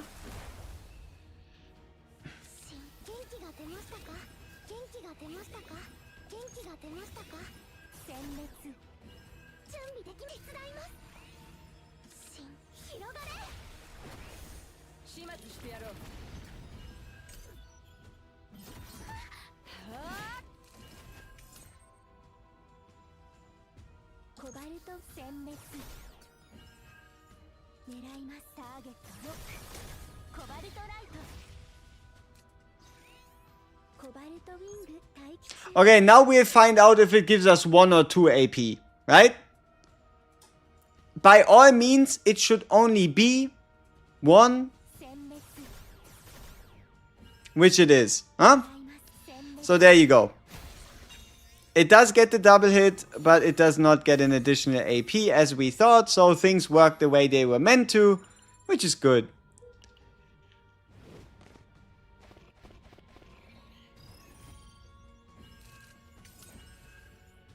Why not the move laser from graveyard is the preferred epiphany? Because you usually move all the lasers, like the epiphany to move the lasers is fantastic if you cannot break the enemy. But if you do break the enemy, you get all your lasers into your hand, and then especially after that break, playing them all out, you'll most likely exhaust 1 or 2 of those anyway. And also the problem is the card that gets all your lasers back into your hand itself does not come into your hand upon breaking the enemy, right? So like the card itself loses the ability to come back, and it heavily relies on how many you can actually get into the graveyard. Why am I using OP characters to support a trash character, bro? Who would be the trash character here? Have we already fallen so far that we call Kalip a trash character? Or is it Mika? Or is it Sereniel? Who are we talking about here exactly?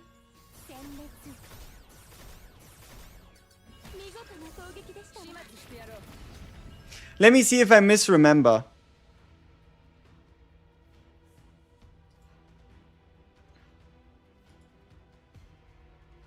See? Dude, I still got it. Huh? Huh? Up the top of my head.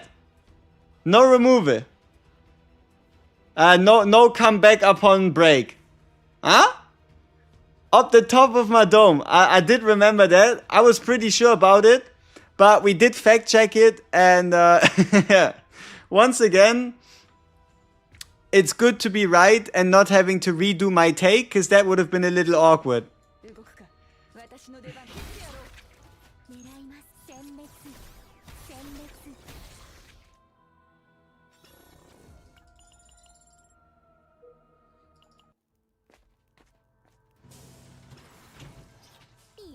You were thinking E1? All good. All good, no problem.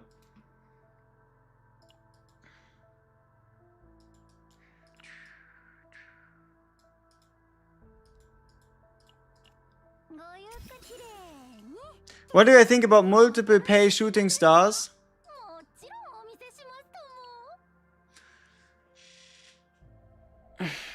So, the better your base homing laser, the better this card, right? Like for example right here.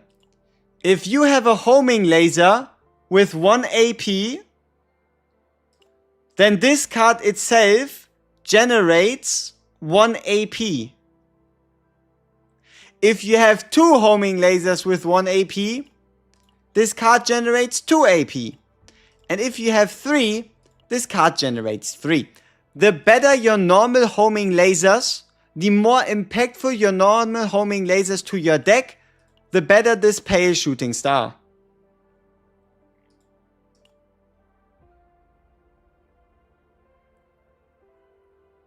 Imagine the move to hand on turn start and get the Divine Epiphany. Yep. Yep, that is the chase.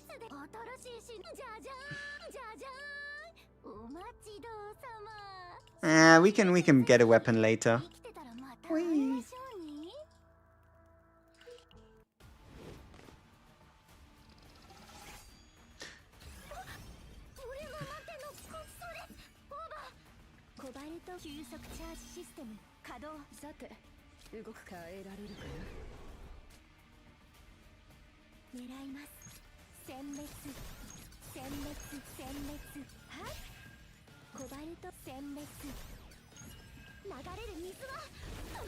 Do I ever use training? I used to, and I know I will use it way more when the new mode in April comes out. I know it's a long time away, but the main reason why I'm not using training is every time you pick up a neutral card, that neutral card can be a copy target from the boss. Meaning that if you can, you don't want to pick up these neutral cards. Exception is if you're actually chasing neutral cards. Then the training can be quite a decent way of getting it, especially if we're talking lab 0 cards and you got the fate that increases the chances on the copy one. Bad luck. Bad luck, what do you want to do? Sometimes you just don't get what you need. How much crit damage is the sweet spot?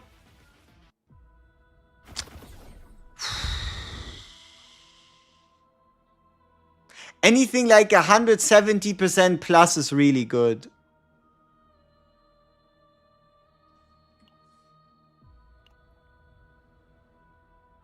We really did go from smacking in monster cards, neutral cards, normal cards, standard cards, shiny cards, glowy cards, blowy cards, flowy cards, to trying to have as few cards as possible, just to like min-max the time value.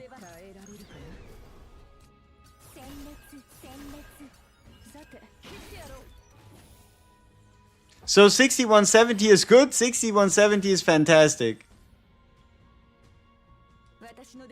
Yeah, I'm not talking in a you need it right now or it's trash.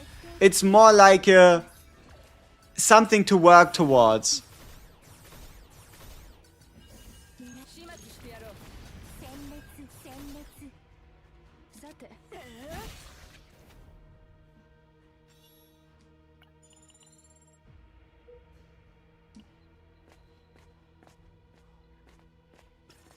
You usually would want the 1 to 2. Yeah, the issue with that is crit chance is just so hard to get in this game, right?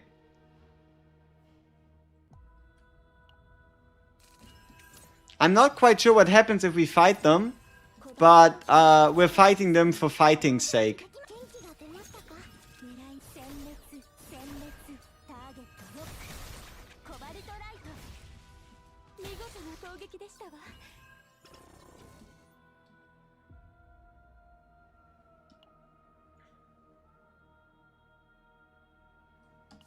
Give me the random piece. Eh. Would I ever do account reviews?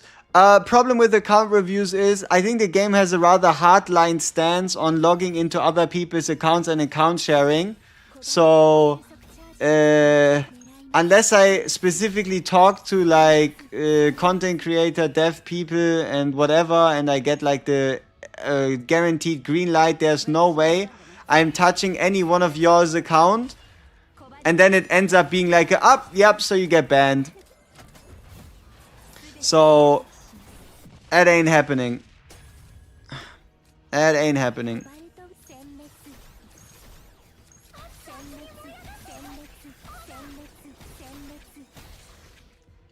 Exactly, exactly. Smilegate, they don't look kindly upon that. Really wish you could do a deck showcase in profile. You can, or better said, you will be able to once we get the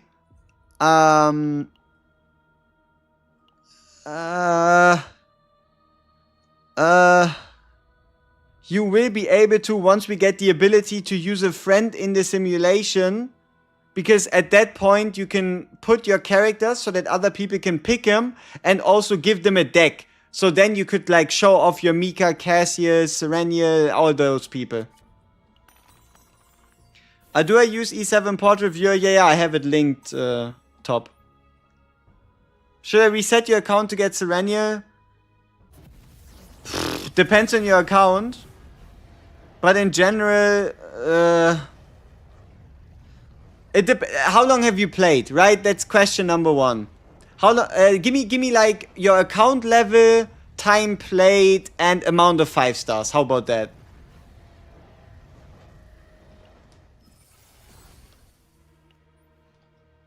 Why are we farming on that map? Because Instinct Planet is really easy for Sereniel and has some really good pieces of equipment that you can find.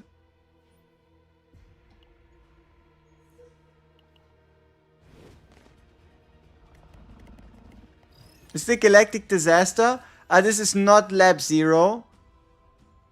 This is just the Instinct Planet. Whee.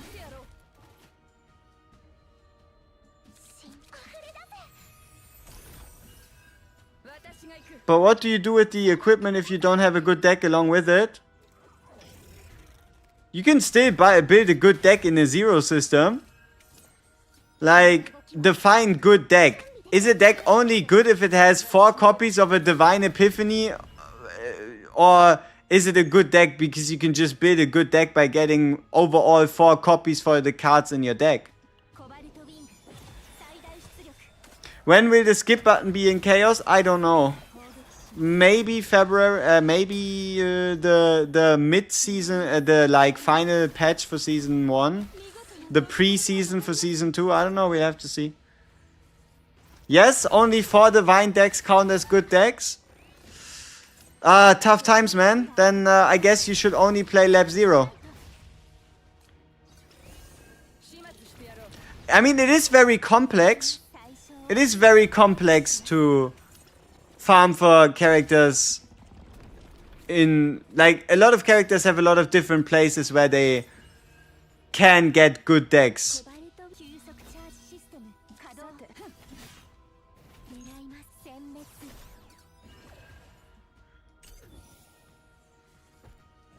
Level 30 H Izuru E1 and Magna, and I've just started 4 to 5 days ago.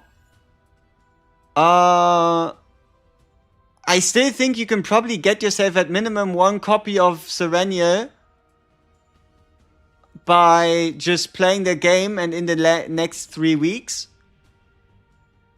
But if you want to, sure, go ahead and spend your time re-rolling and trying to get a, yeah, I mean, sure, if you want to, you can spend your time re-rolling and trying to get a Sereniel upon re-roll, but it's not going to be very pleasant.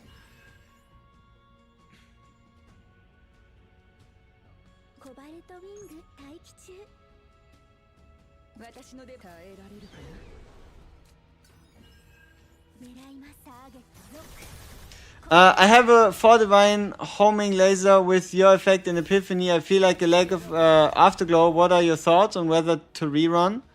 Yeah, definitely. Like, the way you would have to get around not having the afterglow is by copying Shining Core or just picking like afterglow lag can become quite damning because it is your main way of breaking enemies. But you just, I guess you just have to play the deck and play it in like Great Rift and whatnot and just see how it feels. If you're free to play, reading is Hugo, in my opinion, not underrated at all. Is Hugo...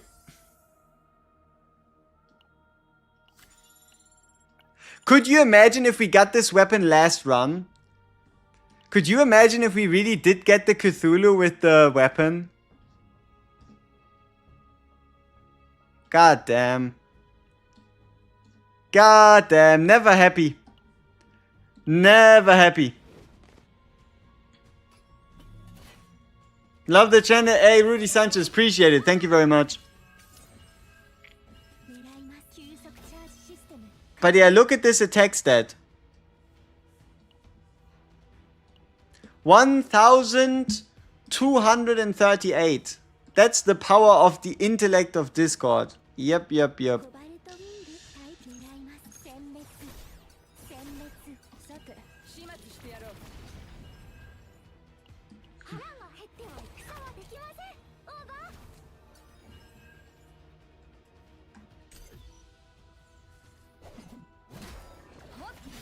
Discord. Tis what it is.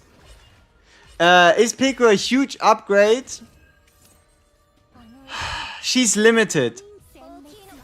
Like, over the course of her banner, you really do kind of want to get her. And she is like a minimum like 10% damage increase, like total damage increase over a Yuri. What is better, the balls or Discord? Obviously the Discord, because the Discord boosts your main DPS. Balls is mainly for support.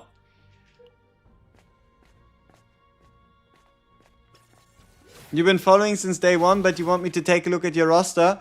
If you want to, you can ping me on the Discord with a screenshot and I can have a look at that. Anything past that is probably going to get a little bit more complicated. You didn't like the game as much before Sereniel? The biggest amount of time spent in the game is chaos. So getting a unit that is fun in chaos increases your fun in the game. Crazy.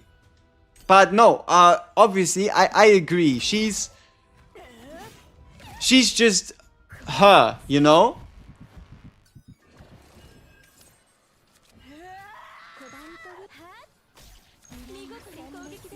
Meilin or Sereniel?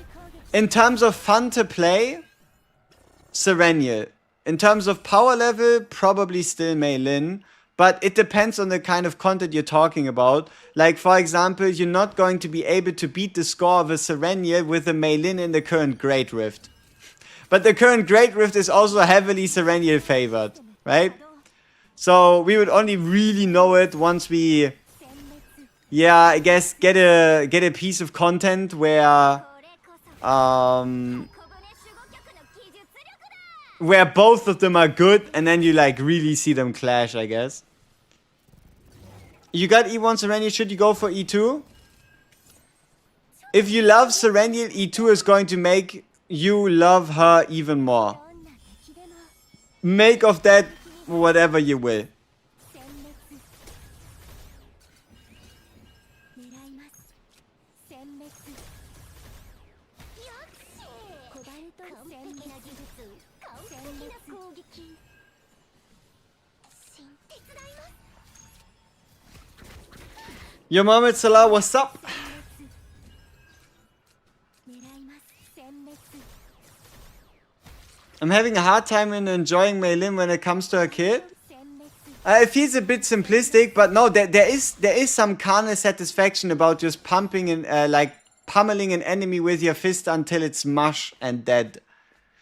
When you get a few dupes on the move, 2 basics to hand for Mei Lin plus the kick that adds extra hit for every play attack play, she's so fun. Oh, absolutely. It's just more of a.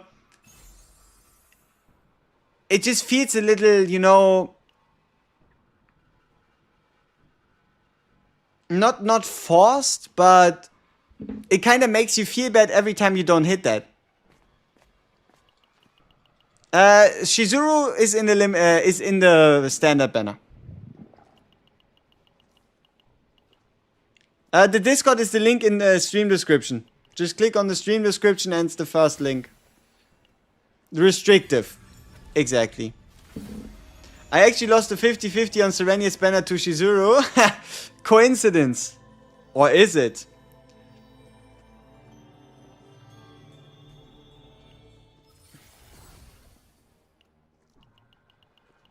What would be Shizuru sustain? How to get the heal card consistently? If you want to consistently get the heal card, then number one, something that you can't influence, something you can only have is the E2, right? The E2 helps you by, after using it at level 3, you get a level 1 back instantly.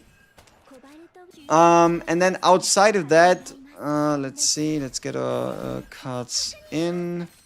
Outside of that, it's all about applying the karmic flames and then just hitting a target for a whole bunch of time, which Sereniel, she just does, right? Please rate E6 Sereniel absolutely over the top. 殲滅 Over the top luxury, but by no means a bad ego. 狙います I'd give it like a 7 maybe. コバルトウィン殲滅殲滅殲滅 Are there limited characters coming in the future? Yes. Do we know when? No. Can I give you a prediction on the next limited character to come? Yes, I can. My prediction is going to be April. 殲滅殲滅 Reason being for April is because that's already half-year anniversary of the game. So if they whip out a limited character on Christmas, they are probably gonna whip out a limited character in April. But before April, we might get another limited character if they like announce a collab or something. But they already promised. They already promised they're going to announce limited characters way further in advance than what they've done this time. Right? They've already announced that they're going to let us know about potential coming limited characters more in advance than what we knew about Sereniel. Oh yeah, half-year anniversary, we will surely have one. The only question is, will there one before that, right? Will there be one before that, or will those be all, you know? コバルト殲滅 You think 9 will be limited? Hell no. My bank is on 9 being a just standard character. Like, the whole... I would probably say the whole roster of Season 2 is all going to be standard characters. That's what I'd put my money on. Is the last character of every season limited? Pfft, probably not. What about the quarter anniversary? Quarter anniversary would be next month. I'd be very surprised. I'd be very surprised if they pull something next month already. It's not gonna be... Like, the question we probably have to ask ourselves is, are the devs smart? Yes or no, right? Do they know that bringing 2 limited characters within a month is a bad idea? Yes or no, right? Every season will have one limited. That's at the end of the day just pure speculation, right? We'll have to see. Because at the moment, we don't have a pattern. We don't know. If it happens again season 2, it's pretty darn likely. And if it happens season 3, you can basically assume that's the case. Do you think 4 homing laser extra hits plus 1 AP is better than 3 homing lasers that have always weakness effect? Only if you can get Afterglow. Right? Like, you need to get Afterglow somewhere else. Like, the current deck we're building right here, I'm not quite sure what I'm gonna do with the deck. It's not really gonna be that great. Especially because we didn't hit the copy event, which we hopefully hit as the next event. And also we didn't hit the card itself. We only hit Khalib cards. The unique one. You always want the unique one. Baseline, at minimum the unique one. If you want to get other Shining Cores, if you have the choice. If you have the choice, right? If you have the choice to get other Shining Cores as well, on top of the unique one, that's perfect. But the value the unique one brings is just so big.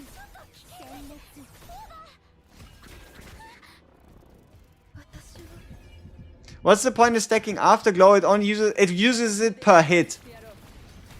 The Afterglow is per hit, and Afterglow is the reason why Sereniel breaks so much tenacity, right? If you don't have Afterglow, then the amount of tenacity you're breaking, oof.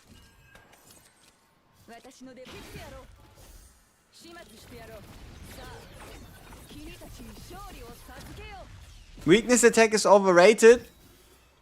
It is 25% increased tenacity damage on top of a 25% damage multiplier. I don't think that's overrated. It just depends on if you do or don't have the homing missile with the weakness attack, right? If the homing missile gives the enemy turn type weakness anyway, sure, it's not that great. But if it doesn't, then you're not gonna find weakness attack anywhere else. It's not just gonna fall from the sky. I'm a Caraman, he can go insane, certainly, but not much of a great rift pusher because you need to scale him. Yeah, the question is how much can you scale someone in 10 turns, right? You just try to scale somebody as much as possible in 10.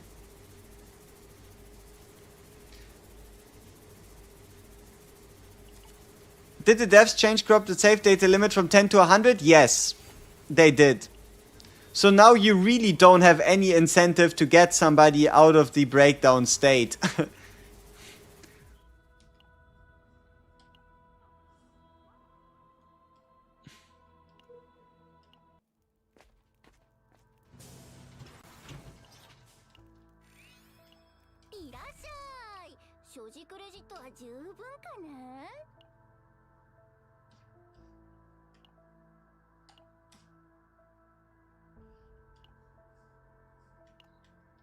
Did the run with the Divine Vulpinity end well? Yes.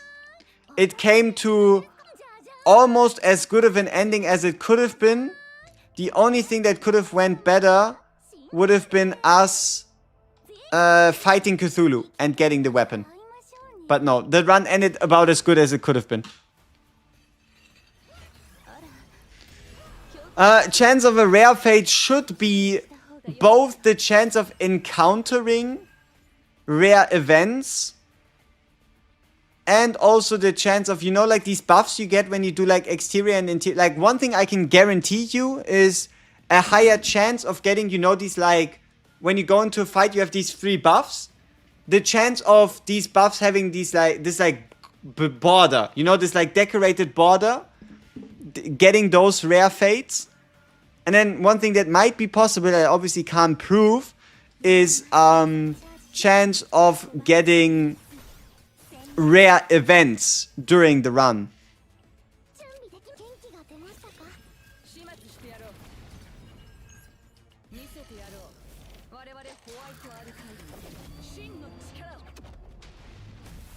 Damn, do you have a screenshot of server of the save data? I mean, we're almost finished with the run. I can show you the save data after we finish this run. Shouldn't take too long.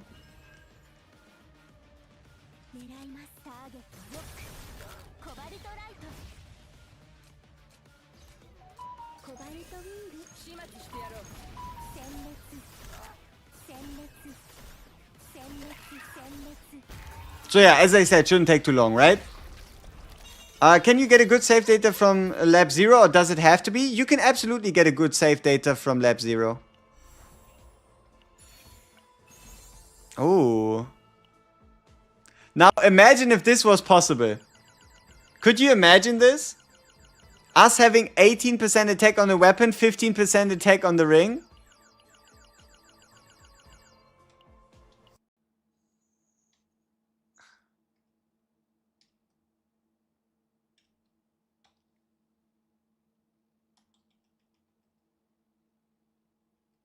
So you finally got Veronica from the 300 standard and also got E6 Selena because of Serenia banner. Which 4-star banners are good for each other? Rosaria. You just run Rosaria on them.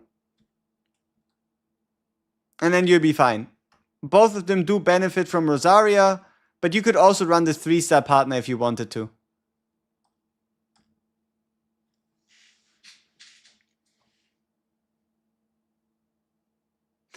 Because we didn't copy the Divine card, we could have actually afforded to remove the last basic. And for some reason, we made it through the 0 system without getting a Cobalt Light Epiphany. How did we do that? I don't know.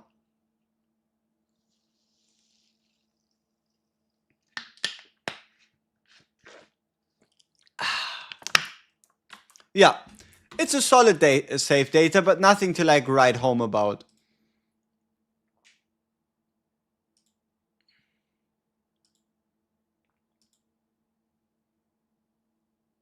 What's the easy and best team comp to build a support like Nia and Cassius? I can't even beat first boss when using Mika, Veronica, Cassius, Nia. Just use Sereniel, Nia, Sereniel, Mika, and then Nia or Cassius. Or Sereniel Shizuru, or Sereniel anybody else, right? Sereniel, your build target, and then the third one, hard to do, hard to go wrong with. So somebody wanted to see our Sereniel save data. Here you go. That is currently our best Sereniel.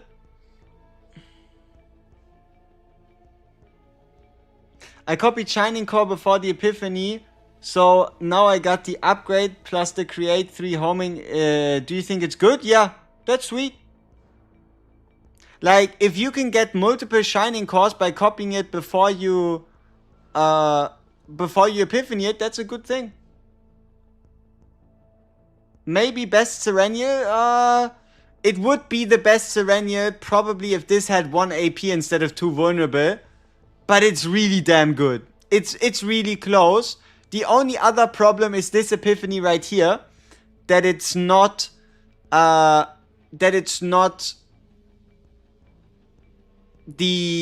instinct weakness one, right? Copy target homing laser only if you have it divine. Homing laser is only the copy target if you have it divine. Otherwise, you can copy shining cores, you can copy homing lasers, you can copy plasma missiles, and you can even copy pale shooting stars.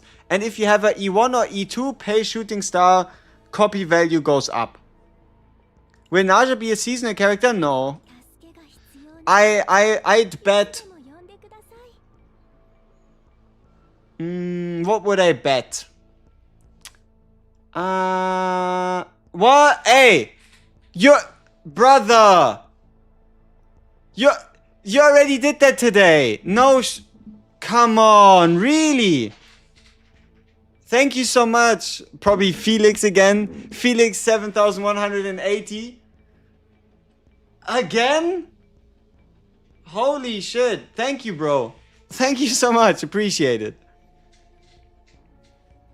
Is Cobalt Light even good? You tend to remove it to keep a 1 cost or lower.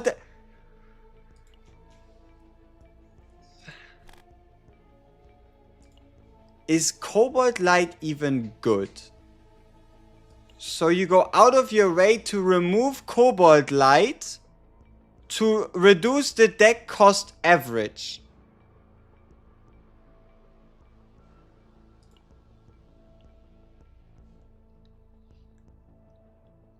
I wouldn't recommend it. One of the reasons for that is you can see a Cobalt Light as actually being a 2 cost rather than a 3 cost, because you get the 1 AP back if you break, having up to 4, up to 8 tenacity damage on hand, on top of already dealing ridiculous amounts of damage, is just crazy. All of these epiphanies are really sweet. This one, up to 8 hitter, guaranteed weakness, disgusting. If you Ravage with this card, it becomes a 0 cost card. It also has the highest base damage value out of all of them. And also this one can just easily turn into a 10 hitter after you play it after an ultimate or the like.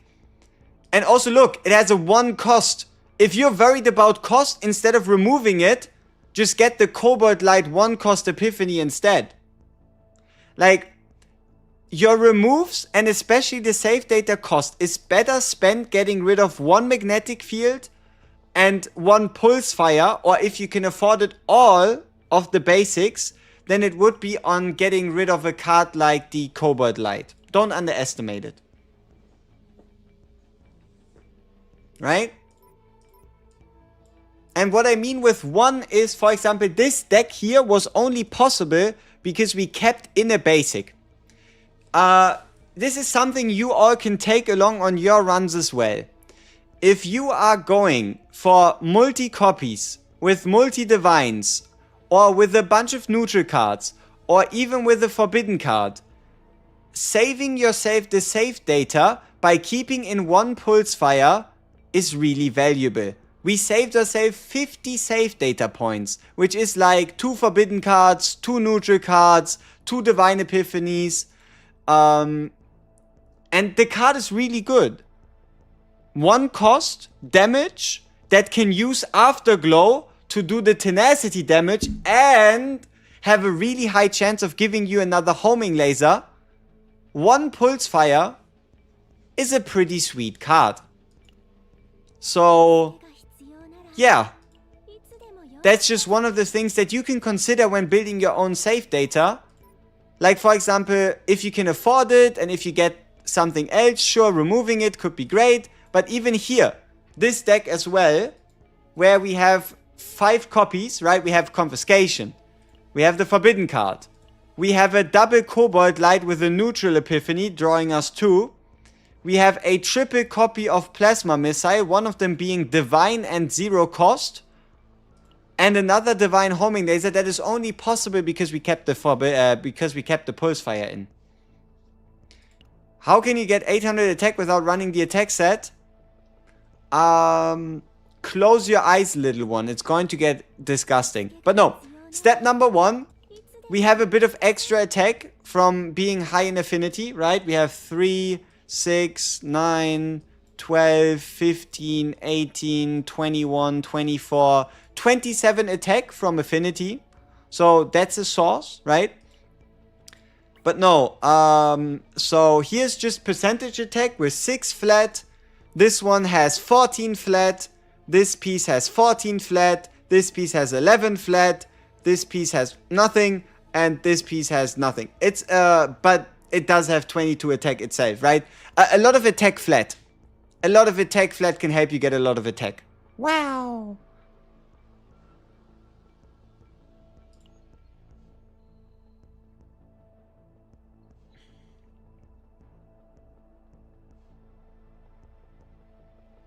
So yeah.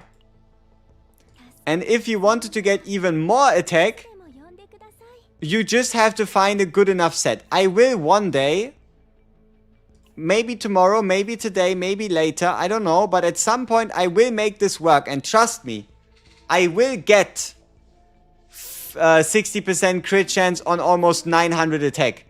I will make it happen. I will make it happen. The only annoyance is this here, that we are 0.3 away or 0.2 away from 60. 934, 61.5, 197? Prove it. Prove it. Yorokuzu, prove it that it, but it's on a 2-piece, right? It's on a 2-piece, not on a 4-piece. If you have this on a 4-piece, join the Discord, ping me in the message, send me the screenshot. If you have that on the 4-piece, 2-piece, that's disgusting.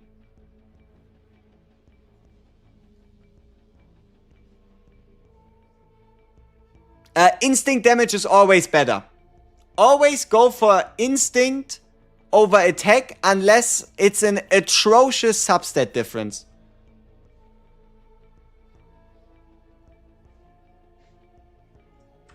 Alright, so we'll be waiting to see the best gear in the history on a Sereniel.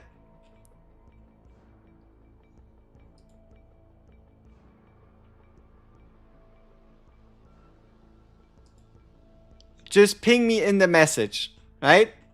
I would really like to see 190 on 61 on 935.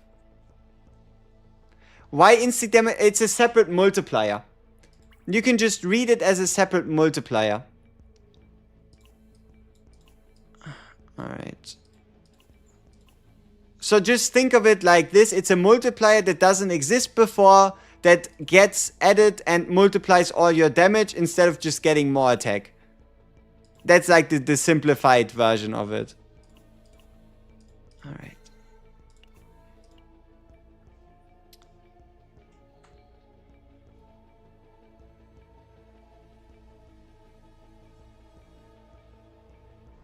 I have an attack percent where everything rolled into crit rate. 9.1%? Can you send the piece? I just want to see it. Like, please share it with the gang, okay? Join the Discord, general flex or help, and just ping me in the message. So, we're still looking for people to A, prove a ridiculous Serenia stat line, and B, show us 9.1% crit chance on a single gear piece. Ooh.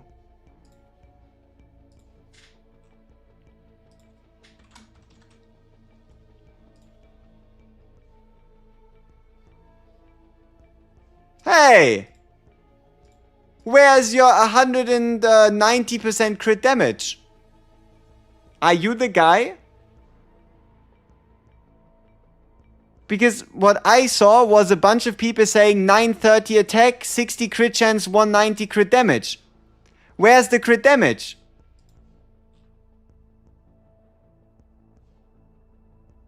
Ah! Brother! Look! He's not lying. It is close enough. 9% crit chance on a single piece? Holy shit. Holy shit. That is disgusting. Do you want to know a fact? You are 1% under the theoretical maximum. Let me explain. The highest base roll possible is 2%. The highest plus roll is also 2%. The maximum hypothetical amount of crit chance you can have on a single piece is just 10%. And you are looking at 9.4. And look, your final upgrade was just a 1.4. Meaning you only lost 0.6% crit chance in 3 upgrades, which means your first 3 upgrades before that were averaging plus 1.8% crit chance. God damn. God damn. That's a piece. Alright, so, where's our stat line? Ooh, yeah, that piece is up there as well. 5% crit chance, 10% crit damage, 8 flat attack, 1% attack on the 40% set. Gosh. It ain't getting much better than this. It ain't getting much better than this. But yeah, where's our stat line? I want to see 90% on 60% on 900 attack. You know what? At least this guy and this guy aren't the same person.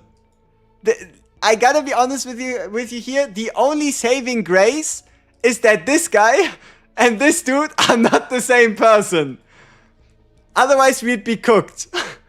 If these two were the same person, game over.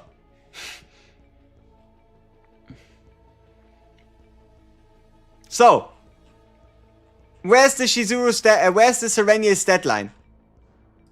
60, 900 attack, 60 crit chance, 190. I want to see it now. Two people claim to have 60, 190, 900. I want to see it.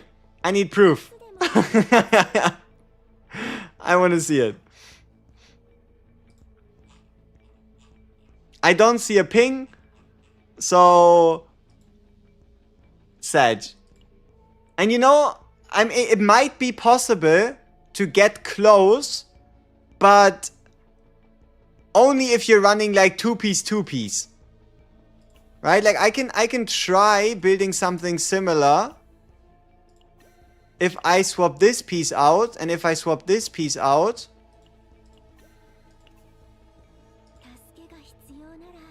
I mean, oopsie. I might be closer than I thought, but I did say it would be the 4-piece, right? But we are kind of close. We are kind of close to 960 and 190, but yeah.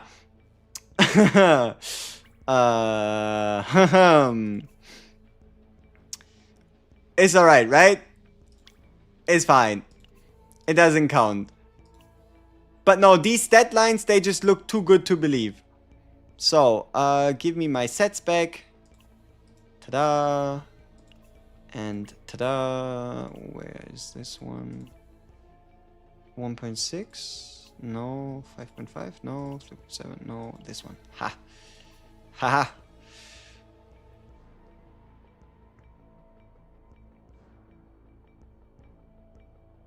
All capping. You don't play the faucet. Hey, all good. You saw we got decently close, right? Show us the stat line if you want to. Ooh. It is 800 though. You do have 200% crit damage. You do have 60% crit chance. It is 800 attack though. What's this? 60.9, 188, 877. It's close. It's close, but is it with the 4-piece, right?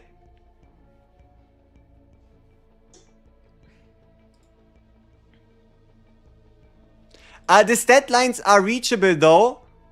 I don't know if they're reachable if you're running on 2-piece though. Like 4-piece, 2-piece.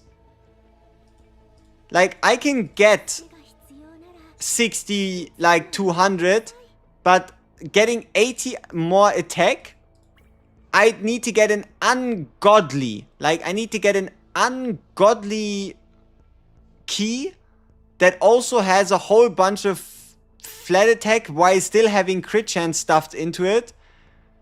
Same would be true for this piece. I'd need a piece with like 5% attack with 4% crit chance and crit damage. I don't know, it's just too much. Is 12% attack better than crit damage? It depends on the substats, right? Fully depends on the substats. Like, if you get more crit chance of the crit damage set, pick the crit damage set. But if there's like a multi% difference between attack and crit damage, go for attack. What if I were to... You don't do it. You don't run an attack 5-piece. Right? Like, you just... Sure, you could get in a ridiculous stat line, but what's the point? right?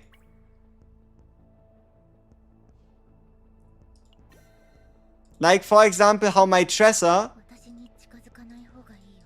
if I wanted to, I think I had like a, yeah, wait here, Tresor, and then we give a attack. Like this. And boom, all of a sudden we have an almost 1000 attack Tresor, but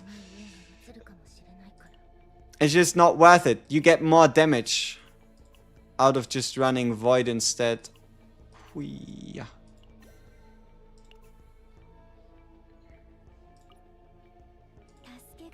How do you know when to stop farming gear more or less? It's always your problem with these types of games.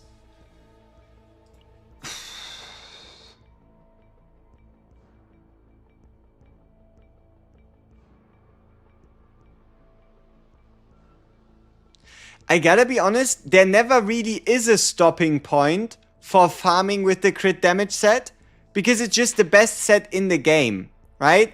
The crit damage 2-piece goes with every single character in existence, and it's probably gonna get used for a whole ass long time. So if you just wanna farm gear, you farm crit damage 2-piece, right? If you just want to farm gear, you just farm crit damage 2-piece until you can make the most ridiculous pieces ever. And then also, you don't always have to run... You don't always have to run 2-piece. Like, for example, you could do it like this. You just mix in some pieces, you just mix and match and just barely hit the 2-piece. And that can still be the way to go, you know?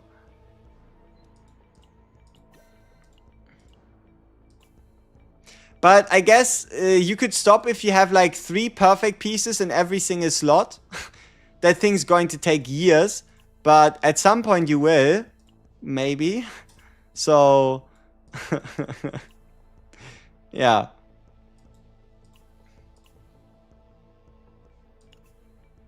Huh? Oh, it's not a goblet. Huh. There we go.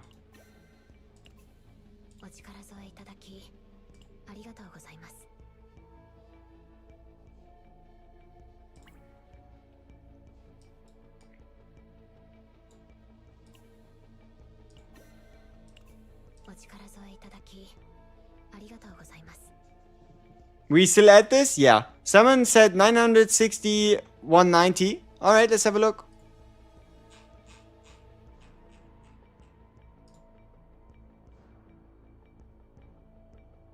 It's close.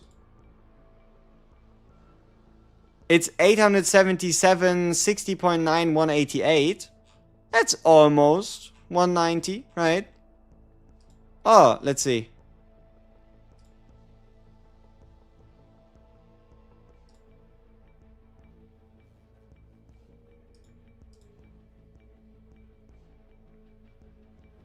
What the fuck?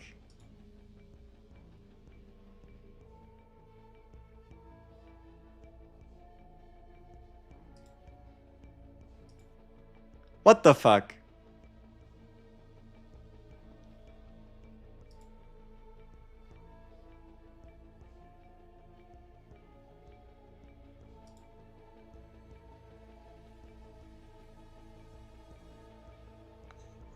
What?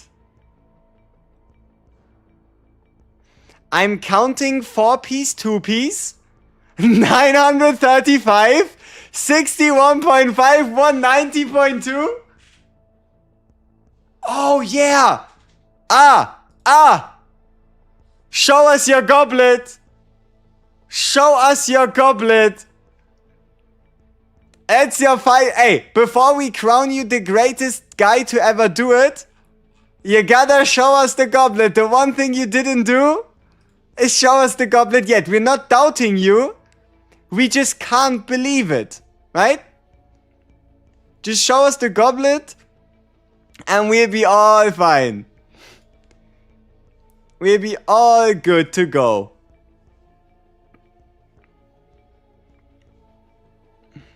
Is the partner a must? Yeah, I would say so.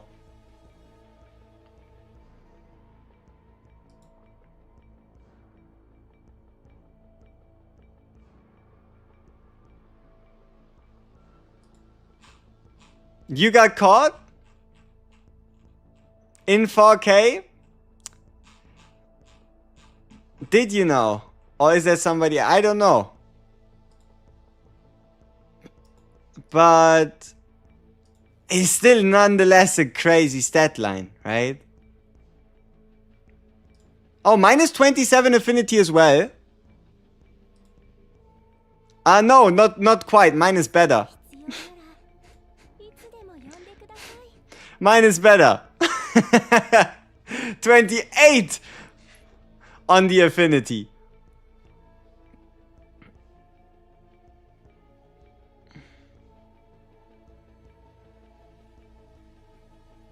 I mean, it was the right stat line. It is still impressive nonetheless.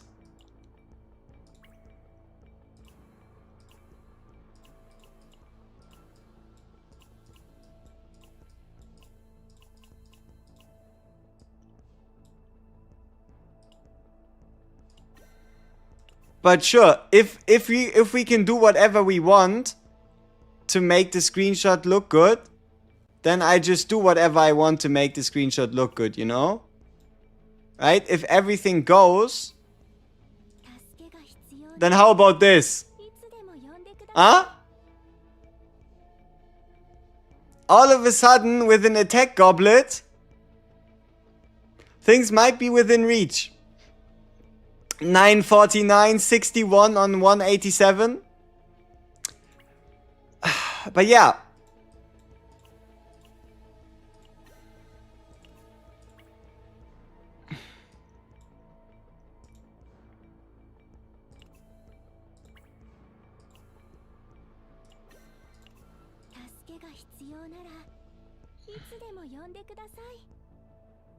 We haven't done a great drift yet, yeah.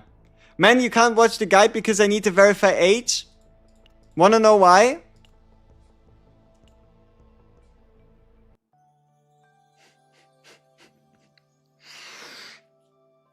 Because I had this in the background for the 30-second intro. It took YouTube 10 hours to hit the video with the 18 plus restriction. So yeah. I didn't do that on purpose. It was never my intention. We got demonetized. Yeah, we basically got limited / fully demonetized as well on top. Yeah. So worth it though. Nice way to get rid of the kids. I mean, apparently subscribers, or I think watch time for me is 0.4% below 18 anyway. So it's just annoying though. If you haven't yet verified your age for YouTube, it's just another hoop people have to go through. And especially if you're using like a second YouTube account or whatever, it's just a bother, right? Is the channel dead now because of the lobby? No, it doesn't really have an impact. But for those of you curious, this is kind of how I'm going to be starting my videos from now. Right? Like give me 1 sec.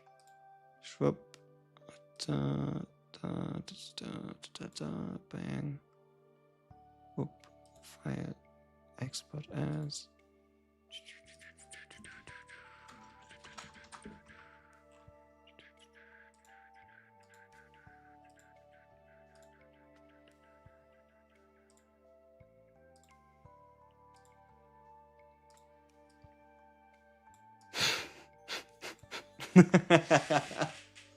You know, gotta protect myself, gotta keep myself safe, right? So apparently this is what we should have been doing instead. But yeah. Or I guess just show it for a few less seconds. But yeah, that is the advanced tech. It makes it look even more sus. Have you ever had a look with this being blurred? I swear that is diabolical. Like, let me show you how it looks like if you were to try to put a blur filter on it. It looks even worse. Like, if you think this looks bad, watch me take a screenshot and put a blur filter on it. Here, bam, bam. We take the screenshot, boom, bang. We go in, we put that in. Sus, pause, hold up, wait. What did he say? But you know, so we do this, boom. And now, just look at how this looks if I were to try to blur it instead. Filter, blur. Just give me the blur tool.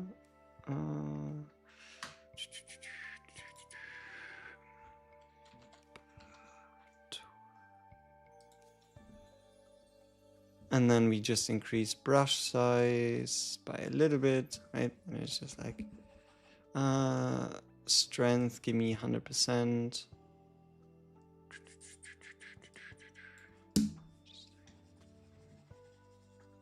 It looked worse on YouTube. I gotta be honest with you here. If I tried the auto blur option on YouTube, I don't even know if it would have changed anything. But that thing just, it didn't look any better, you know what I mean? Or maybe I can just select area like this. It's too much. Maybe like this. No. Like this. Her face is in the way, you know? What, you know what I mean? Her face is in the way.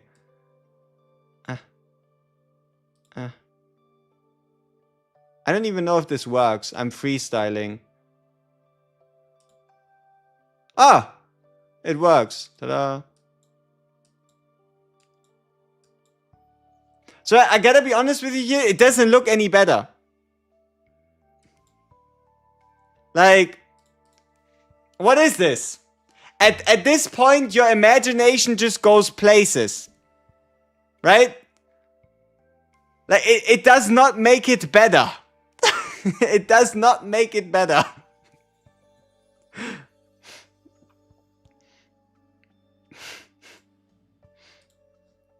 So yeah.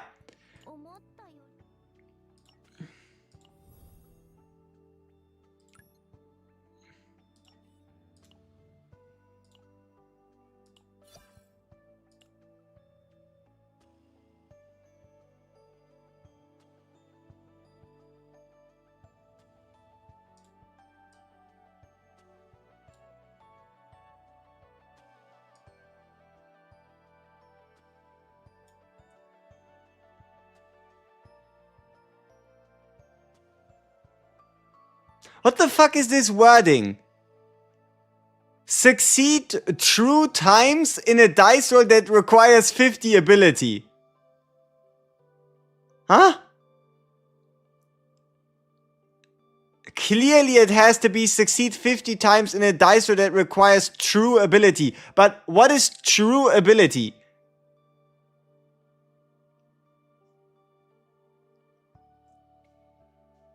There is a CN server outfit. Can anybody link? Can anybody link how they showed off Sereniel on CN? If there's a difference?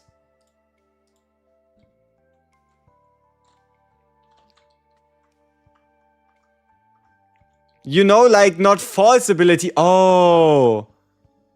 True plus true is 4. No, true plus true is 6 quick math.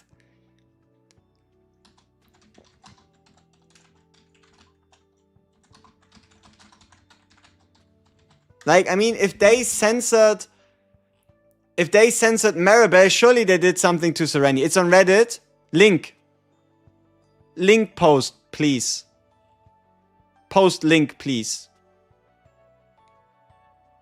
Because if I go to Reddit, it's going to take years to get there. And to find what I'm looking for.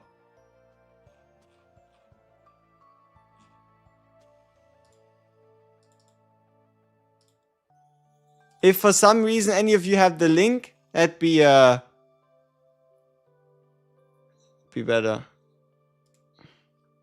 The Reddit is big.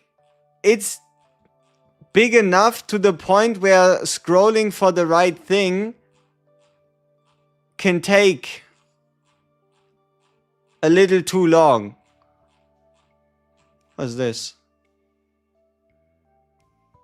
Damn, not even halfway. Sereniel God deck. 4 copy on Ravage. Removed 1 card. No Divine Epiphanies, but pretty sweet. Who the fuck is this? Magic. Oh. So yeah. I think I could I think I could probably scroll quite a while before I find what I need. So if you think it exists, you put it in general chat. You did. All right.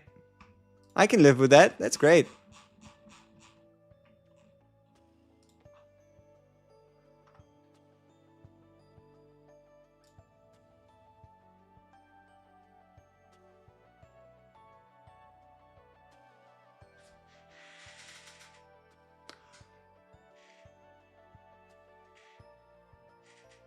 Can we get both versions?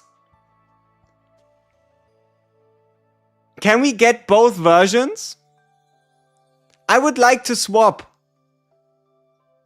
Especially for video intros. Could I get both versions? Please?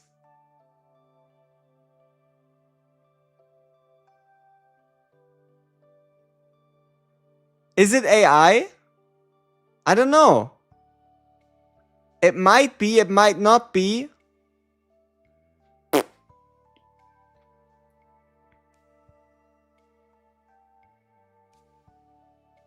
That does not look like a gigantic present. Downgrade. Not better. She seems smaller. She does.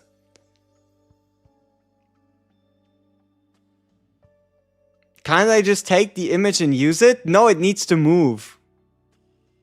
Head looks too big. Maybe it's AI. I have no way to tell. Why is the text layout in English if it was Chinese? I have no idea. Maybe you can just put it to English. I don't know. -3 morale, maybe.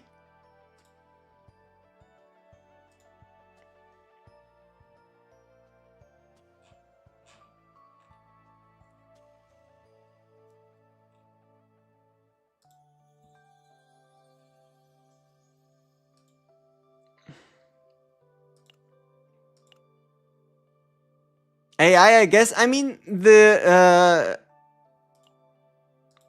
we at least have a precedent where the Maribel looks different, but I honestly I don't know how the Maribel home screen looks. I don't know.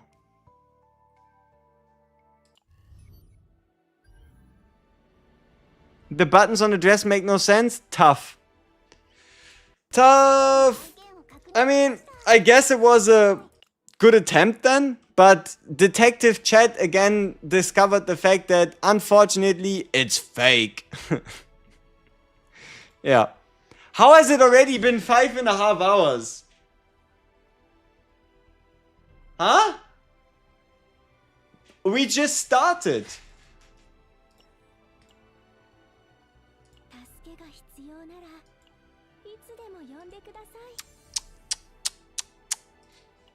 Where has the time gone?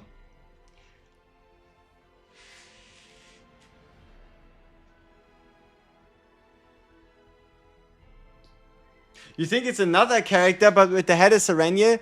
I don't think a lobby screen like that exists. Nor does a character look like that. The thighs are also worlds difference. True. Could I have your opinion on the last duplication on Serenia? Check Discord. It's the last boss dupe and it could be an insane deck. What's your save data value?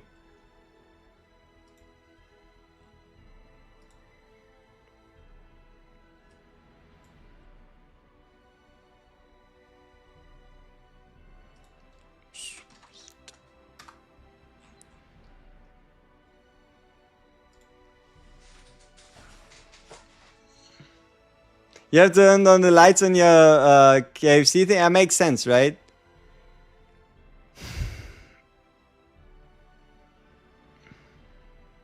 Why would you skip the duplication?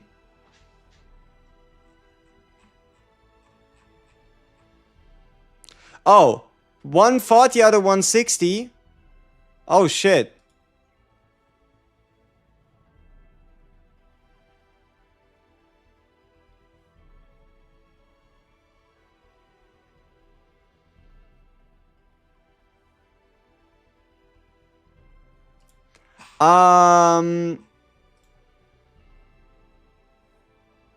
I don't know. Pick homing laser and just go big or go home.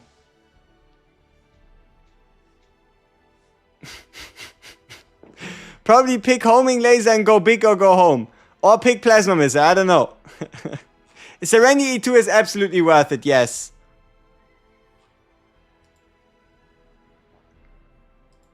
Like, I think it would be fine if you get a basic back.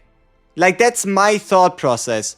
You getting a basic back in exchange for any of these cards should be worth it. Yeah, obviously oversized data, but the trade-off would probably be because he can't lose the forbidden card, so he'll probably just get like a basic back.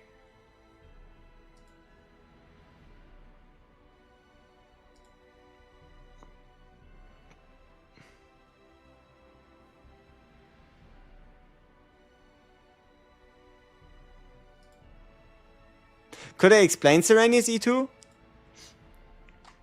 Whoops. Alright, sure. So, Serenia E2, straightforward. Anytime you start a fight, especially in Chaos, it's gonna happen like 10, 20 times. You get 2 homing laser Ls into your hand. Bada bing, bada boom, bada bong. Easy. Now, if at the start of your turn, you draw into a homing laser, could be any homing laser L, homing laser normal, you get yourself 1 additional card draw.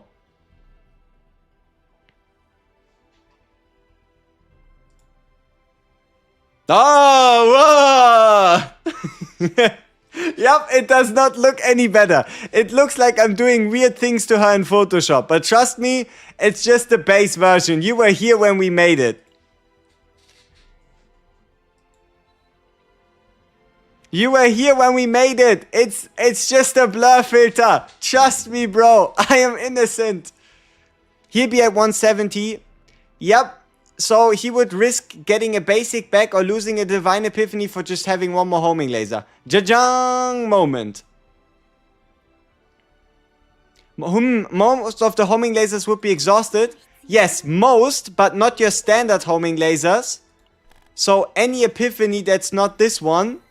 Any epiphany that's not this one can be drawn at the start of a turn to trigger the effect. I don't know if this one actually works for E2. Probably doesn't, because it draws itself before the turn draw. And then also cards like these ones here.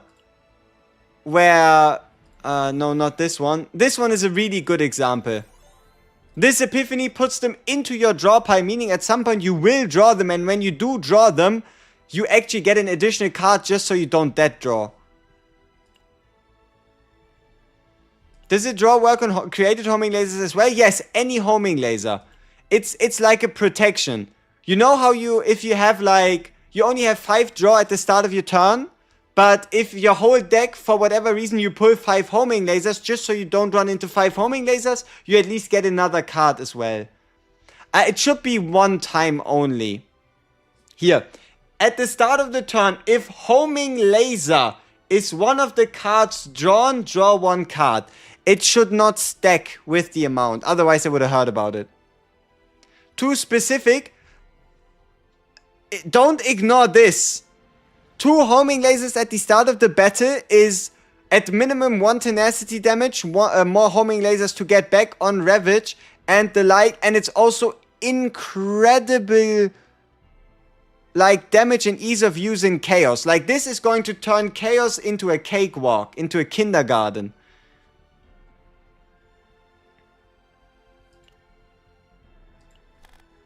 One draw per turn for E2? Yes. It's at any turn start. If at any of your turn starts you get it, you get it.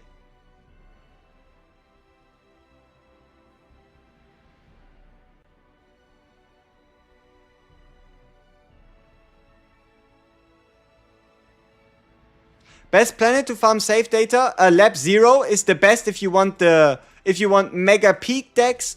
Otherwise, I would recommend Instinct Planet, Justice Planet, and Void Planet. So it goes Lab 0, Instinct Planet, Justice Planet, Void Planet. Kind of like that. Worth using the special ego material for E2? Who else would you use it on if not a limited character? But, big condition. Only use the ego if either you want to make your way to E4 or you stop at E2.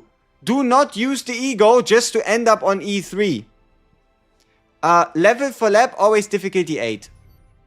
Why the Justice Planet? It's easy to play, has a good copy event, and has a rather accessible, really strong weapon. You have the Amorphous Cube for the ring slot, and for the weapon, you can just get this one right here. So if you're just looking for a high chance to get a solid, like really solid deck, this is almost a Cthulhu weapon. It's just slightly worse than a Cthulhu weapon. I just wait for a collab unit or a limited unit you like. No problem. No problem. Absolutely. Why not? Nobody tells you that this is going to be the last limited unit ever released. By no means do you absolutely have to go for this just because. What you mean tested with Selena? Tested what?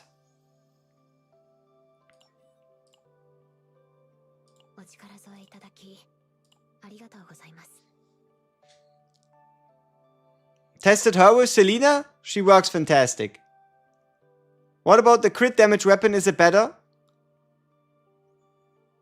Shouldn't that be Bug Planet only? I have 2 bits for Serenia now. Can I have an opinion? I don't know if you can. Greater Rift, Great Rift. Oh! Everybody in Great Rift is using it. Like, at the moment, everybody in Great Rift is using Selena and Sereniel. Right? Serena, Sereniel, Cassius, Selena, Sereniel, Cassius, Serena, Sereniel, Cassius, Serena, Selena.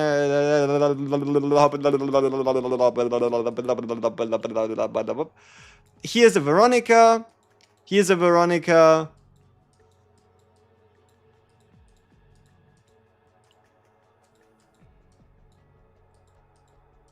There's a Nia.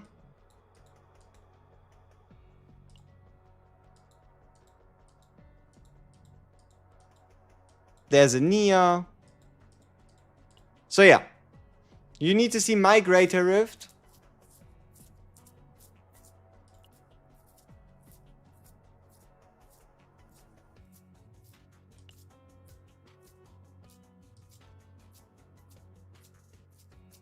Do you know?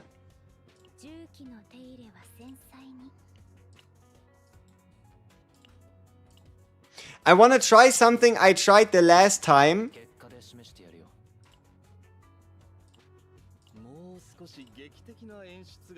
It has nothing to do with Sereniel, but it has all to do with fun and what I consider to be hilarious to do in the game. So, we're going to take Luke. We're going to give the brother his gear.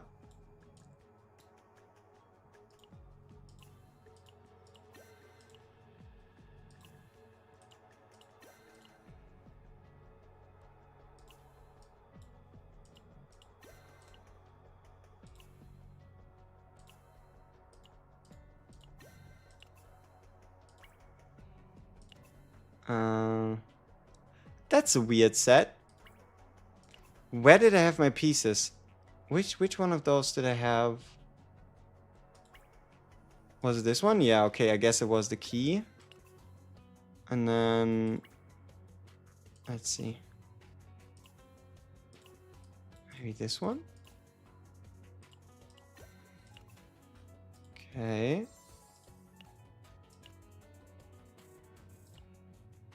Yep. Yep. Yep. Alright, let's see if it works.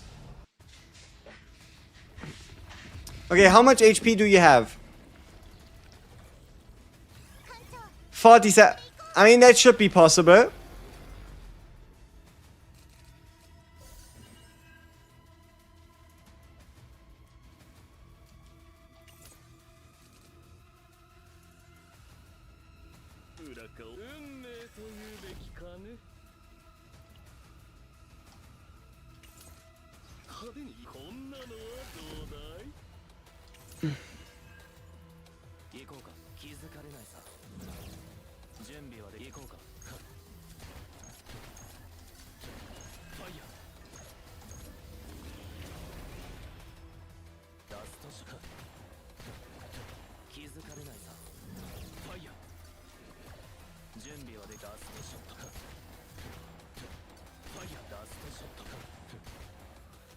新脚に立ちましたか。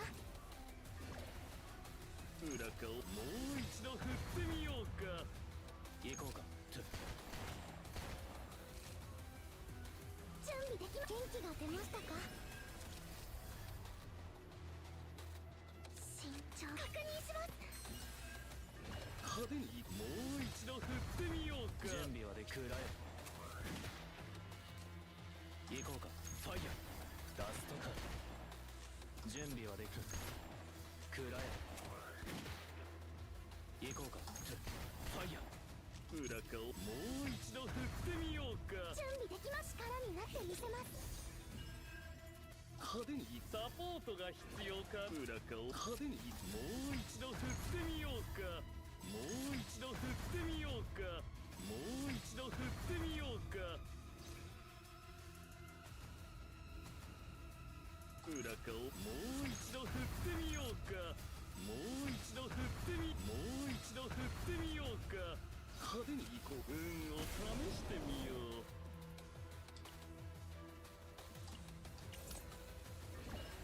う。裏側をもう一度振ってみようか。準備は全て計画通りだ。Demon Dance about to go crazy. Exactly. Bam. Bam. Bam, bam, bam, bam, bam, bam, bam, bam, bam, bam, bam, bam, bam, bam, bam.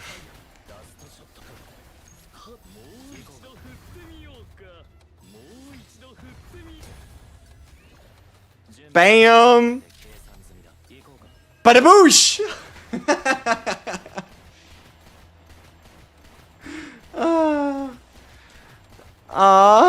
Why are you dead?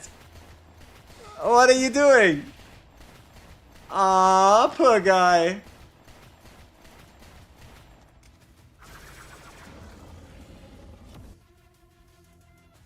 Alright, so still absolutely possible and a ton of fun, and we had a second one. Keep in mind, people, we had a second one.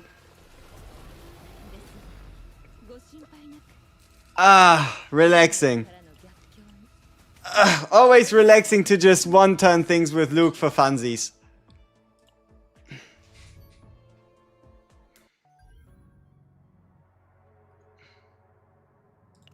No. That is my contribution to Great Rift for now. Phase 1 works. No, the big problem is we probably need Cassius for the next phase. So we'd have to find a way to one turn with Luke without using Cassius.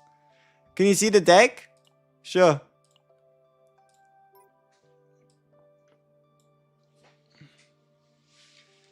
Back in a bit.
They nerfed Chizuru HDF for the 7 hit limit. Ah, there's again a 7 hit limit for phase 1. That's annoying. Otherwise, Meilin would want 20k every turn. Damn it. No wonder Meilin is not up on the rankings.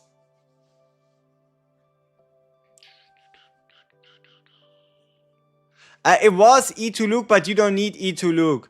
The only thing E2 Luke did here was give us 2 bullets. Yeah. So, this performance without the E2 would have been 2 bullets less.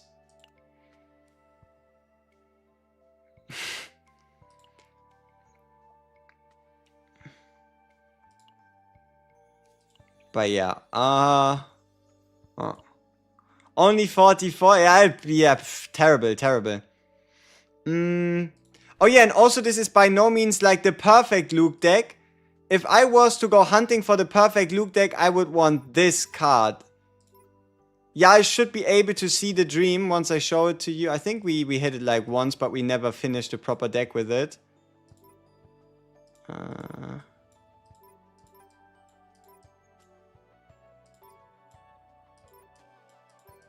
Where is it?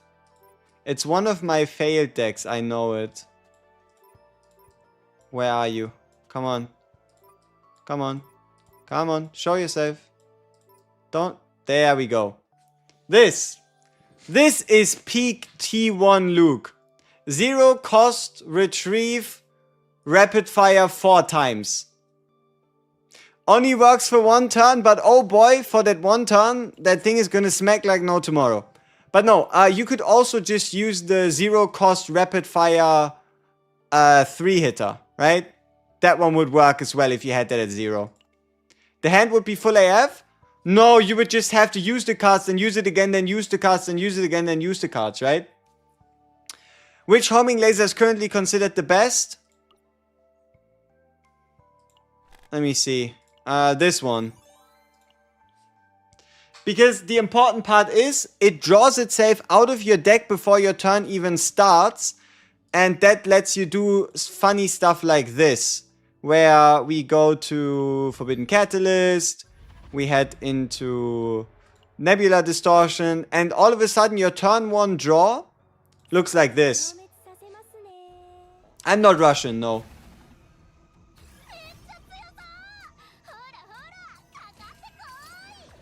Right? You saw us draw the 4 and then draw the 5 cards after, and that's how every single turn is going to look. Because even when they come out of your deck, they're still going to come out of the graveyard back to your hand.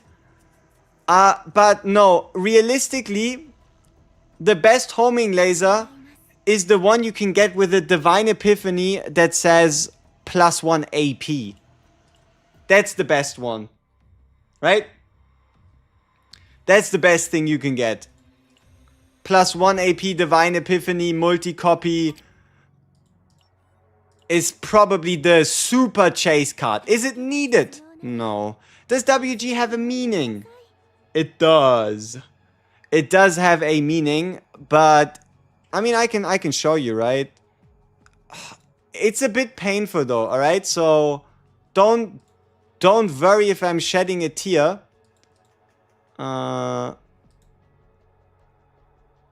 Why is there a Reddit pop-up? Leave me alone. I can't close it.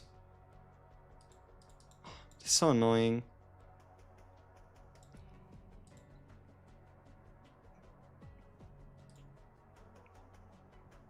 But yeah, no. That's so... Why did I go to Reddit? Reddit is such a cursed place. Now I have a pop-up in the top left that just doesn't disappear. And now I can't show my screen anymore, because if I do, then y'all are gonna send weird emails. I don't want weird emails. I don't need any weird emails, so...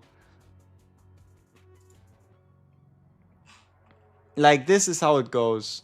I guess this is... No, wait, it's still show... Can I close my browser? Does it then disappear? It does. Okay, perfect. That's good. The good old... Have you tried turning it on and off again? Saves the day.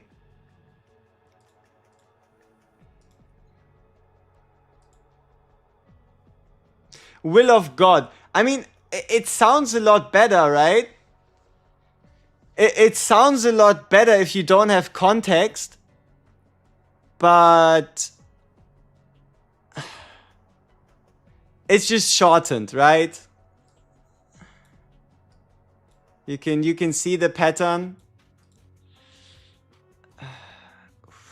This should actually say 2 months, you know?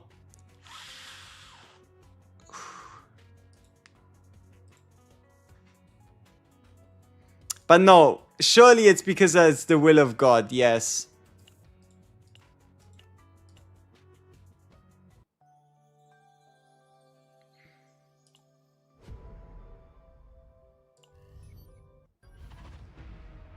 Alright, people, I think this is it though. W Guna. Yep, W Guna. What game is that? Tower defense. Real-time strategy tower defense that I'm still supposed to play and probably continue playing in 2026. More actively, hopefully. But yeah, watch your frames. But yeah, did I play E7? Yes, but I didn't make content on it. So, I know y'all were curious about it. If you want to get the unbelievable achievement of hitting top 100% in the world, the only thing you need to do is get a score of 150,000. If you also want to join the top 100% in the world, you can do so as well. The only thing you need to do is get 150k. Top 100% in the world. That's how we roll. So yeah.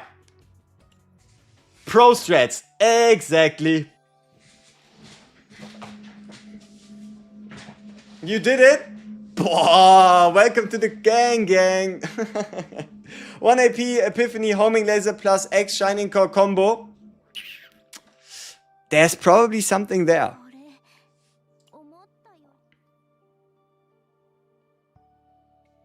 You just have to play one turn with Luke? Exactly. All it takes is just play a single turn with Luke and you'll be just fine. So, yeah. I think this is it. I'm getting a little hungry. I think we call the stream here. We'll have another stream tomorrow. Don't you worry about it. If you haven't yet, you can become a member. You can leave a subscription. You can join the Discord. Outside of that, I will most likely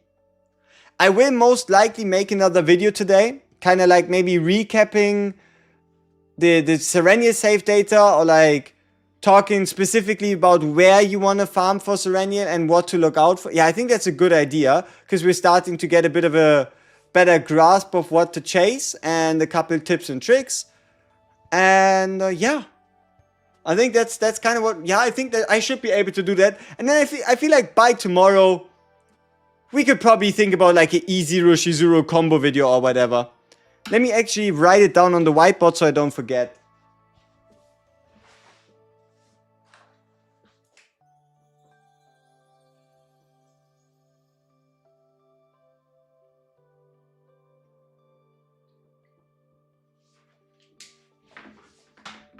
So yeah, it's just going to be a video covering everything, right? It's going to be a video covering the places where, the pieces to pick, the choices to make, and tips and tricks, as well as also the epiphanies to look out for, and in which combination, and the like.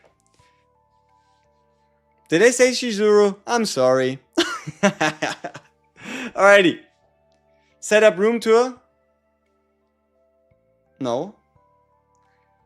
So, just as a little secret, I am